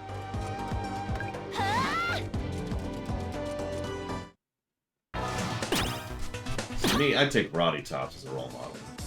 That's a lie. Don't do that. Risky is unironically a better role model than Roddy Tops.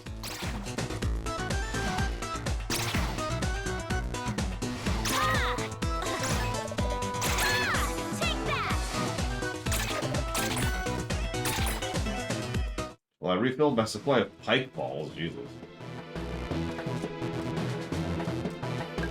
Sky? I mean, Sky doesn't have a character yet.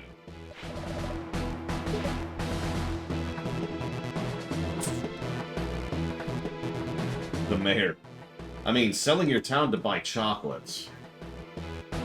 Most people I know are much worse than that.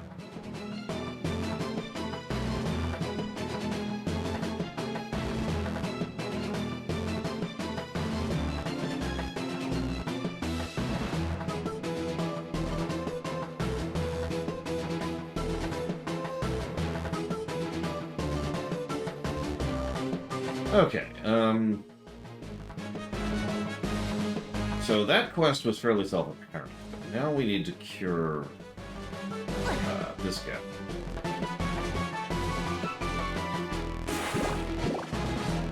So...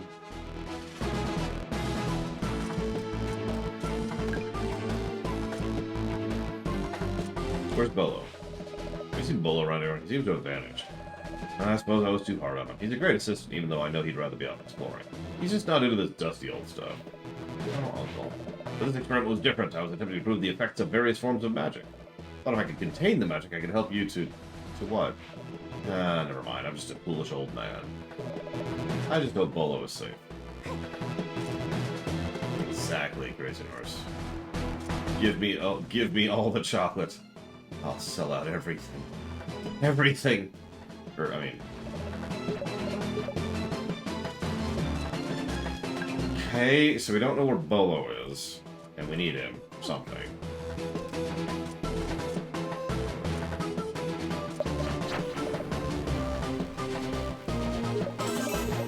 It was one Hershey bar.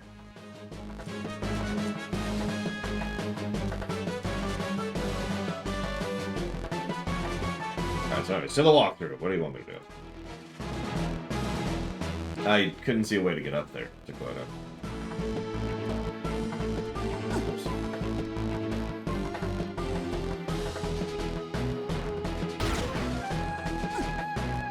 I can't make it. I'm leaning towards no.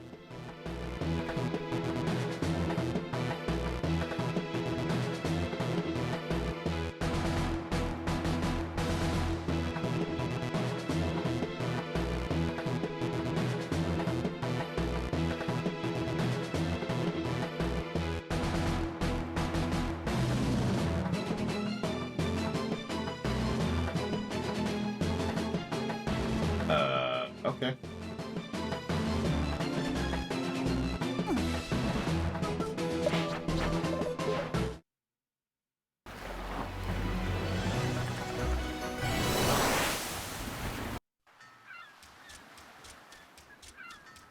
Yeah, this setting, which doesn't even know how steam power works yet, totally has, you know, a frickin' PDA and rockets and a bunch of other stuff, really.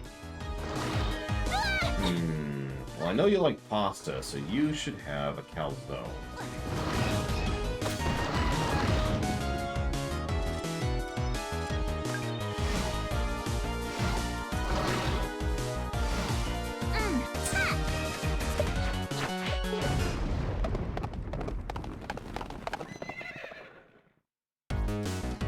Well, the good news is, I don't know how to make a calzone either. Other than the obvious meme answer of, just fold a pizza in half.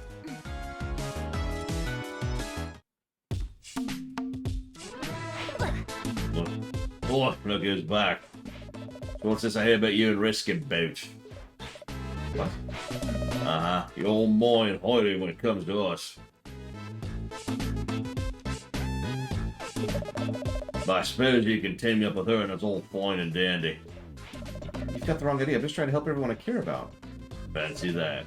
So it brings all the way out here anyway. Oh, I found the place, the Village of Lost Souls. You don't need to say nothing more. I know all about it. About what? My night job. Something I'm working on. None of your biz, sis. Aww. Anyway, I found this here. How cute. It's a wandering soul. Must have been separated from its body and can't find its way home. Whose soul is it? Only one way to find out. You just need to trigger the right memories. Maybe this fellow committed some foul deed in life, something he'd never forget. Or true love, someone he or she will remember for all time. Or something embarrassing, like maybe did diaper commercials as a child. And still wears them because he misses being in the spotlight. You're wrong! Who said that? Comfort and convenience ain't no crime. Oh, it's Barracuda Joe. See, that wasn't so hard. Here, take this spirit back to him. He'll be up in about no time. Assuming you kept the body. If not, I've got a few spares lying around. Oh my god, it's got a mustache now. Believe it. Yeah, it's not a big deal. Listen, Roddy, I met someone in the Village of Lost Souls. She explained some things to me and, well, I just want you to know that whatever happens, I'll always be your friend. Really? You're thick and thin, no matter what. Brother? I think she means it, sis. Don't mess it up this time. Can we have her for dinner? That's the kind of garbage I'm talking about.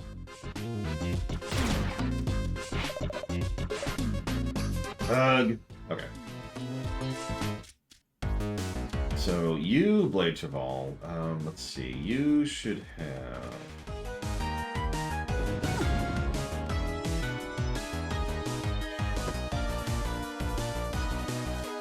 Okay, we already did this, that's what I thought. You should have...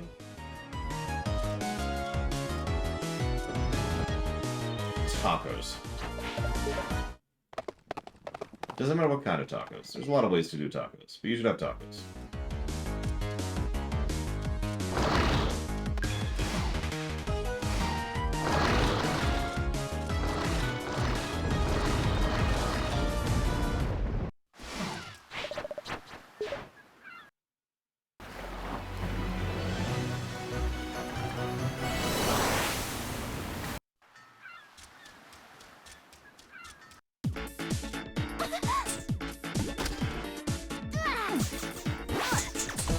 Wraps are delicious, but I think you can do a lot of different ways to.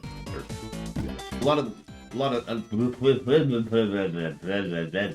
It's another thing you can do in a lot of different ways.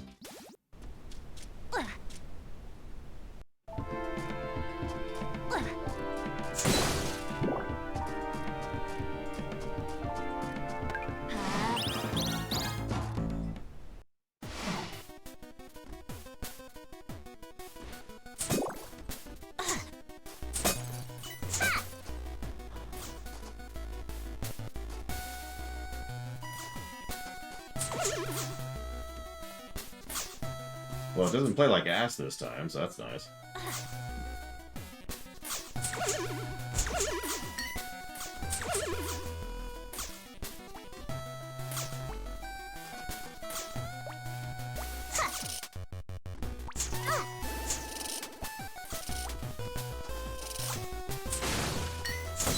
You know, I'm not actually sure, Grayson Horse. The graphics look like 2.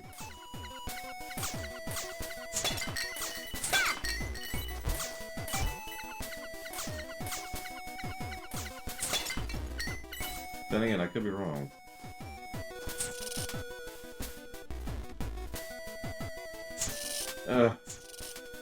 When are they gonna learn Zektat? The answer is, of course, never. Okay. Someone write this down, please. Fish, snail, squid.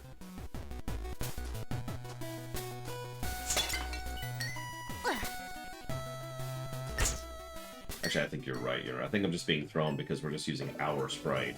And the camera's zoomed out. Thank you.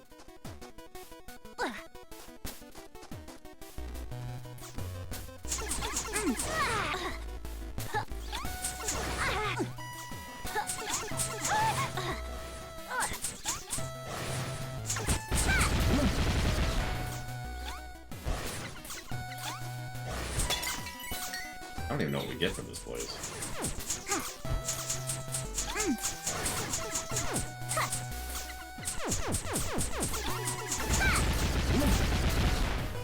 Did we do this last time? I legitimately don't remember.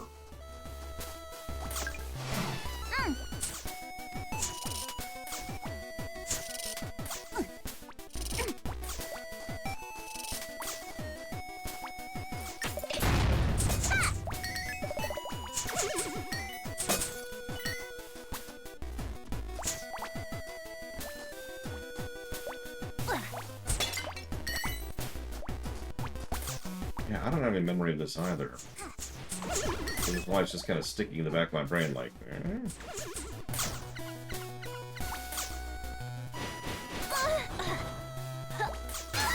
Oh, God.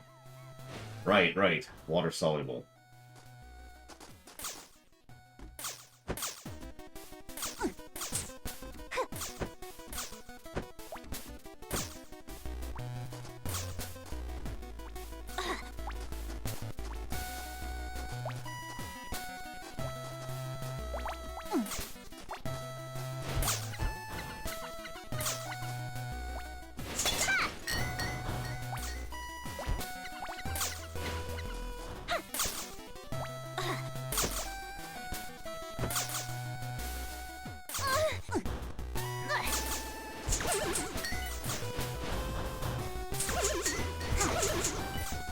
It even looks like a specific dungeon. Like, I remember this statue layout.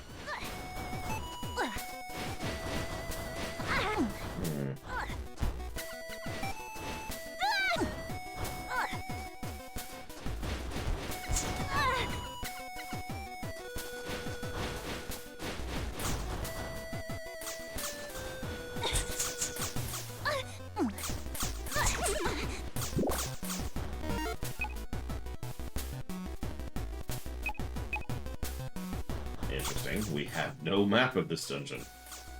At all.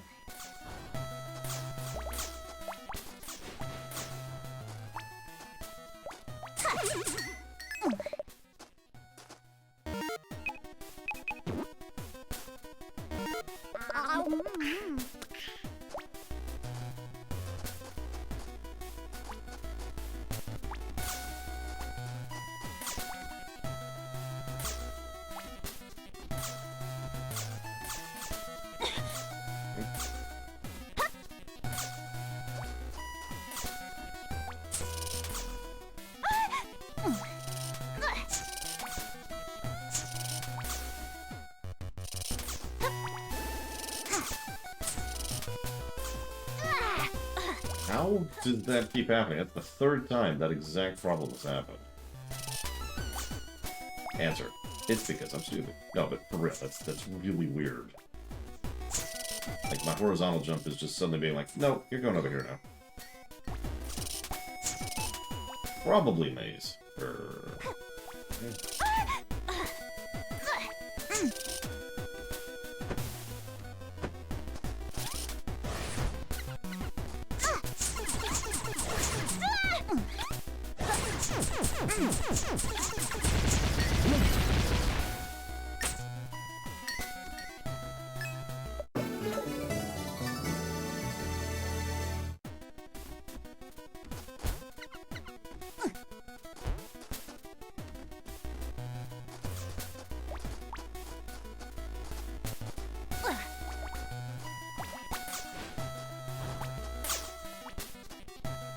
All one screen, too. which also means any screw-ups mean having to redo the whole dungeon.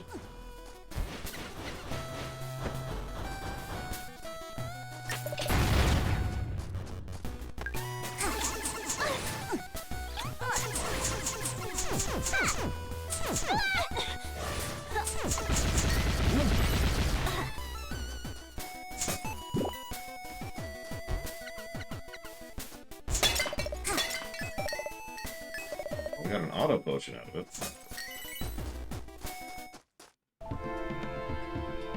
But that's it. It's an Easter egg and an auto potion. Interesting. Not exactly what I was expecting. Whoa. Awful plate roll. That would be terrible. Ah.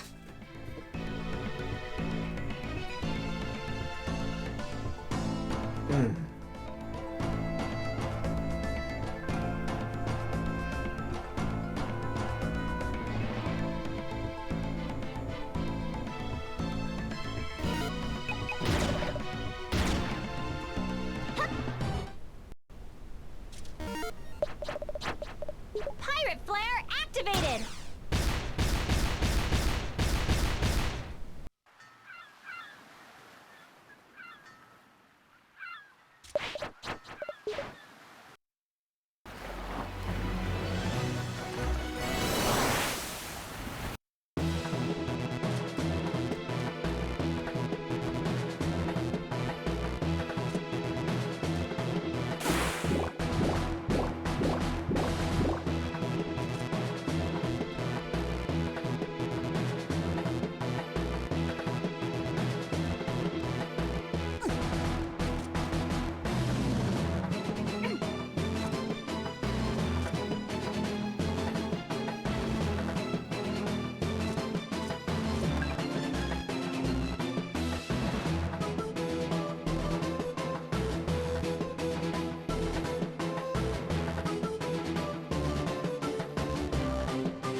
What system is this guy on, Lord Nermont?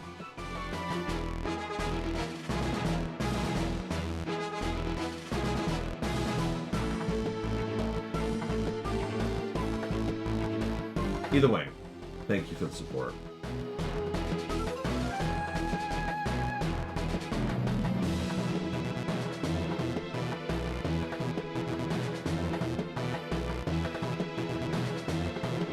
Well, hang on.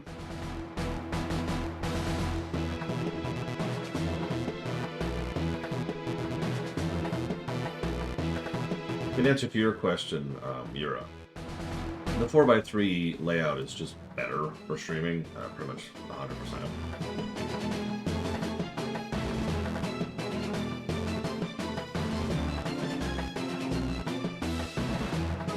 Ultimately, the size of the screen is actually identical. If I were to...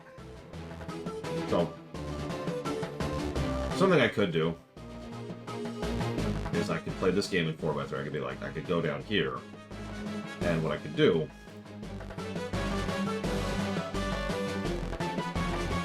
is I could do this. But I don't like this. I don't like doing this. So I'm not going to.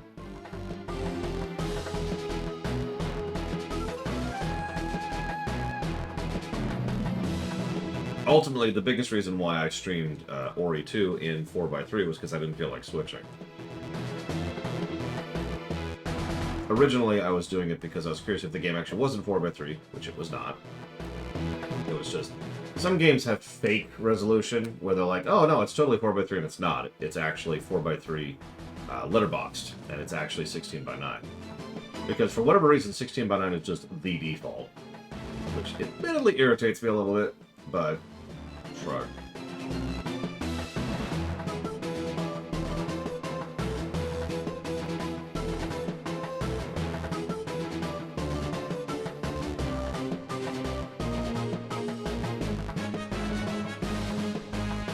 So I'm...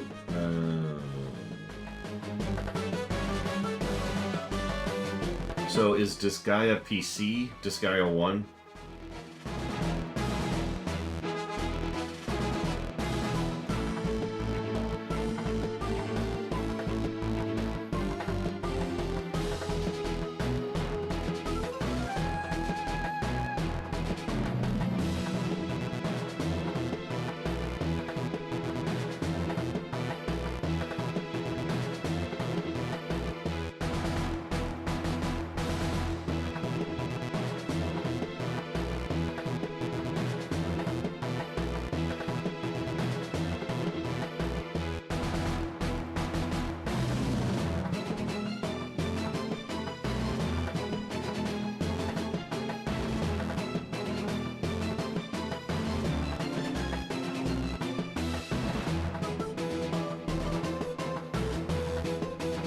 I'll sit on it for a bit.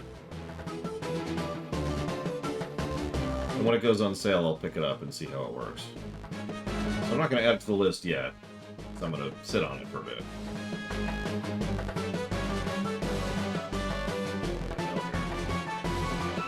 Either way, I do appreciate it, Lord Armand. Thank you. And we'll look into that.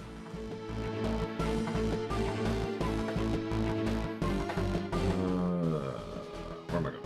What am I doing?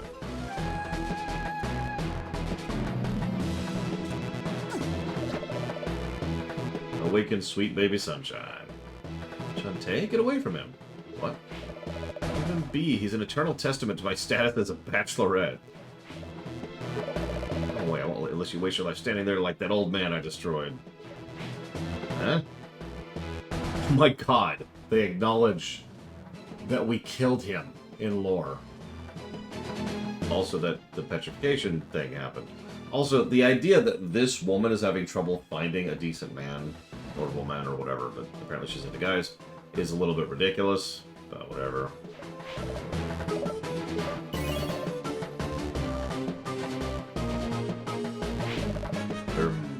Barracuda Joe's alive. It's absolutely incredible. How did you accomplish this? Shantae, you're the most amazing friend ever. I'll never question your judgment again. Yeah, Joe's had time to think. And there are a lot of fish in the sea and all that. Well, back to work. What is wrong with you? Date this woman! Come back here and marry me, you scumbag. I'm gonna go too. Yeah, fair enough, Dakota. Might as well be no good candidates. Still in the targeting module on Frostbite. Yep. So now that we've dealt with all that, backtracking. No, I didn't, Lord Hermon. Why didn't it show up over there? That's very strange. Either way, thank you for being part of the show, Lord Hermon. Why didn't it show up over there?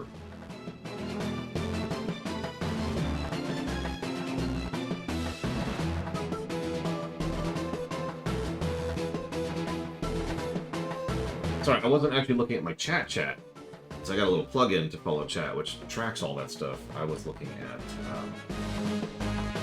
the chat over there because I was looking at Steam to try to figure out what that game was.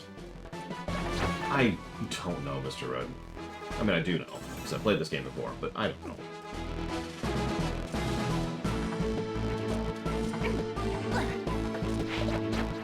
I suppose I should update the HUD while I'm already in Alt-Tab Bill.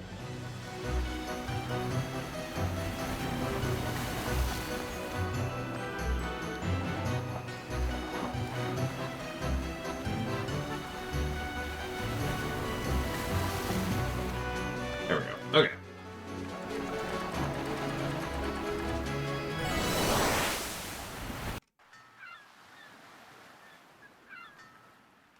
Nice place. You know, that's a good question. Is everybody in this island just have permanent heat stroke? Is that just what this is?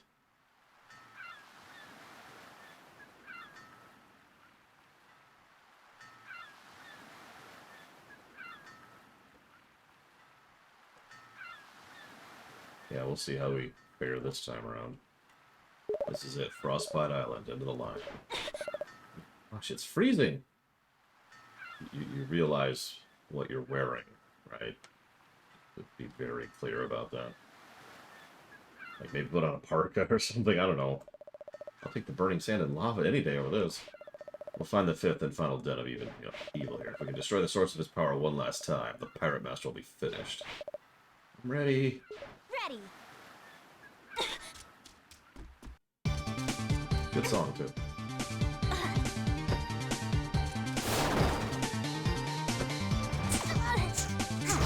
Enemies are starting to really hurt, too, at this point in the game.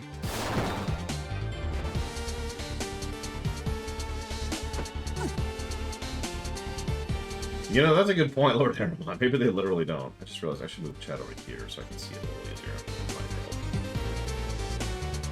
Let's switch this over here. There we go. Okay. Okay. By the way, in perspective, that's a heart and a half per hit.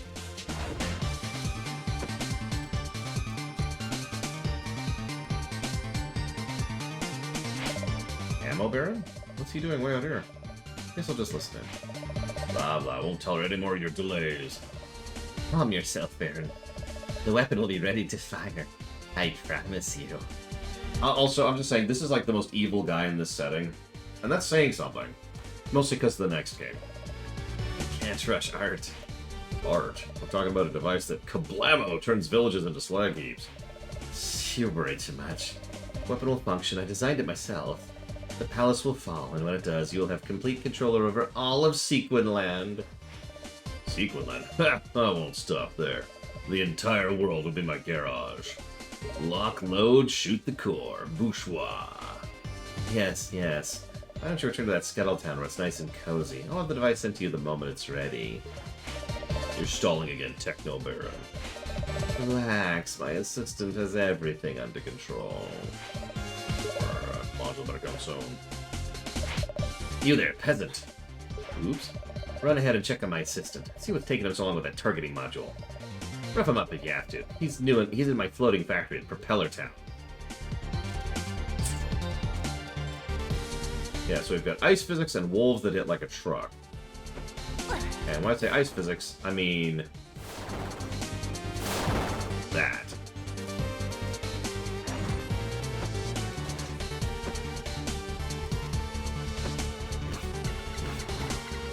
Which we're just gonna try to avoid as much as possible.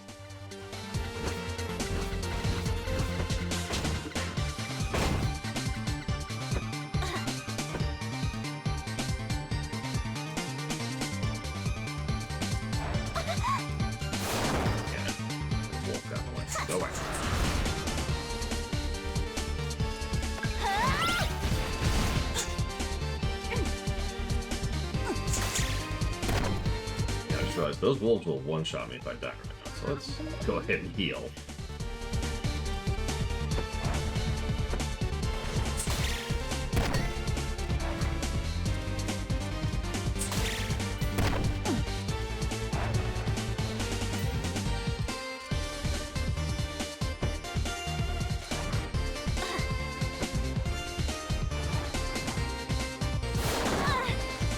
A little bit too far. Ugh. Okay.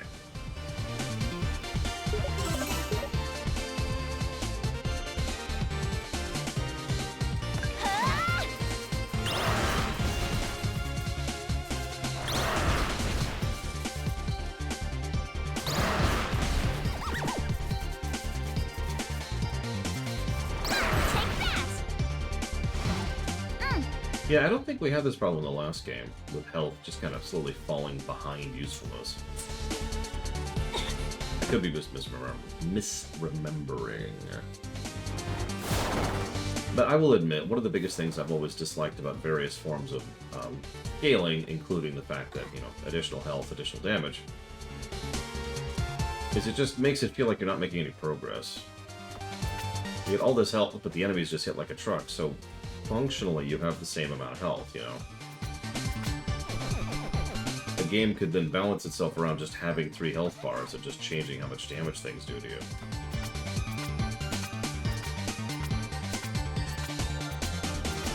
Food for thought.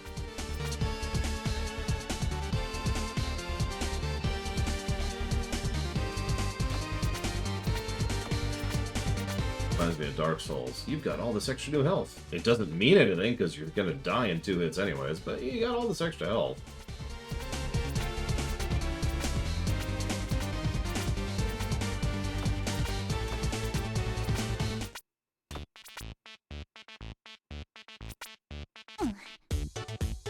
Yeah, honestly, yeah. Most Zelda games are much more specific about which enemies do more damage, and in most cases there's also a way to negate that by giving you extra armor, which goes back to even LTTP. Oh, I did, Sean. Sorry. Thank you for pointing it out. It was, somewhere. Where was it? I think I pulled the map. Oh, what do we got? That's not the map. Where's the map? There's the map.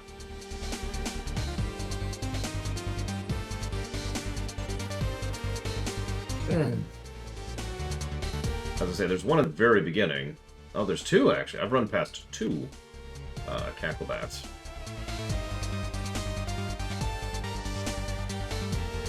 We'll come back to that.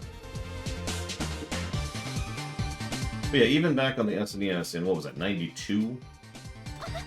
Zelda had figured out how to make it so that some enemies did more damage, but they didn't do a lot more damage. And only a few specific enemies did tons of damage. Like 2 basic enemies in Zelda LTTP actually do a lot of damage. Everything else is reserved for the bosses.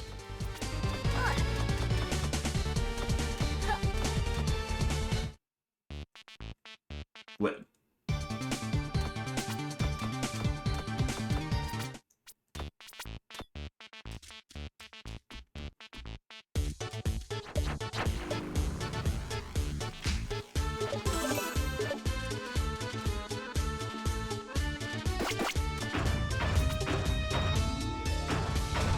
Nice place.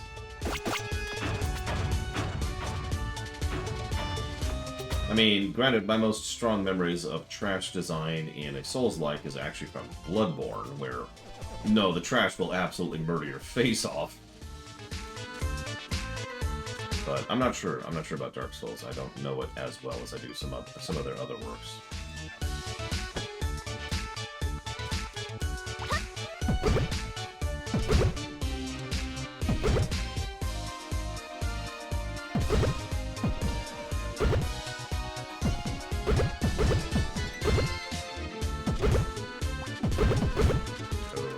Okay.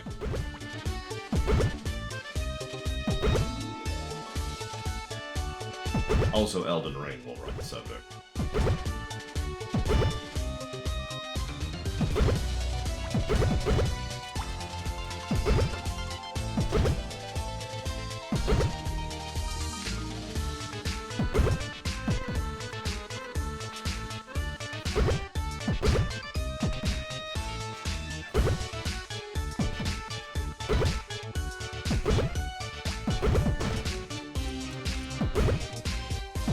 I mean, there's a reason I had my full posture set when I was playing through Elden Ring, even though it looked extremely stupid.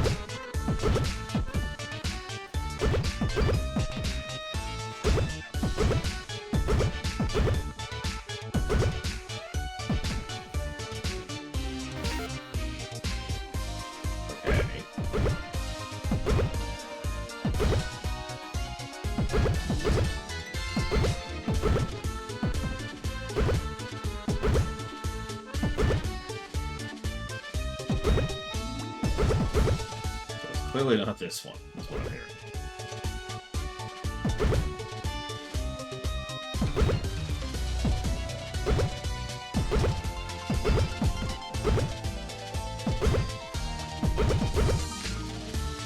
Yeah, this is just trial and error. Kind of, literally.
Oh wow, Braven. That's a new issue.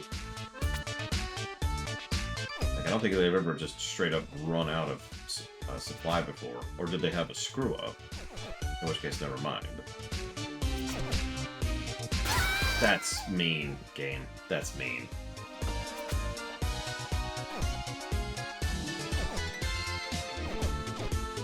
You gotta give me a little bit of time to adjust. Not even to react, just to adjust. It just takes a minute to move on these frickin' chains.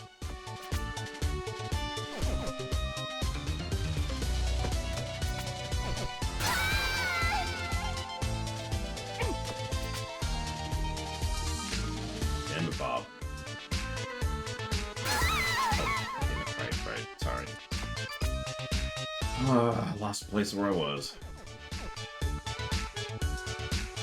The next one I gotta stay high.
Oh god, there's those ice physics.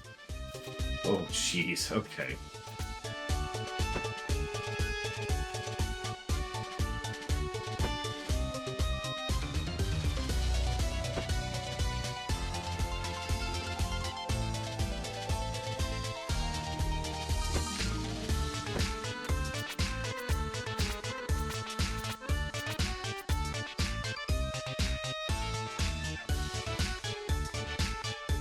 My god. Okay, so pick a movie, pick one actor to keep, everyone else is played by Muppets. Now, my mind immediately goes to Star Wars. Probably Obi-Wan. in A New Hope.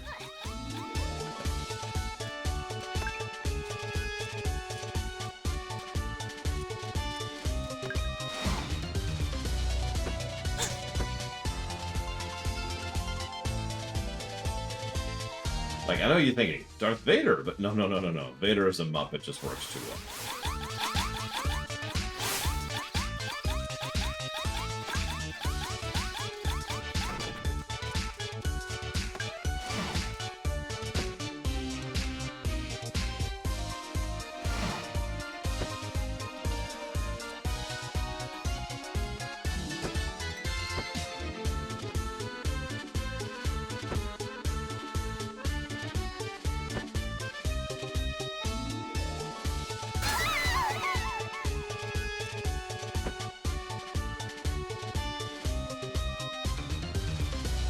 Yes, evil is a point of view, Anakin. I can't quite do a Kermit voice, sorry.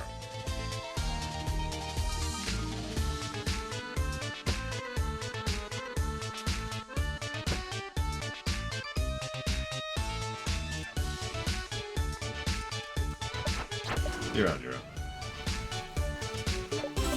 That's because Jim Henson worked alongside Star Wars quite a bit back in the day, Maze. So, I mean, Yoda. Who do you think came up with and handled Yoda? And yeah, if you've ever seen a shot of Luke along with Miss Piggy...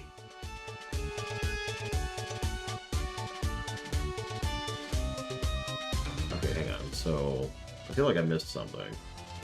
Oh, no, apparently I didn't. Wow, okay. So... Okay, I think my let's go there.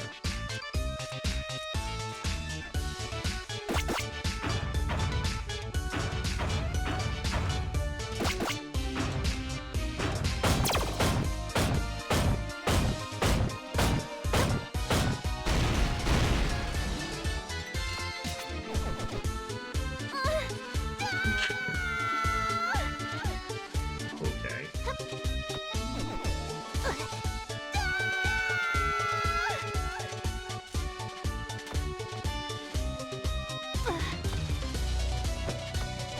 I mean, it has cut through a lot of things lately, so yeah.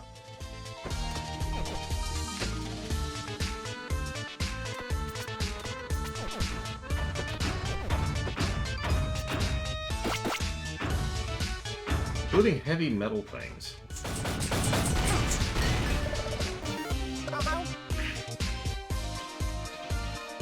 I mean, I agree with that, Blade Skull. I'm not sure many people would disagree with that.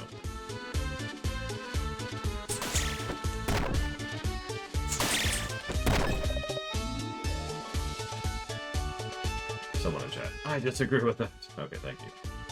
Gotta get that quota in.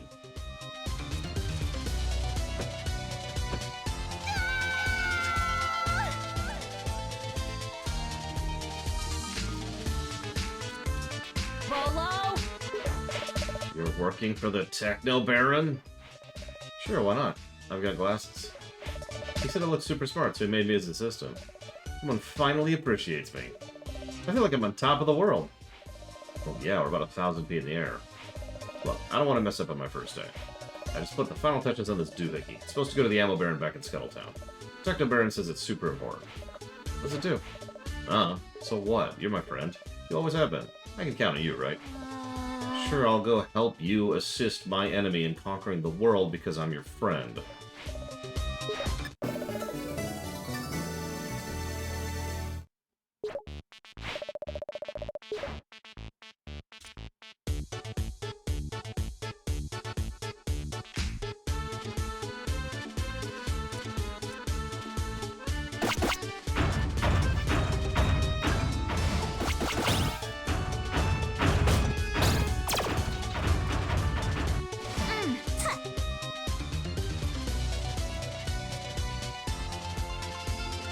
Because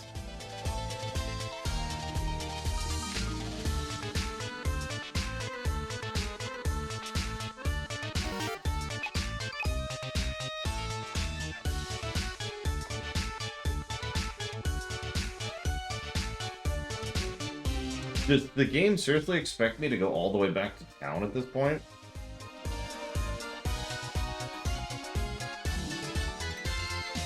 Like, is that actually the progression path here?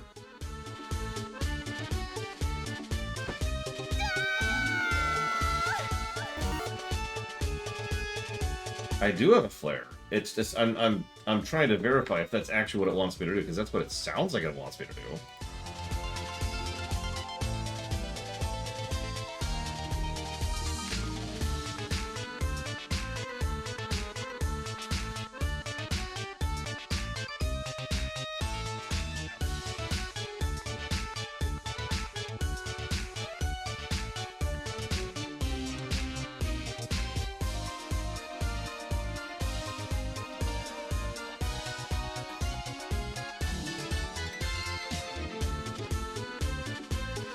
It is. It is. We're going back to Scuttletown. And then, surprise, we're coming back here.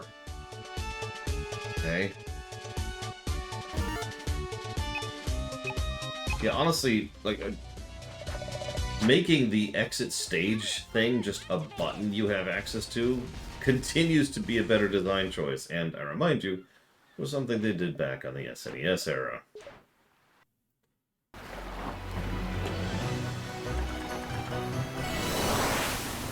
It probably took a lot, but like, I'm honestly confused. Like, they clearly have the tech in the engine to allow you to warp back to the spot, so why not just let me warp back to the spot?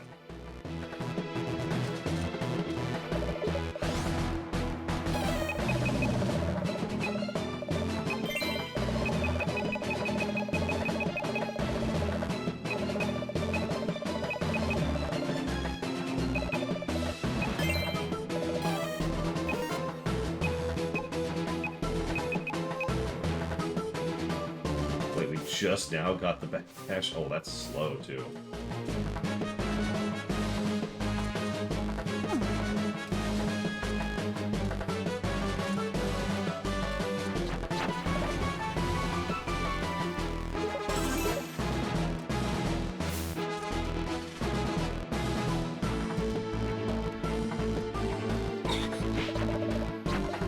Targeting modules arrived. This is awesome. Good work, citizen.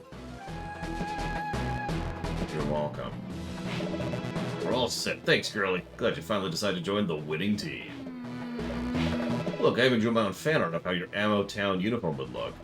That's small. But first, I've got other business to take care of. Let's run down the checklist. Power at maximum. Aye, sir. Firing station. Finger on the trigger. And you're sure the targeting module's installed properly? She's up to code.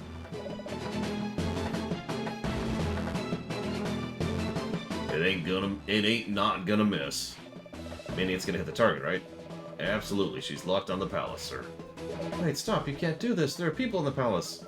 You're gonna defend those mopey old bureaucratic busybodies? If any survive, I'll give them new jobs at New Sequin Land HQ. Fire on my mark. 3, 2, 1. Firing Palace Disruptor Cannon.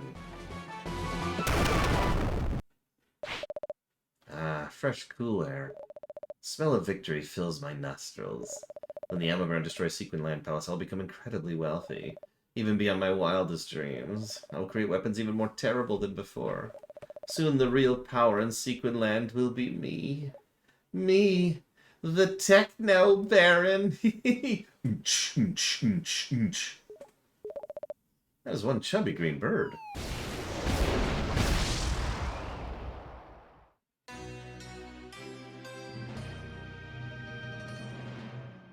Okay.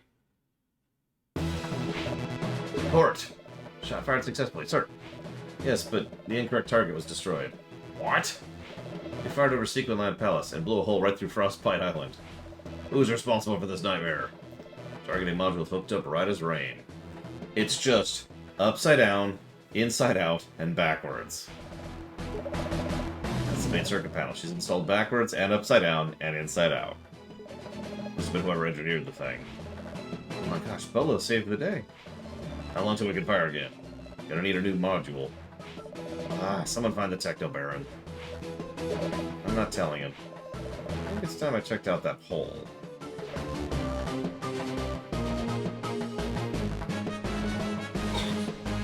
This game.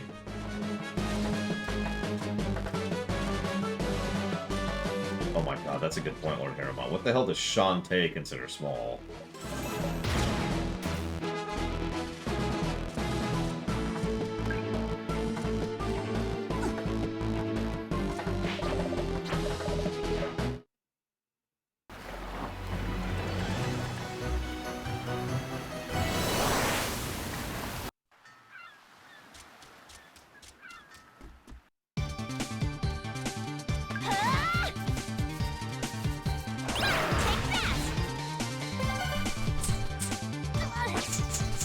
There's one Gacklebot.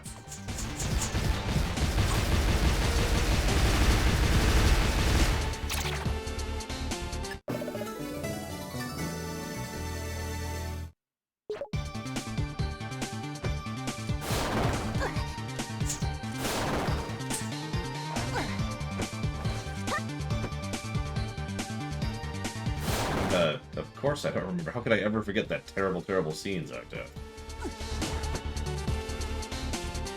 What was it, 6 cuts to go over that stupid fence? Hang on a second.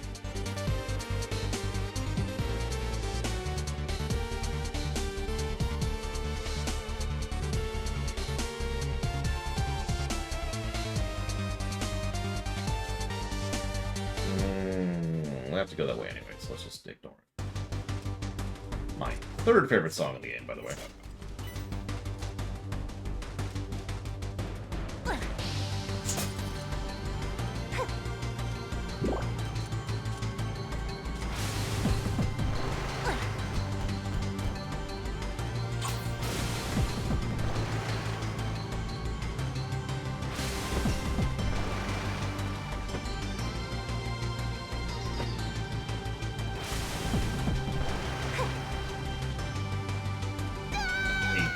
Don't understand what happened there, but okay, cool.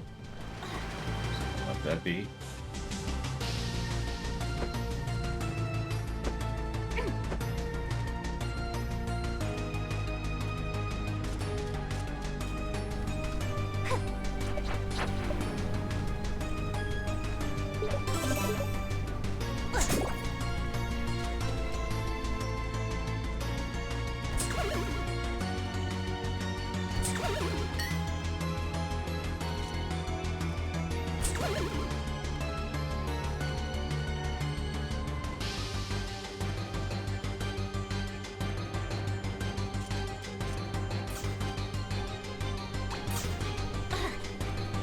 Oh, okay.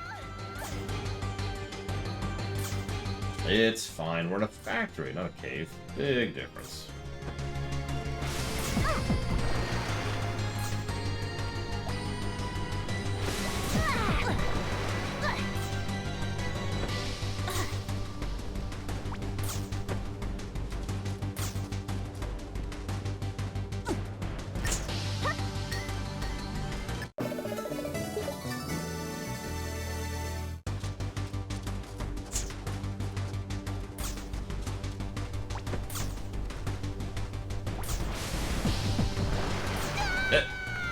Okay.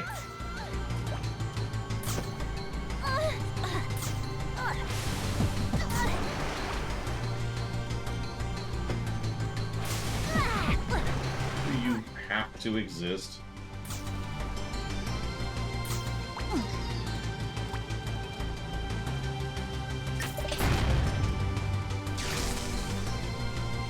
Cute.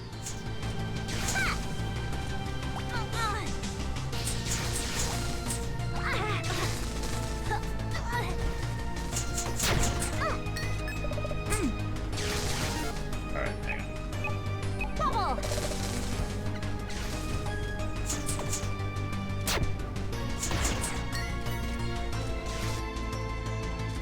Probably because it's not full of our powers yet, if I were to guess in the matter. We need to fill the lantern to conclusion. If I were to guess in the matter.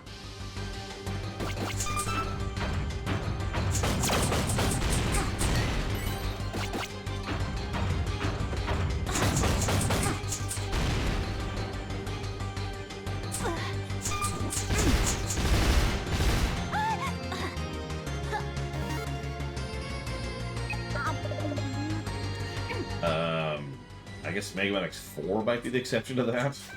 PM Triox. Maybe? I don't know. That's debatable. Think about it. 20XDX, maybe? I don't know. I mean, near as I can tell, yeah, Shadow Machine. Not that I mind.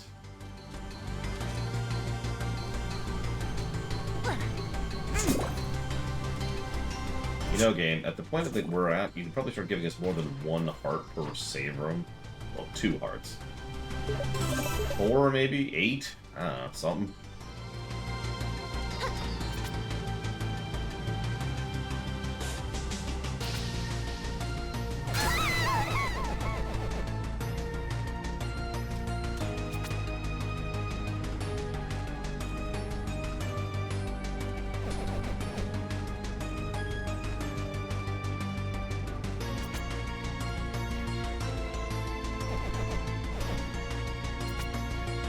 Yeah, cute. I saw that coming, game.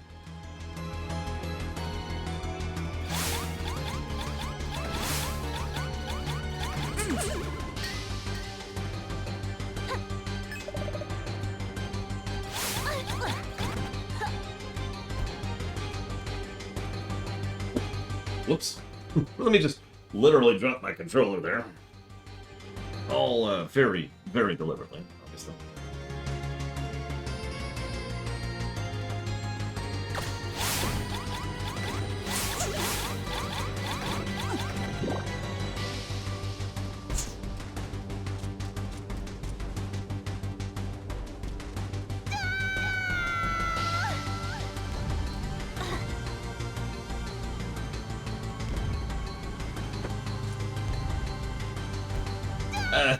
Okay.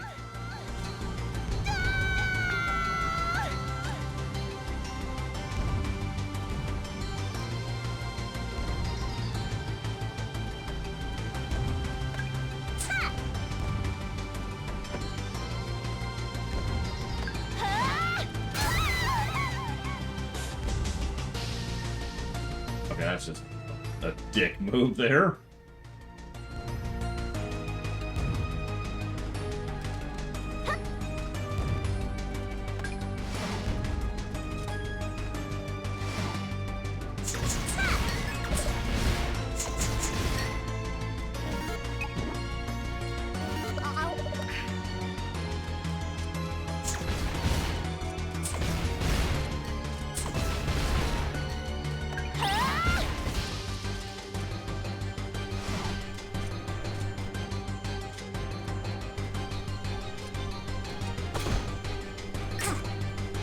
Frickin' finally.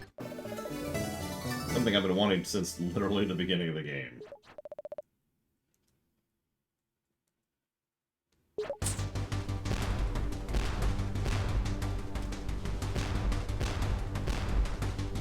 It's a quadruple jump.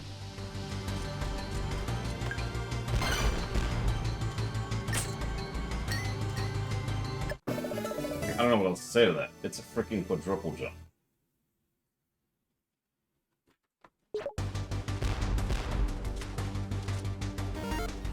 Okay, where are we?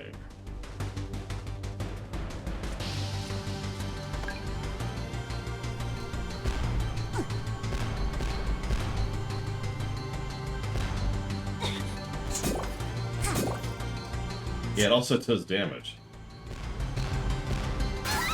In addition to everything else.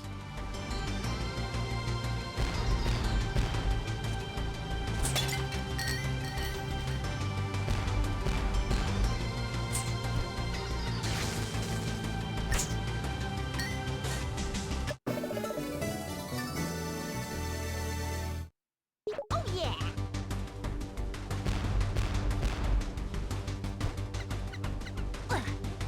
Not gonna question that. Also, I love her animation as she's riding the cannon. Oh, oh, oh. A little bit more height. There we go.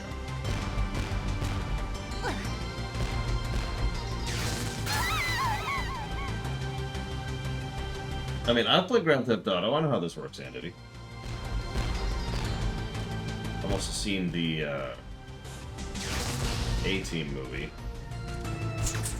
That was a scene.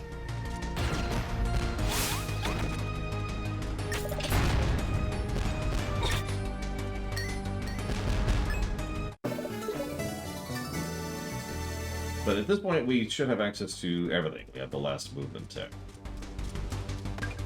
Which, well...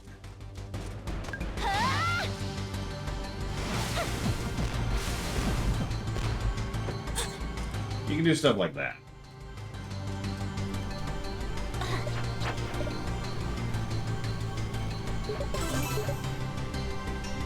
Which means we can finally talk about traversal.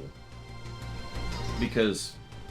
and I do think that this is a bit of a flaw in the game. It takes literally until the last level, or the last island, excuse me, to actually unlock the traversal tech in totality. Which is not a decision I'm cool with. Remember in Ori and the Blind Forest 2, one of the big things I liked about it was how much of the traversal tech you unlocked early on. Obviously this varies from game to game. Some games really like to give you the cool stuff way too late, some like to like it way too early. Kind of a sweet spot. I do think this is a bit too late, and I do think it suffers for it. But I think we're still going to give traversal positives because it's still fun. Yeah, exactly, Lord Herma. Did you give my cannon back? Oh. Okay, so now that we have access to every freaking thing, where are we? We're right here.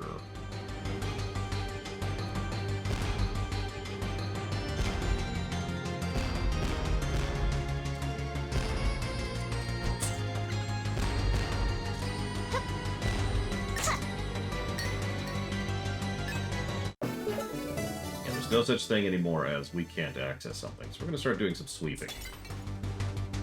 Just a little bit.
Whatever.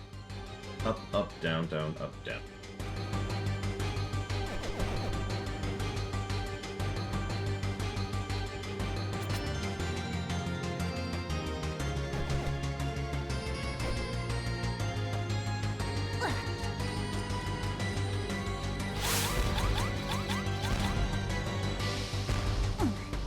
You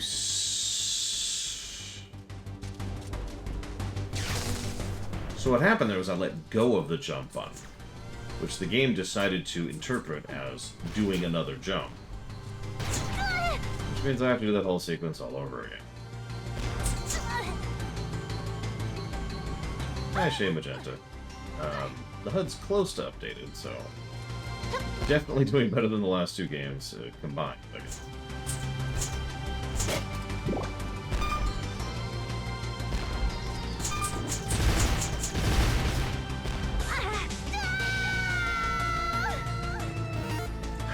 Now the game's just trying very, very hard to piss me off at the last second.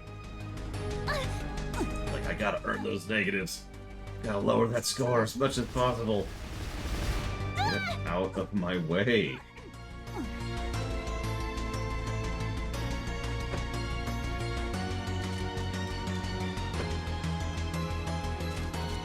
Hi, Czar. Hi, Ross. Up, up, down, down. Here, I'm gonna save this time, so I just have to do this again. Up, up, down, down, up, down. Why, Mr. Road? I mean, it's a terrible cutscene, but... What for you makes that worse, I guess is really what I'm asking. Because we all have our own variances on worse. Some people think Code of Honor is worse than Threshold. Some people think that that actually belongs on Nemesis. Or, okay, so, let me go with the thing. Give me my friggin' heart squid, Jesus. Some people think that, Turnabout Intruder is worse than Nemesis. Oh.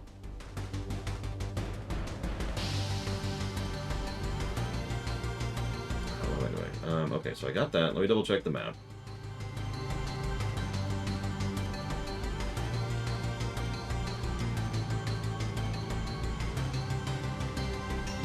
Okay, we should be good. Some people, I actually have heard a lot of people think Insurrection is worse than Nemesis, which is honestly bonkers to me. I have no idea, Pika. Sure, Zara, hit me.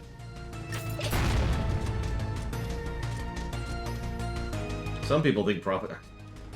I was called, this is not a joke, a transphobe for not liking Prophet and Lace.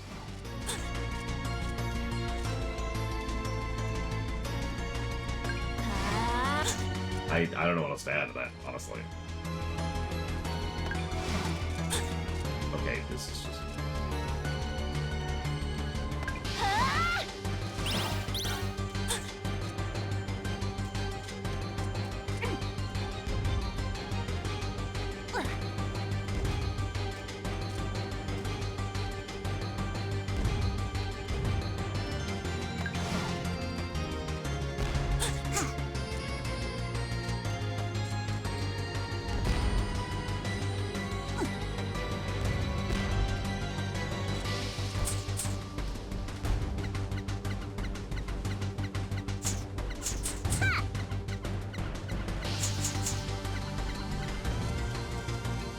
Honestly, I'm kind of with you on that, Kay.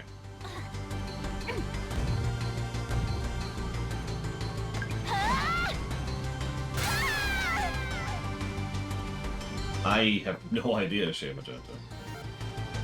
Like, I know a lot of people really, really hold First Contact in high regard, and I understand why.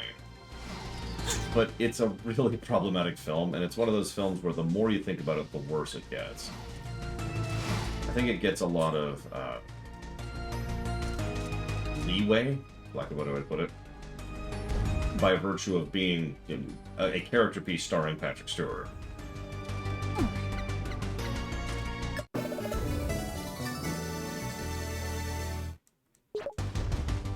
And don't mistake me, I get it, it's a character piece starring Patrick Stewart.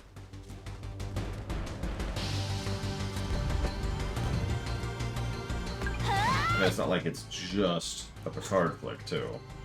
But he is clearly the emotional center and core of that film, and he carries it on, like, almost entirely on his shoulders, despite the fact that the script is problematic.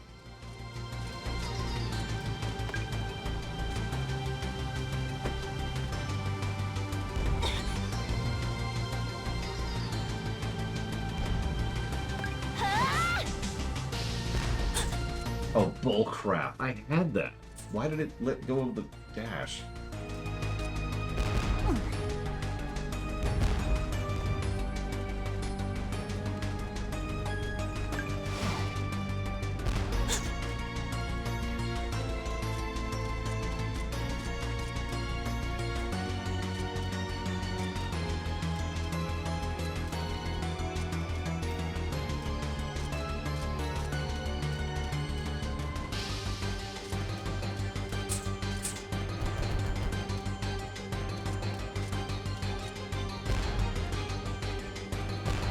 I think I'm doing it wrong. Or it doesn't work when I'm doing.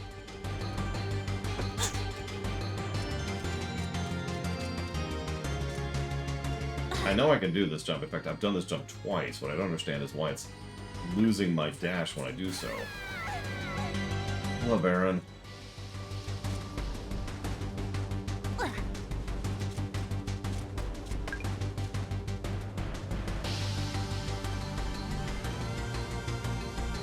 How should I make the invisible random encounters into visible roaming places? I almost don't understand your questions are, because the implied statement behind random encounters in lore is always that they're not random encounters, that it's as you're traversing the overworld, there's just... Why is it doing that?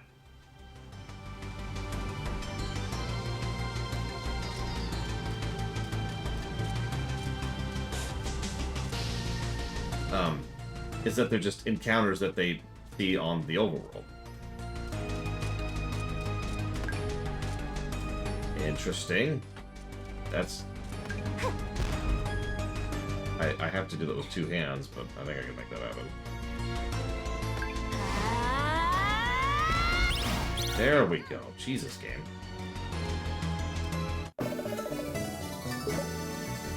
I think you're right, Kay. I think I was hitting... I was literally jumping too far. I think. Because I needed to land and then keep dashing. Either way, that's funny. So let's... So... Yep, nope, that trick still works. I can see why, too. It's because there's no delay in input, so we're always moving, which is apparently what it tracks for the dash. Reminds me of Mario 3. Or Mario World, for that matter. Is there not a save point anywhere near here? Why is the nearest save point way over there?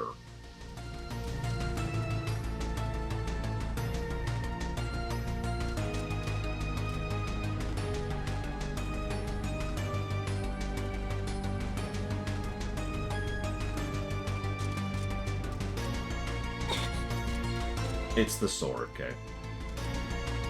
Chicks dig the sword.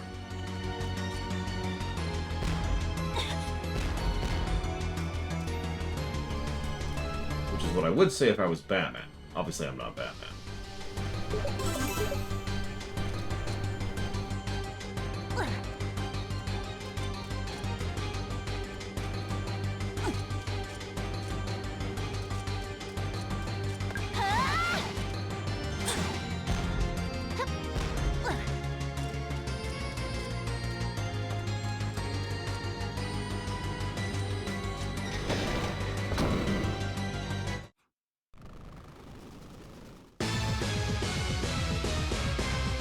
Why? Patent pending. Oh my god, let me move. Let me move. Or, no, that's also cool. What's happening in Maui right now?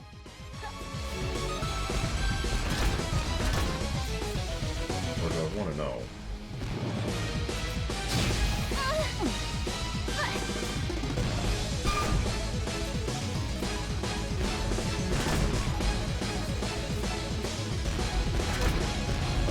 Canada, I understand why there's wildcards, because there's a lot of contributors to that, but, like, what the hell is hitting Maui right now?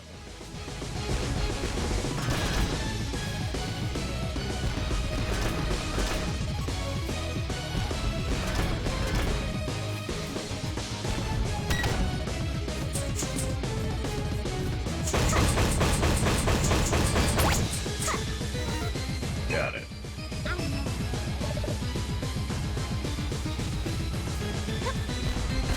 No. Okay. I have to just kind of try and jump through them.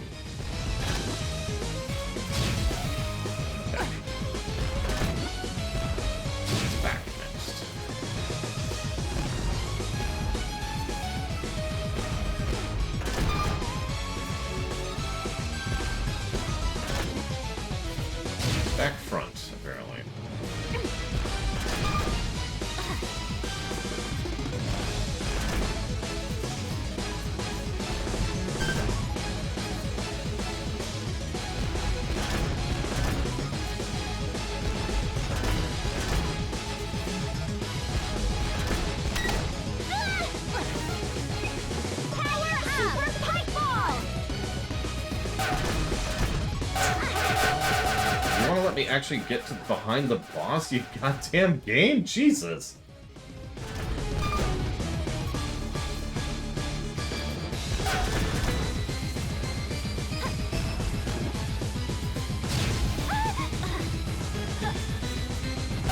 In case you missed it, we're flying on ice, or flying. We're platforming on ice physics for this stage, for this boss.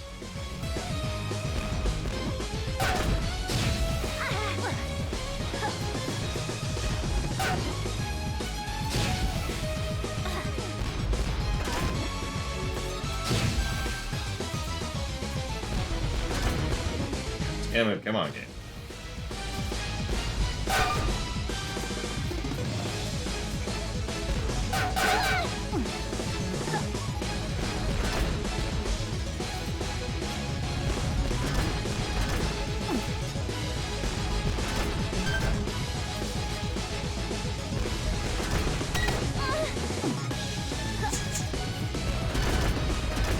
You gonna let me get... Oh,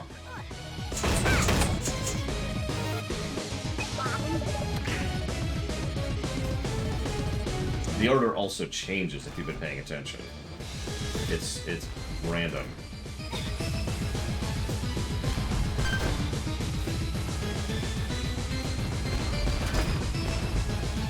And of course, the back one is the irritating one, because you gotta usually do another jump to get back there if you're trying not to hit that one. Too late. That was perfect. But of course, I didn't want to lose the step, so, just gonna get hit there, don't mind me. Yeah, so now it's middle back front.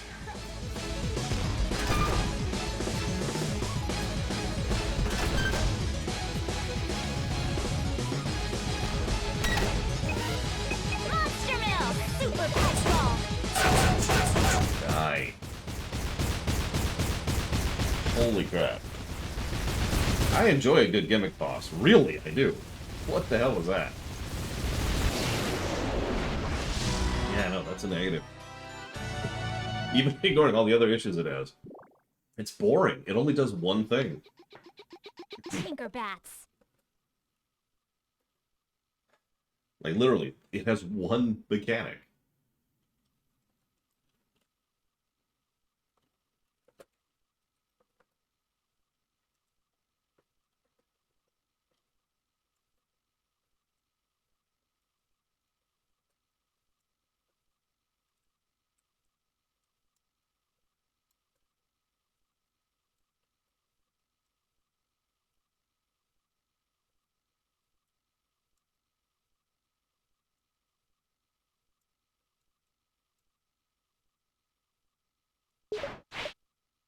Anyways.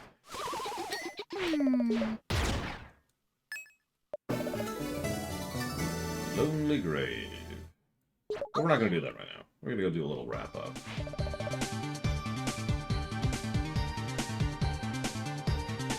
How to improve the boss fight? Okay. So first of all, get rid of the 3 thing. Just make it have a button on the top. You hit the button. You jump over it, you hit the button on the top with the cannon, the item we got in the dungeon. That makes sense. And it goes, ugh. And then it reveals its weak spot. And then while its weak spot is available, it actually changes its attack pattern. Maybe it does like a slam, or maybe it does a rush, or maybe it looks around for you for a second, and if it spots you, it goes, rah! But if it doesn't spot you, you can just hit it a bunch. And then eventually it goes back to the first phase.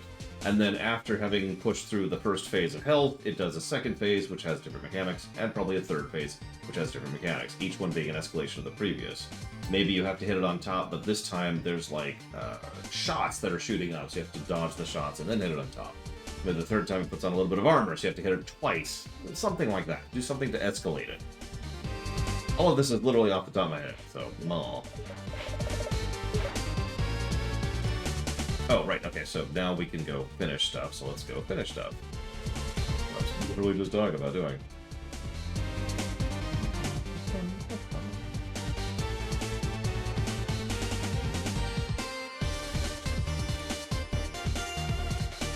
You can also just keep it 3 buttons and not make it so you have to randomize the order of the buttons. Just hit the 3 buttons in any order. That wouldn't make make it a good boss fight, but it would make it a less irritating boss fight.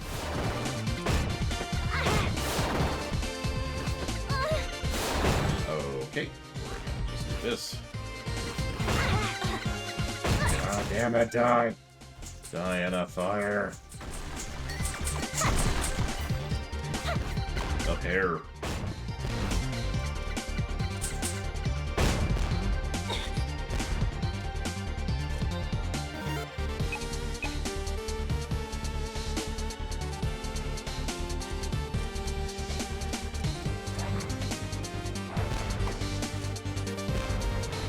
But anyways, I hope I answered you, Zara, because the answer really is quite simple. Just make there be enemies on the overworld. Now, if you're trying to do some kind of meta thing, well, that's different. The encounter dimension, which is actually what the players are entering randomly. That's why they go to a different screen whenever they fight them.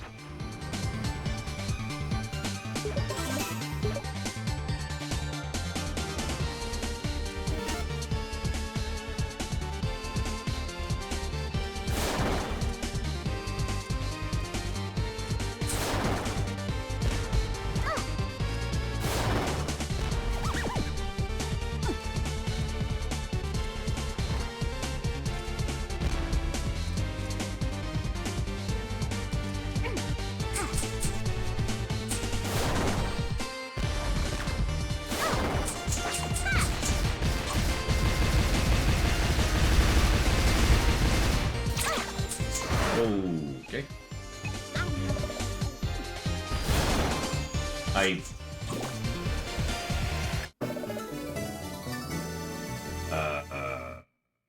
Okay, so you have two options. I'll just repeat myself from the beginning because I have no idea what you missed on that, Zara. So you have two options. You can either make it so that it's in lore, in which case it is what it is. As they're roaming the overworld, enemies are there.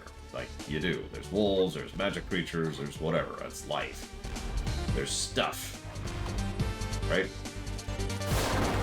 Like, random encounters are extremely easy to explain in lore because they're just a representation of what's happening in lore. But then you have to, if you want to do something meta, then what you could do is you could just make it so that they come from, like, the encounter dimension. And so all the enemies exist in a completely separate space, a dimension, which the players randomly enter. And when they do, they, you know, the enemy's like, aha, die. And there you go.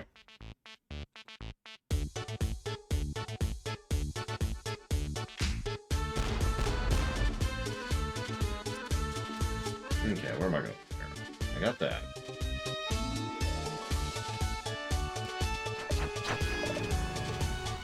We're going all the way up, aren't we? Let's see if we can skip some of this. Probably can't.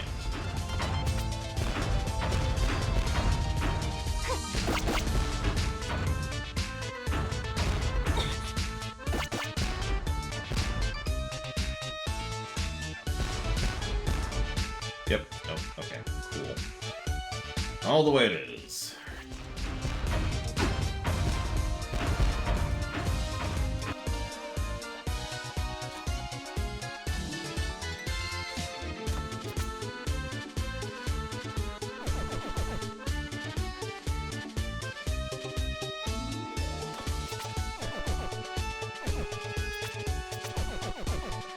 Right.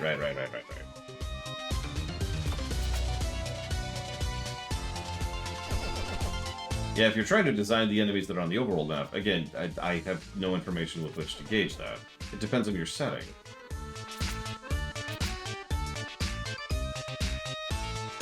Wolves? Bandits?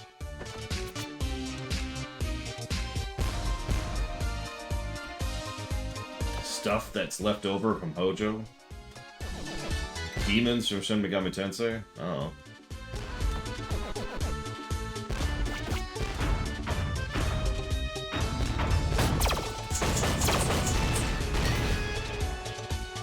Wolf bandits? I mean, yeah, we got all kinds of options. You can set your encounters to be pretty much anything. Just depends on your setting.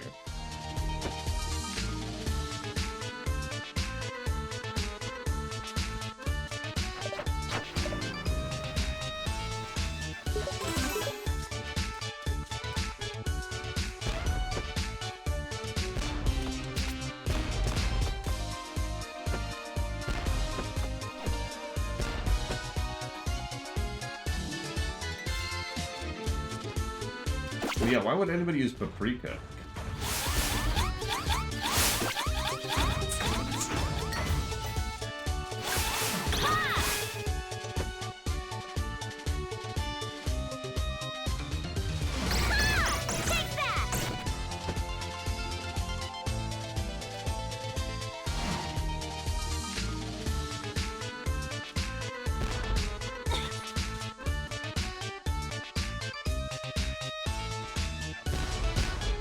Yeah, that's what I thought.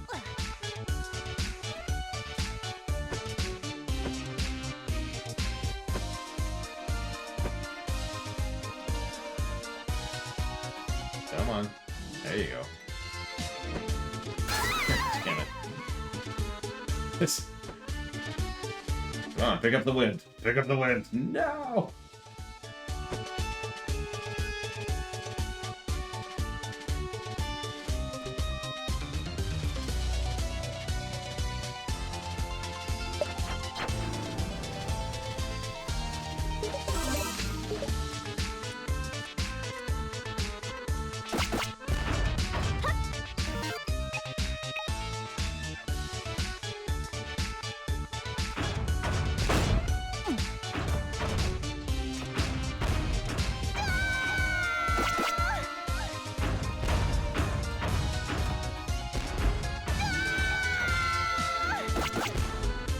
You know, all of these games have had an issue with grabbing these damn buttons. Except for like Ori 2, but all the Shantae games have had issues with it.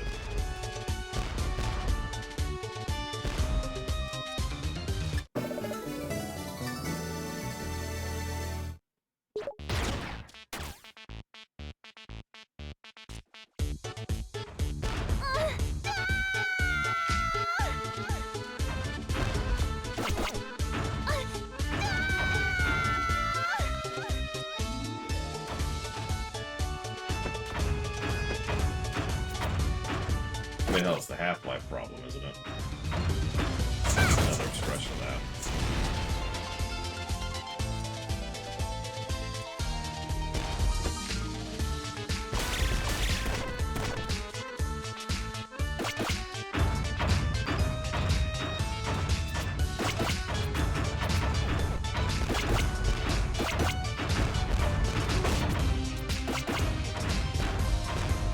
No, I understood, Czar.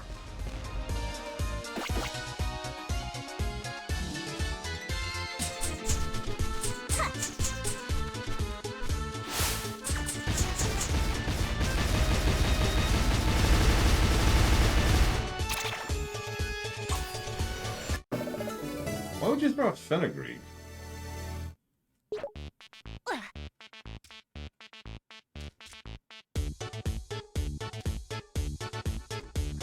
Also true, Taquata.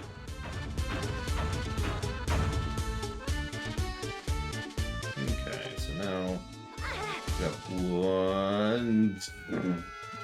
That bat. MVP right there. I have one more item to grab here. Hi, Bola. That appears great for my fresh air. You just add it to stuff. Seriously, that's what you do. You just add it to stuff. Pike ball.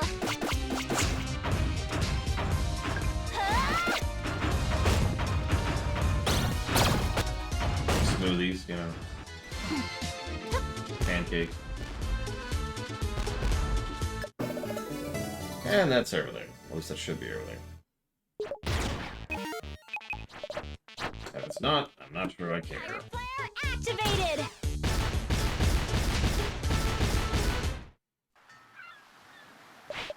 You made it back in one piece, and with the cannon, just as I suspected. Yeah, we make a pretty good team. Maybe what? I don't know, I thought maybe you'd change your mind and join the good guys for a change. Me? Join you? You better focus on the task at hand. These 5 islands were the source of the Pirate Master's evil power. With his creatures and servants neutralized, we got him on the ropes. Time to deal the final blow. The genie sealed his bones in a tomb. Location's known to no one, if we could somehow find it. I did find this map. Let me see that. Incredible, this is really it. The secret location of the Pirate Master's grave. Come on, we're gonna have a look.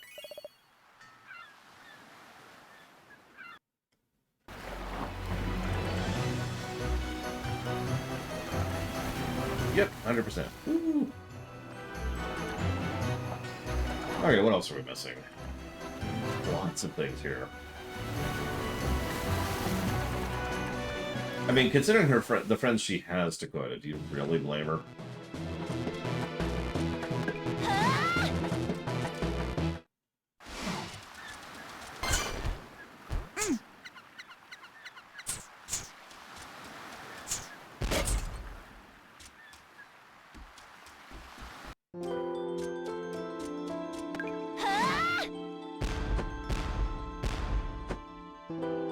I screwed that up. Are you telling me that I was going to manage that? Alright, hang on. Let's try this again.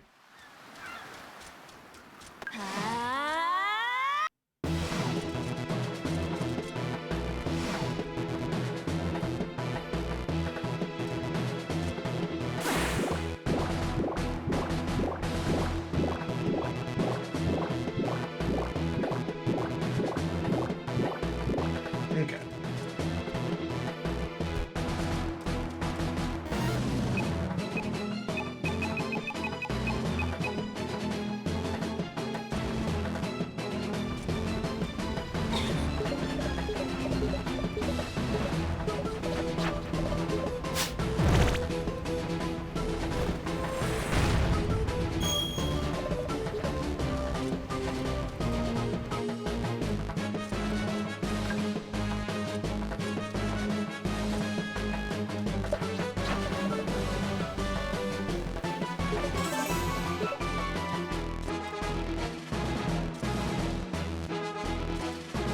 I did not get a lot of money in that last dungeon.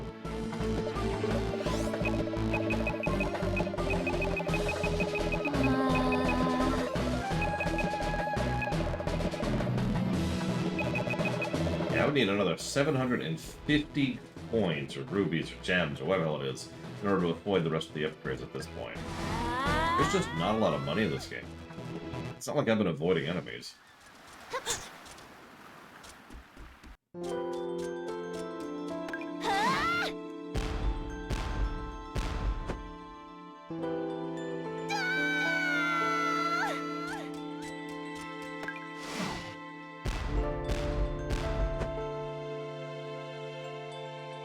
There we go. Oh, bullcrap, I had that.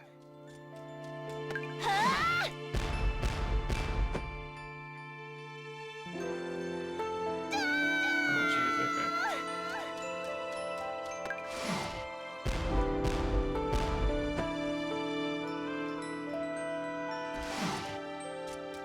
okay. Okay.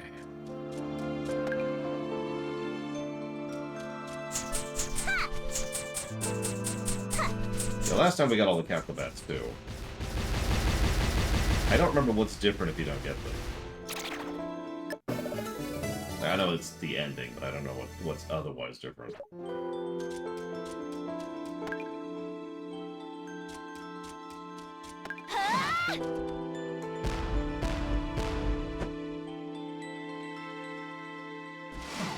Shantae?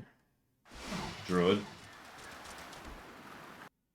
Not in this game, because she lost her druidic powers, but she's a druid, like, through and through.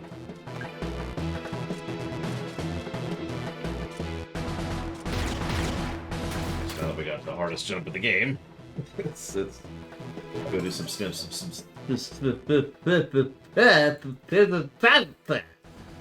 substantially easier ones.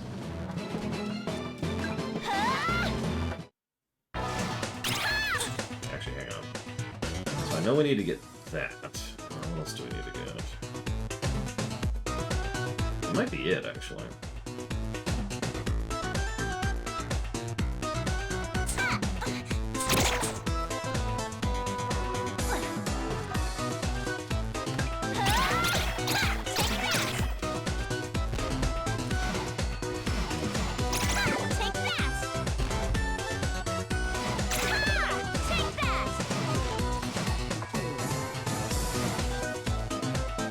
Love the old man just being like, hey, oh, okay, bye.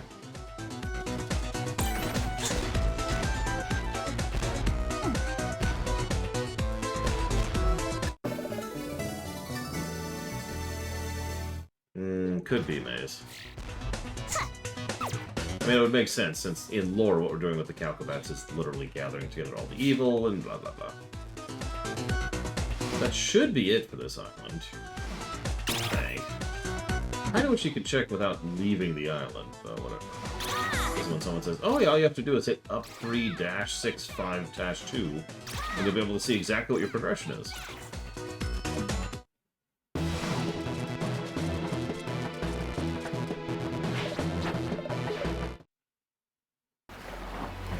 We are missing one Cacklebat.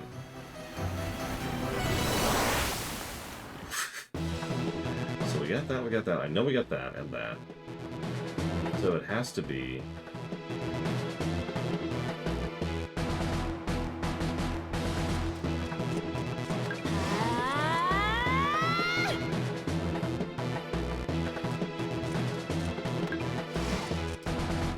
Okay, never mind, I see it.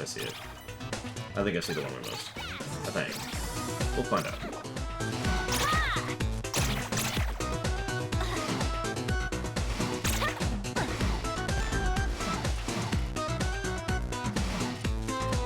But yeah, in this game, Shantae, and consequently Risky, definitely swashbuckler. Or rogue, or whatever you want to call it.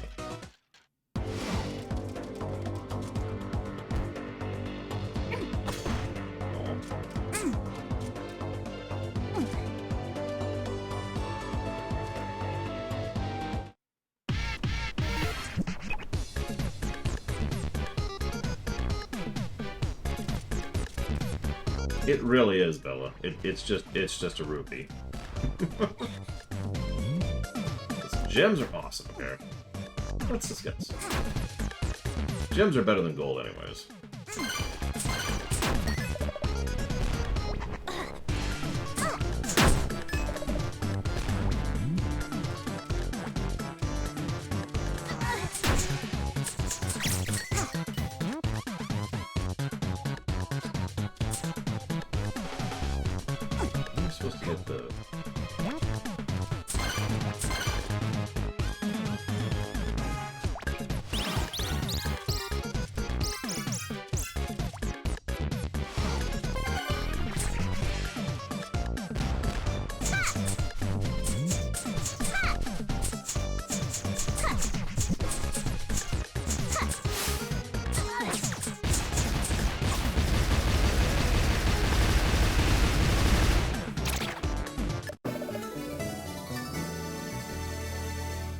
So now we're done with this island.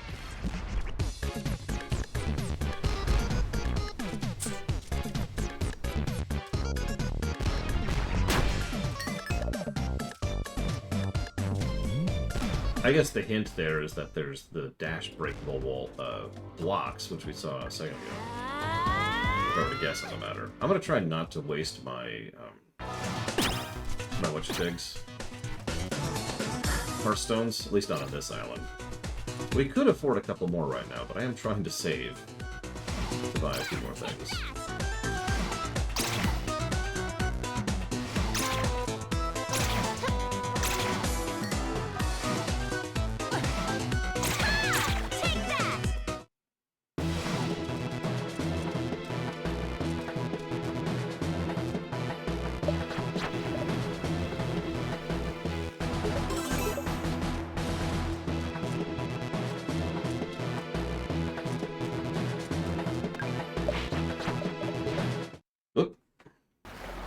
Okay, that's it for Scuttletown. What are we missing in Saliva? Also gross. Let's see, so we're missing one of each, I think it was? Shoot, I guess. Yep, one of each. Well, I know we got that one.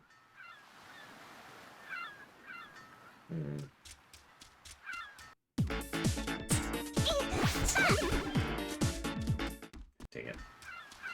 Yeah, Spitville. Great! Like, who named this place? And well, I'd say why, but unfortunately I know why.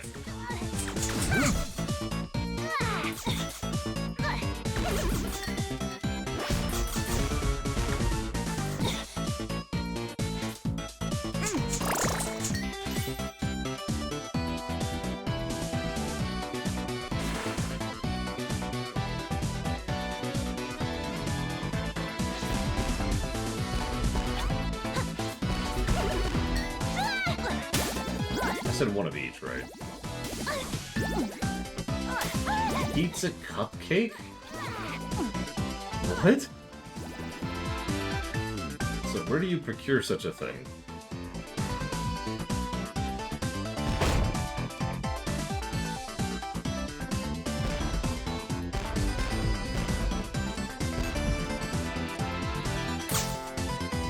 I swear I've been up here.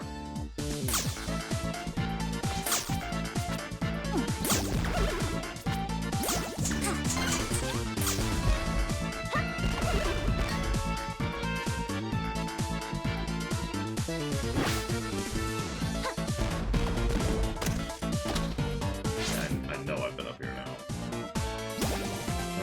Okay.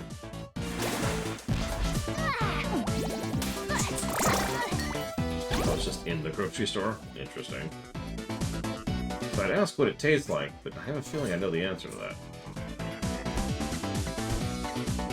I guess the question is it like a pizza in the shape of a muffin or a cupcake or whatever? Or is it like a cupcake with muffin toppings? Like, what the heck am I listening to?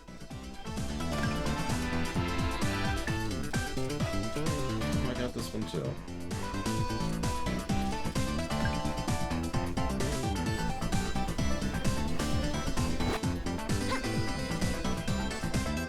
Yeah, I didn't get this one.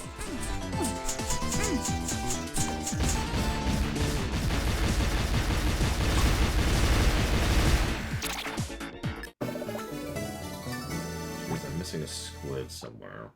Means I'm probably missing it in the dungeon. Probably, I mean, total certainty.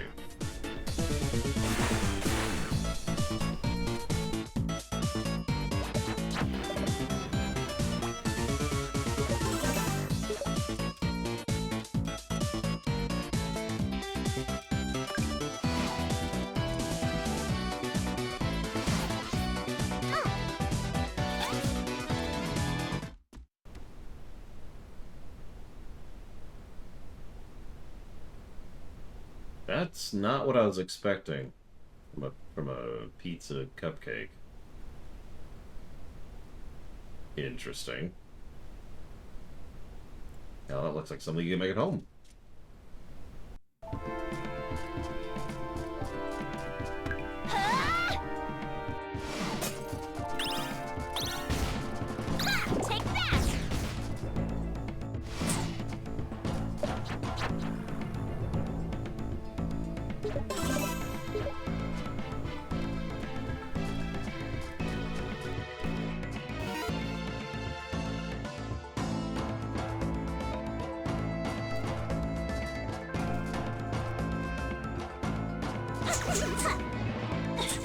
I feel like I got this one.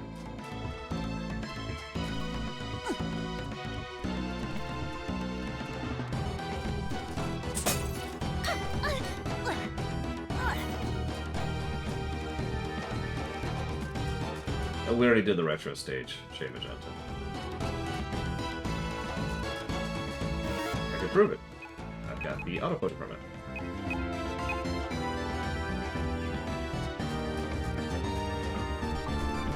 Oh, this is the one that I missed. And I can even tell you why. It's because I didn't feel comfortable doing that jump at the time.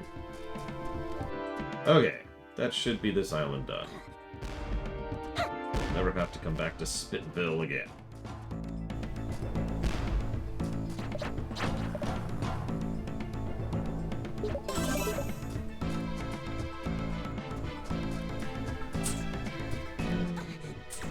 I'd say, delicious, but I don't actually like chicken wings. I'm a tenders person. Whoops. Let's not do that. I save her for wife. That's a good point. I don't know. No, I don't like wings. Too much effort, too messy, too little meat, too much bone. That's why I prefer tenders, because, you know, all of those problems are gone in tenders. You know, what's funny is chicken wings are almost always really cheap. Like, you could get a chicken tender for like 50 cents. Or, sorry, you could get a chicken wing for like 50 cents. You can get a chicken tender for about $8.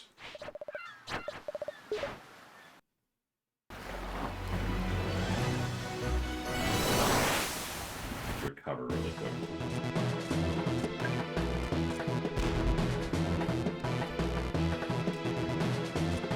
I'm guessing it's the method, which my brother-in-law knows too, Brady. He was showing my niece.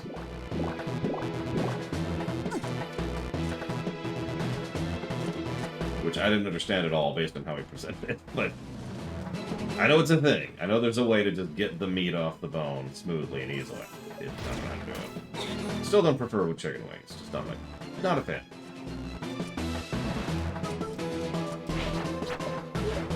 Okay. So skeleton 100%, saliva 100%, spiderweb. We're missing one squid in spiderweb.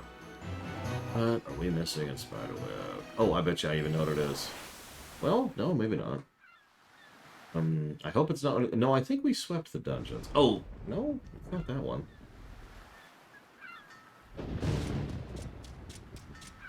Oh, dude, Ross. You gotta try that out.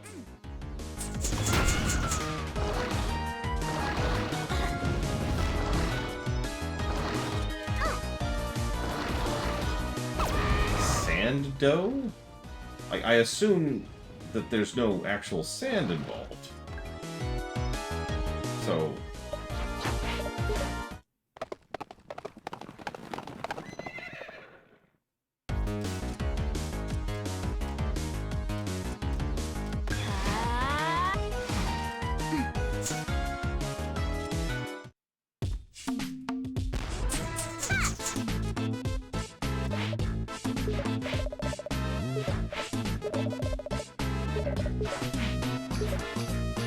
interesting and surprisingly helpful tip.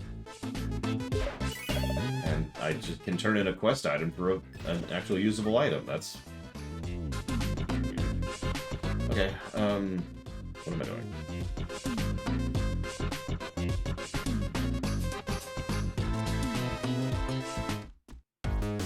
There's a squid here.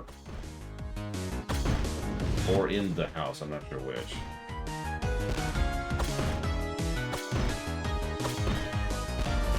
I don't remember what this. Oh, you know what? It's probably up. What do you want to bet? No?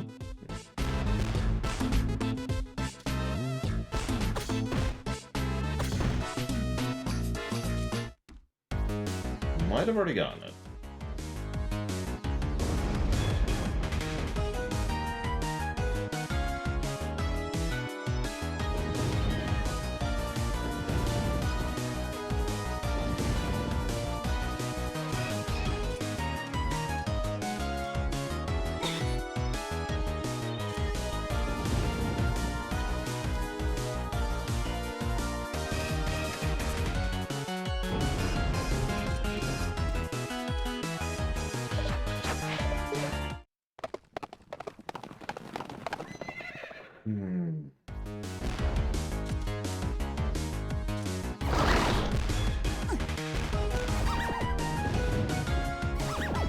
Not to get morbid, but it is interesting in a really weird sort of way, just how much of human history has been defined by how little control we have over fire. Just straight up fire. How did I miss this one?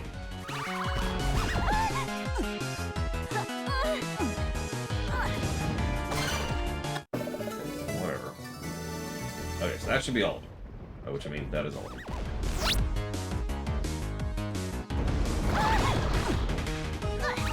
I mean, the big Chicago fire was not actually all that long ago. To use another example of that kind of thing. Never mind what's been happening in Canada, or a huge chunk of the western Midwest in the United States. Oh, shortbread. Who likes me some shortbread? Good shortbread. Really easy to screw up, which ties into what you said earlier.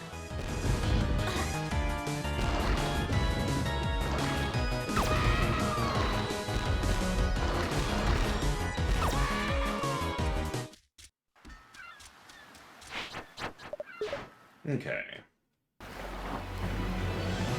Another island done. We're missing 3 Tinkerbats. We're actually pretty close to sweeping. So let's get the 3 Tinkerbats from Camelot Island.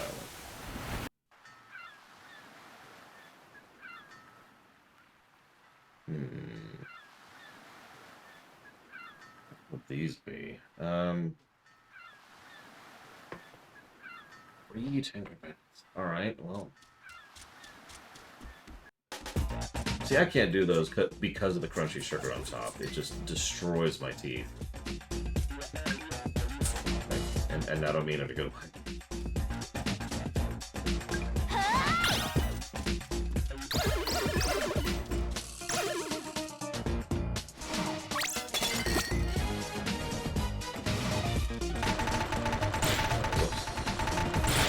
Didn't mean to keep going.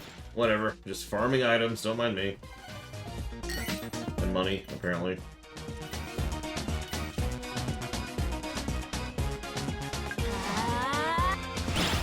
I mean, if I could replace my teeth wholesale, I probably would.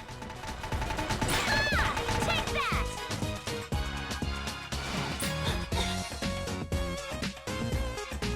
There you go. There's something to replace with cybernetics. Teeth.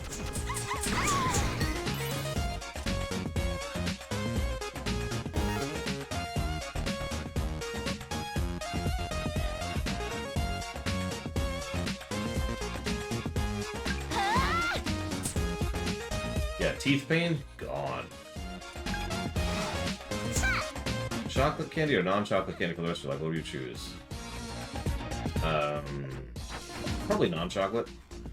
I happen to really like gummies, especially of the sour variety. As much as Snickers and Reese's are all nice, yeah, no, I'll take the overwhelming majority of everything else on top instead of that.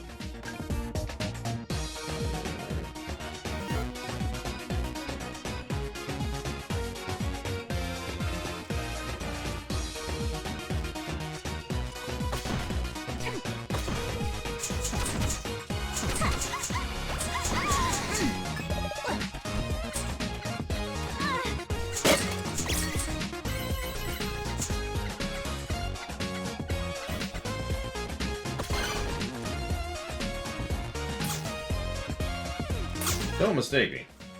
There's a lot of chocolate I like. Shantae's hair is made of magic. No, seriously, that's pretty much the explanation of the game, see.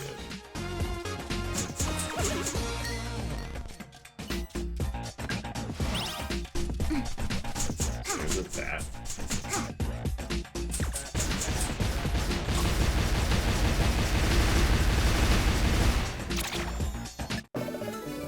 I mean, for example, Ross, I can no longer have Reese's, but I could have peanut butter Reese's.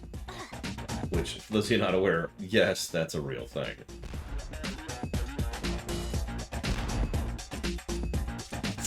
Imagine a Reese's, except there's no chocolate. It's just peanut butter, and you've kind of got it.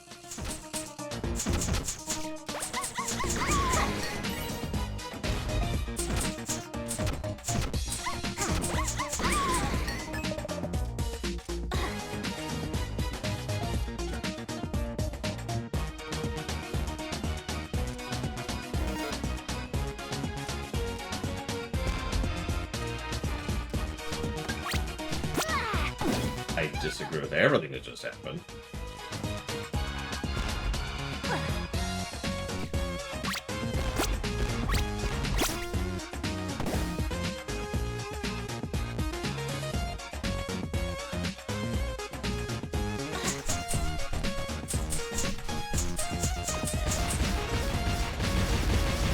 Okay. That's 2 of them, which are pretty obvious. I'm not sure what the third is I'm missing. Oh, you know what? It's probably that one.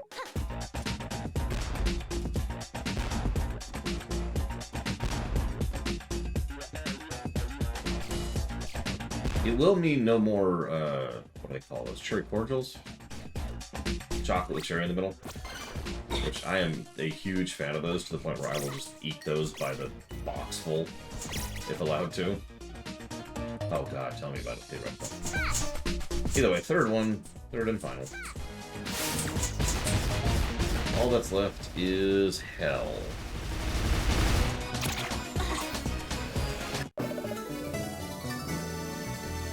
So he turned into Tony Stark, Zach Taft? Oh my gosh.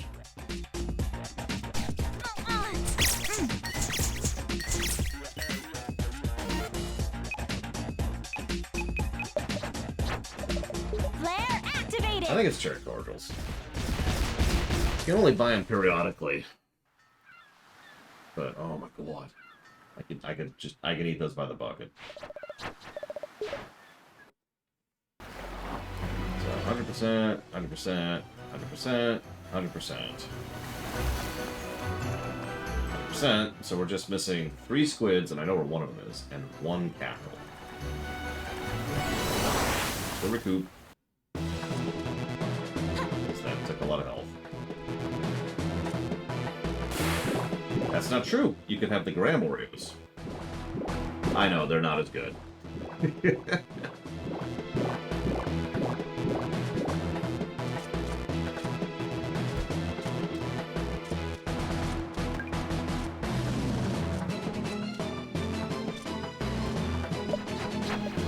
Well, I mean, it's like mint, right, Bregman?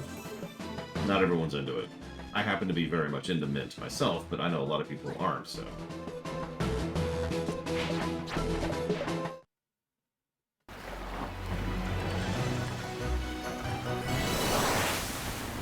Okay.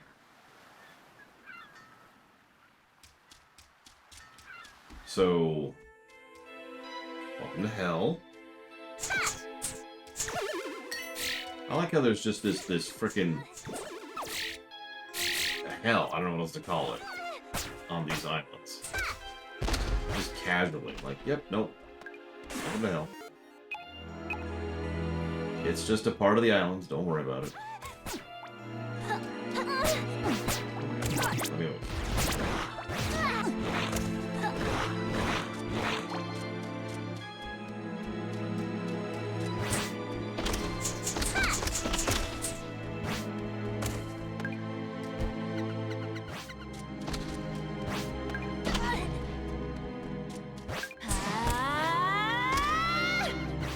That's true. Purple equals bad. Always remember to color code your stuff. What's funny is, near as I can tell, these are just a reskin from the last game, so there's no explanation for what the hell all this nonsense is. It's just here. We'll see in the last dungeon that the game just gets legitimately gross at that point.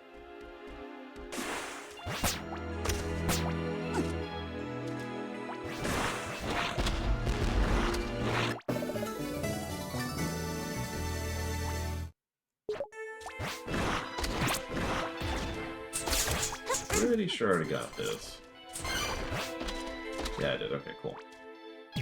Alright, what the hell was I missing here other than the one I just picked up?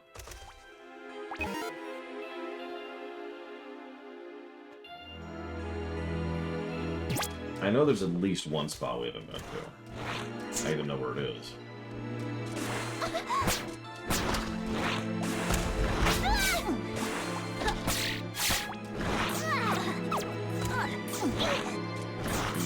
Do you have to, Shantae? Really? Can you just not for 5 seconds?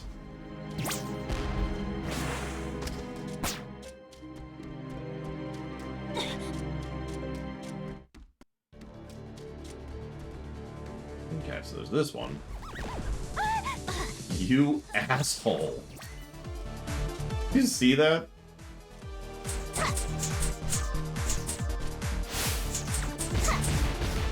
They jiggle a lot more than the others do, too. Because they're made of slime, you know?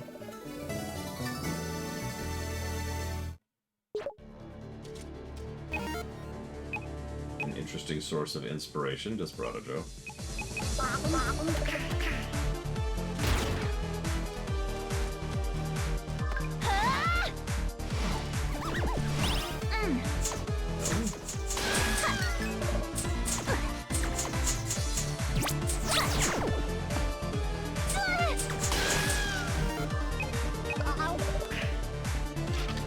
Hey, Baron. What does this one say it needs? Boots. I've got the right idea, I'm just implementing it wrong.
Interesting, Ross. I used to play Super Tech Mobile. I didn't like it that much, but I used to play it.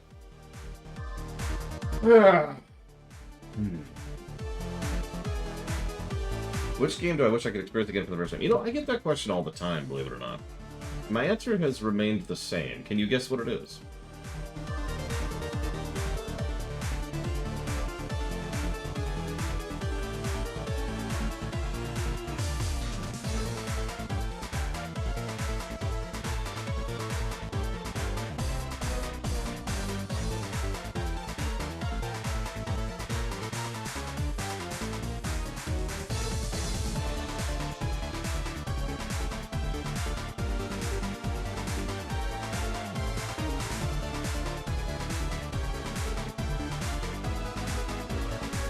Secret of the Stars. Yes.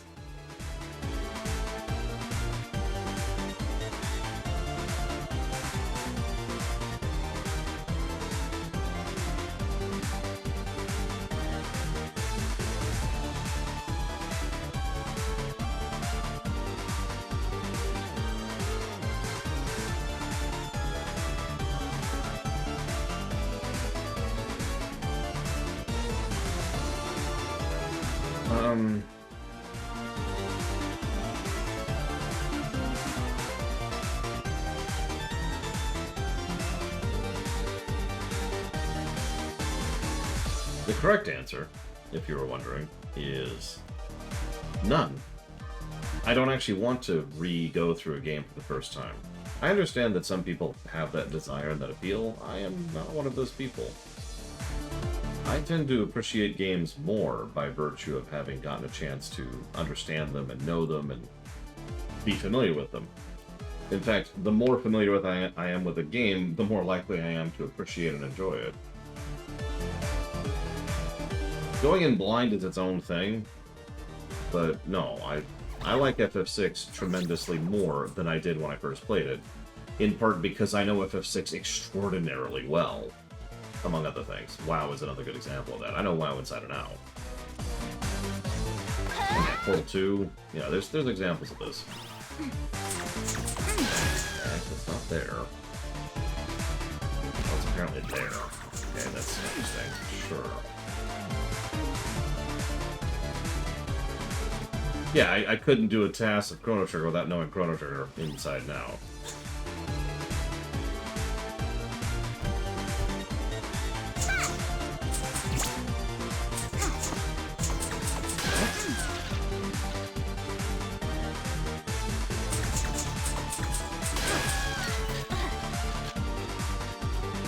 Hell, I'm not even sure my opinion would be the same if I went back. Like, if I was somehow able to magically erase my memories of certain games, I'm not sure I would think the same of it at all.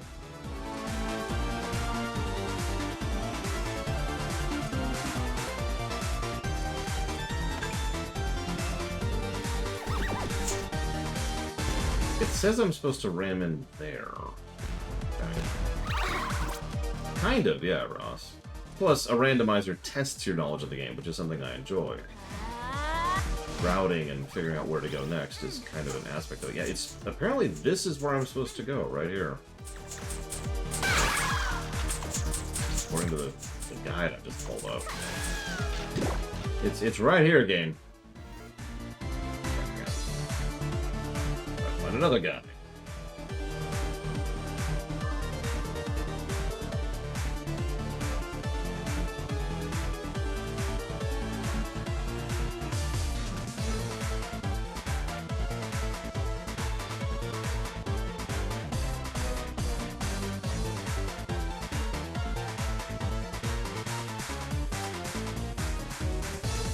Okay, let's pull up a YouTube. Because at this point, I need to see what the hell I'm missing here.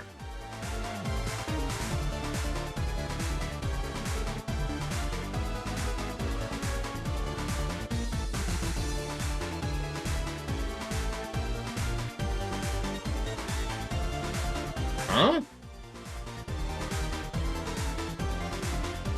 It's not crawling. Well, maybe it is. It's right here, apparently. But, like, I'm confused because I've hit this more than once already.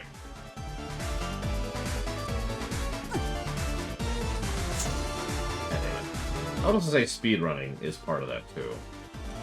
Speedrunning is kind of experiencing a game in a new light because the goals and objectives are different.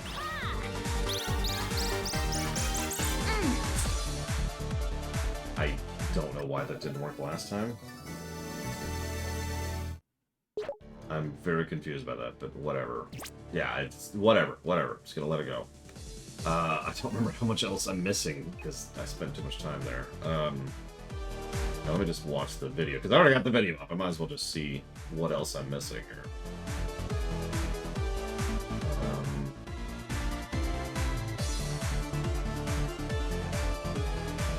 Okay, I think I am missing that item. Whatever it is.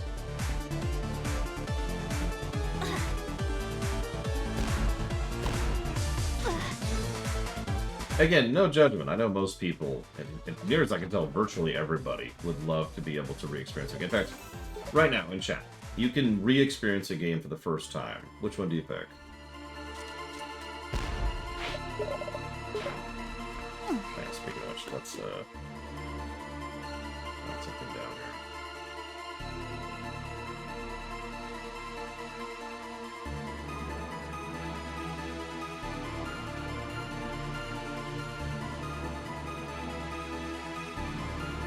Portal 2, Chrono Trigger, both good choices.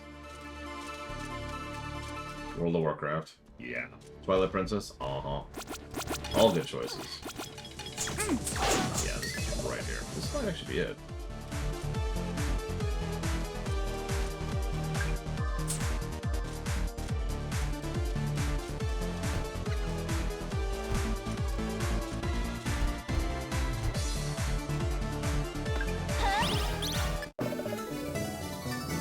So you get to magically erase all of your memories and knowledge of a game. Just gone.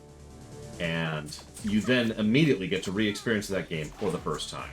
Completely brand new eyes. You're still the you that you are now. Minus that little gap. Now, I admit, Pokemon Gen 1, that's a weird one. Because, like, it's my perspective. I feel like if I replayed Pokemon Gen 1 right now, I'd be like, oh god, what is this? And I wouldn't even keep going. Yeah, humor-based games are good. There's a lot of games that have effectively negative replay value, like Stanley Parable. And so, those would be good general picks. No, PM Triox, I'm afraid you must play the game. No matter the cost. For example, if you pick a game like, say, Secret of the Stars or Devil May Cry 2, then you're immediately playing it. Sekiro, Final Fantasy XIV, hey, 100%. And StarCraft 2, good picks. Okay, so I believe that's 100% no really. Let me just double check. Yep. Okay, we have 100%ed.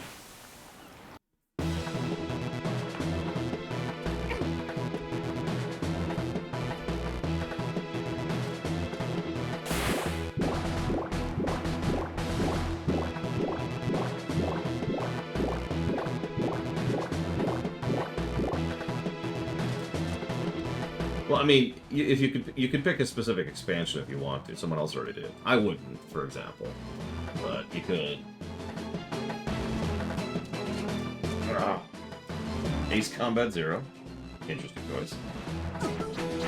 That's the prequel that came out later, right? Which is a weirdly common thing for games to do, I've noticed.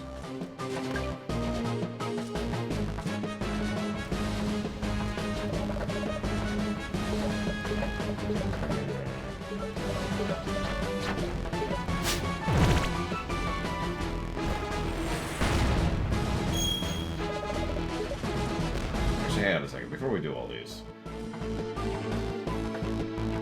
I would agree with that, play Jabal. The hit's hard, not the start it, play it again kind of thing.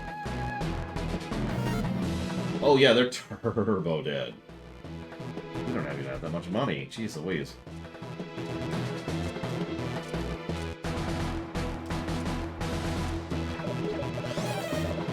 Whoops. I just mash aid my way into that.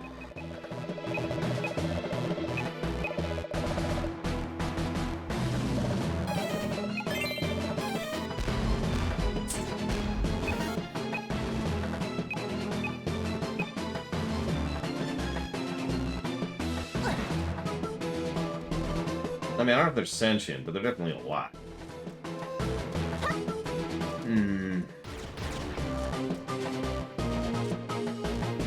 So what I'm going to do...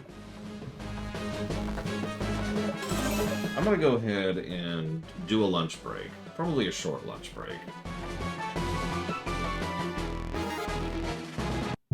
And then we'll come back and we'll finish up and we'll kind of have an early finish. I think that's a better move. So, I'll be back after a bit, and we'll go ahead and beat the game.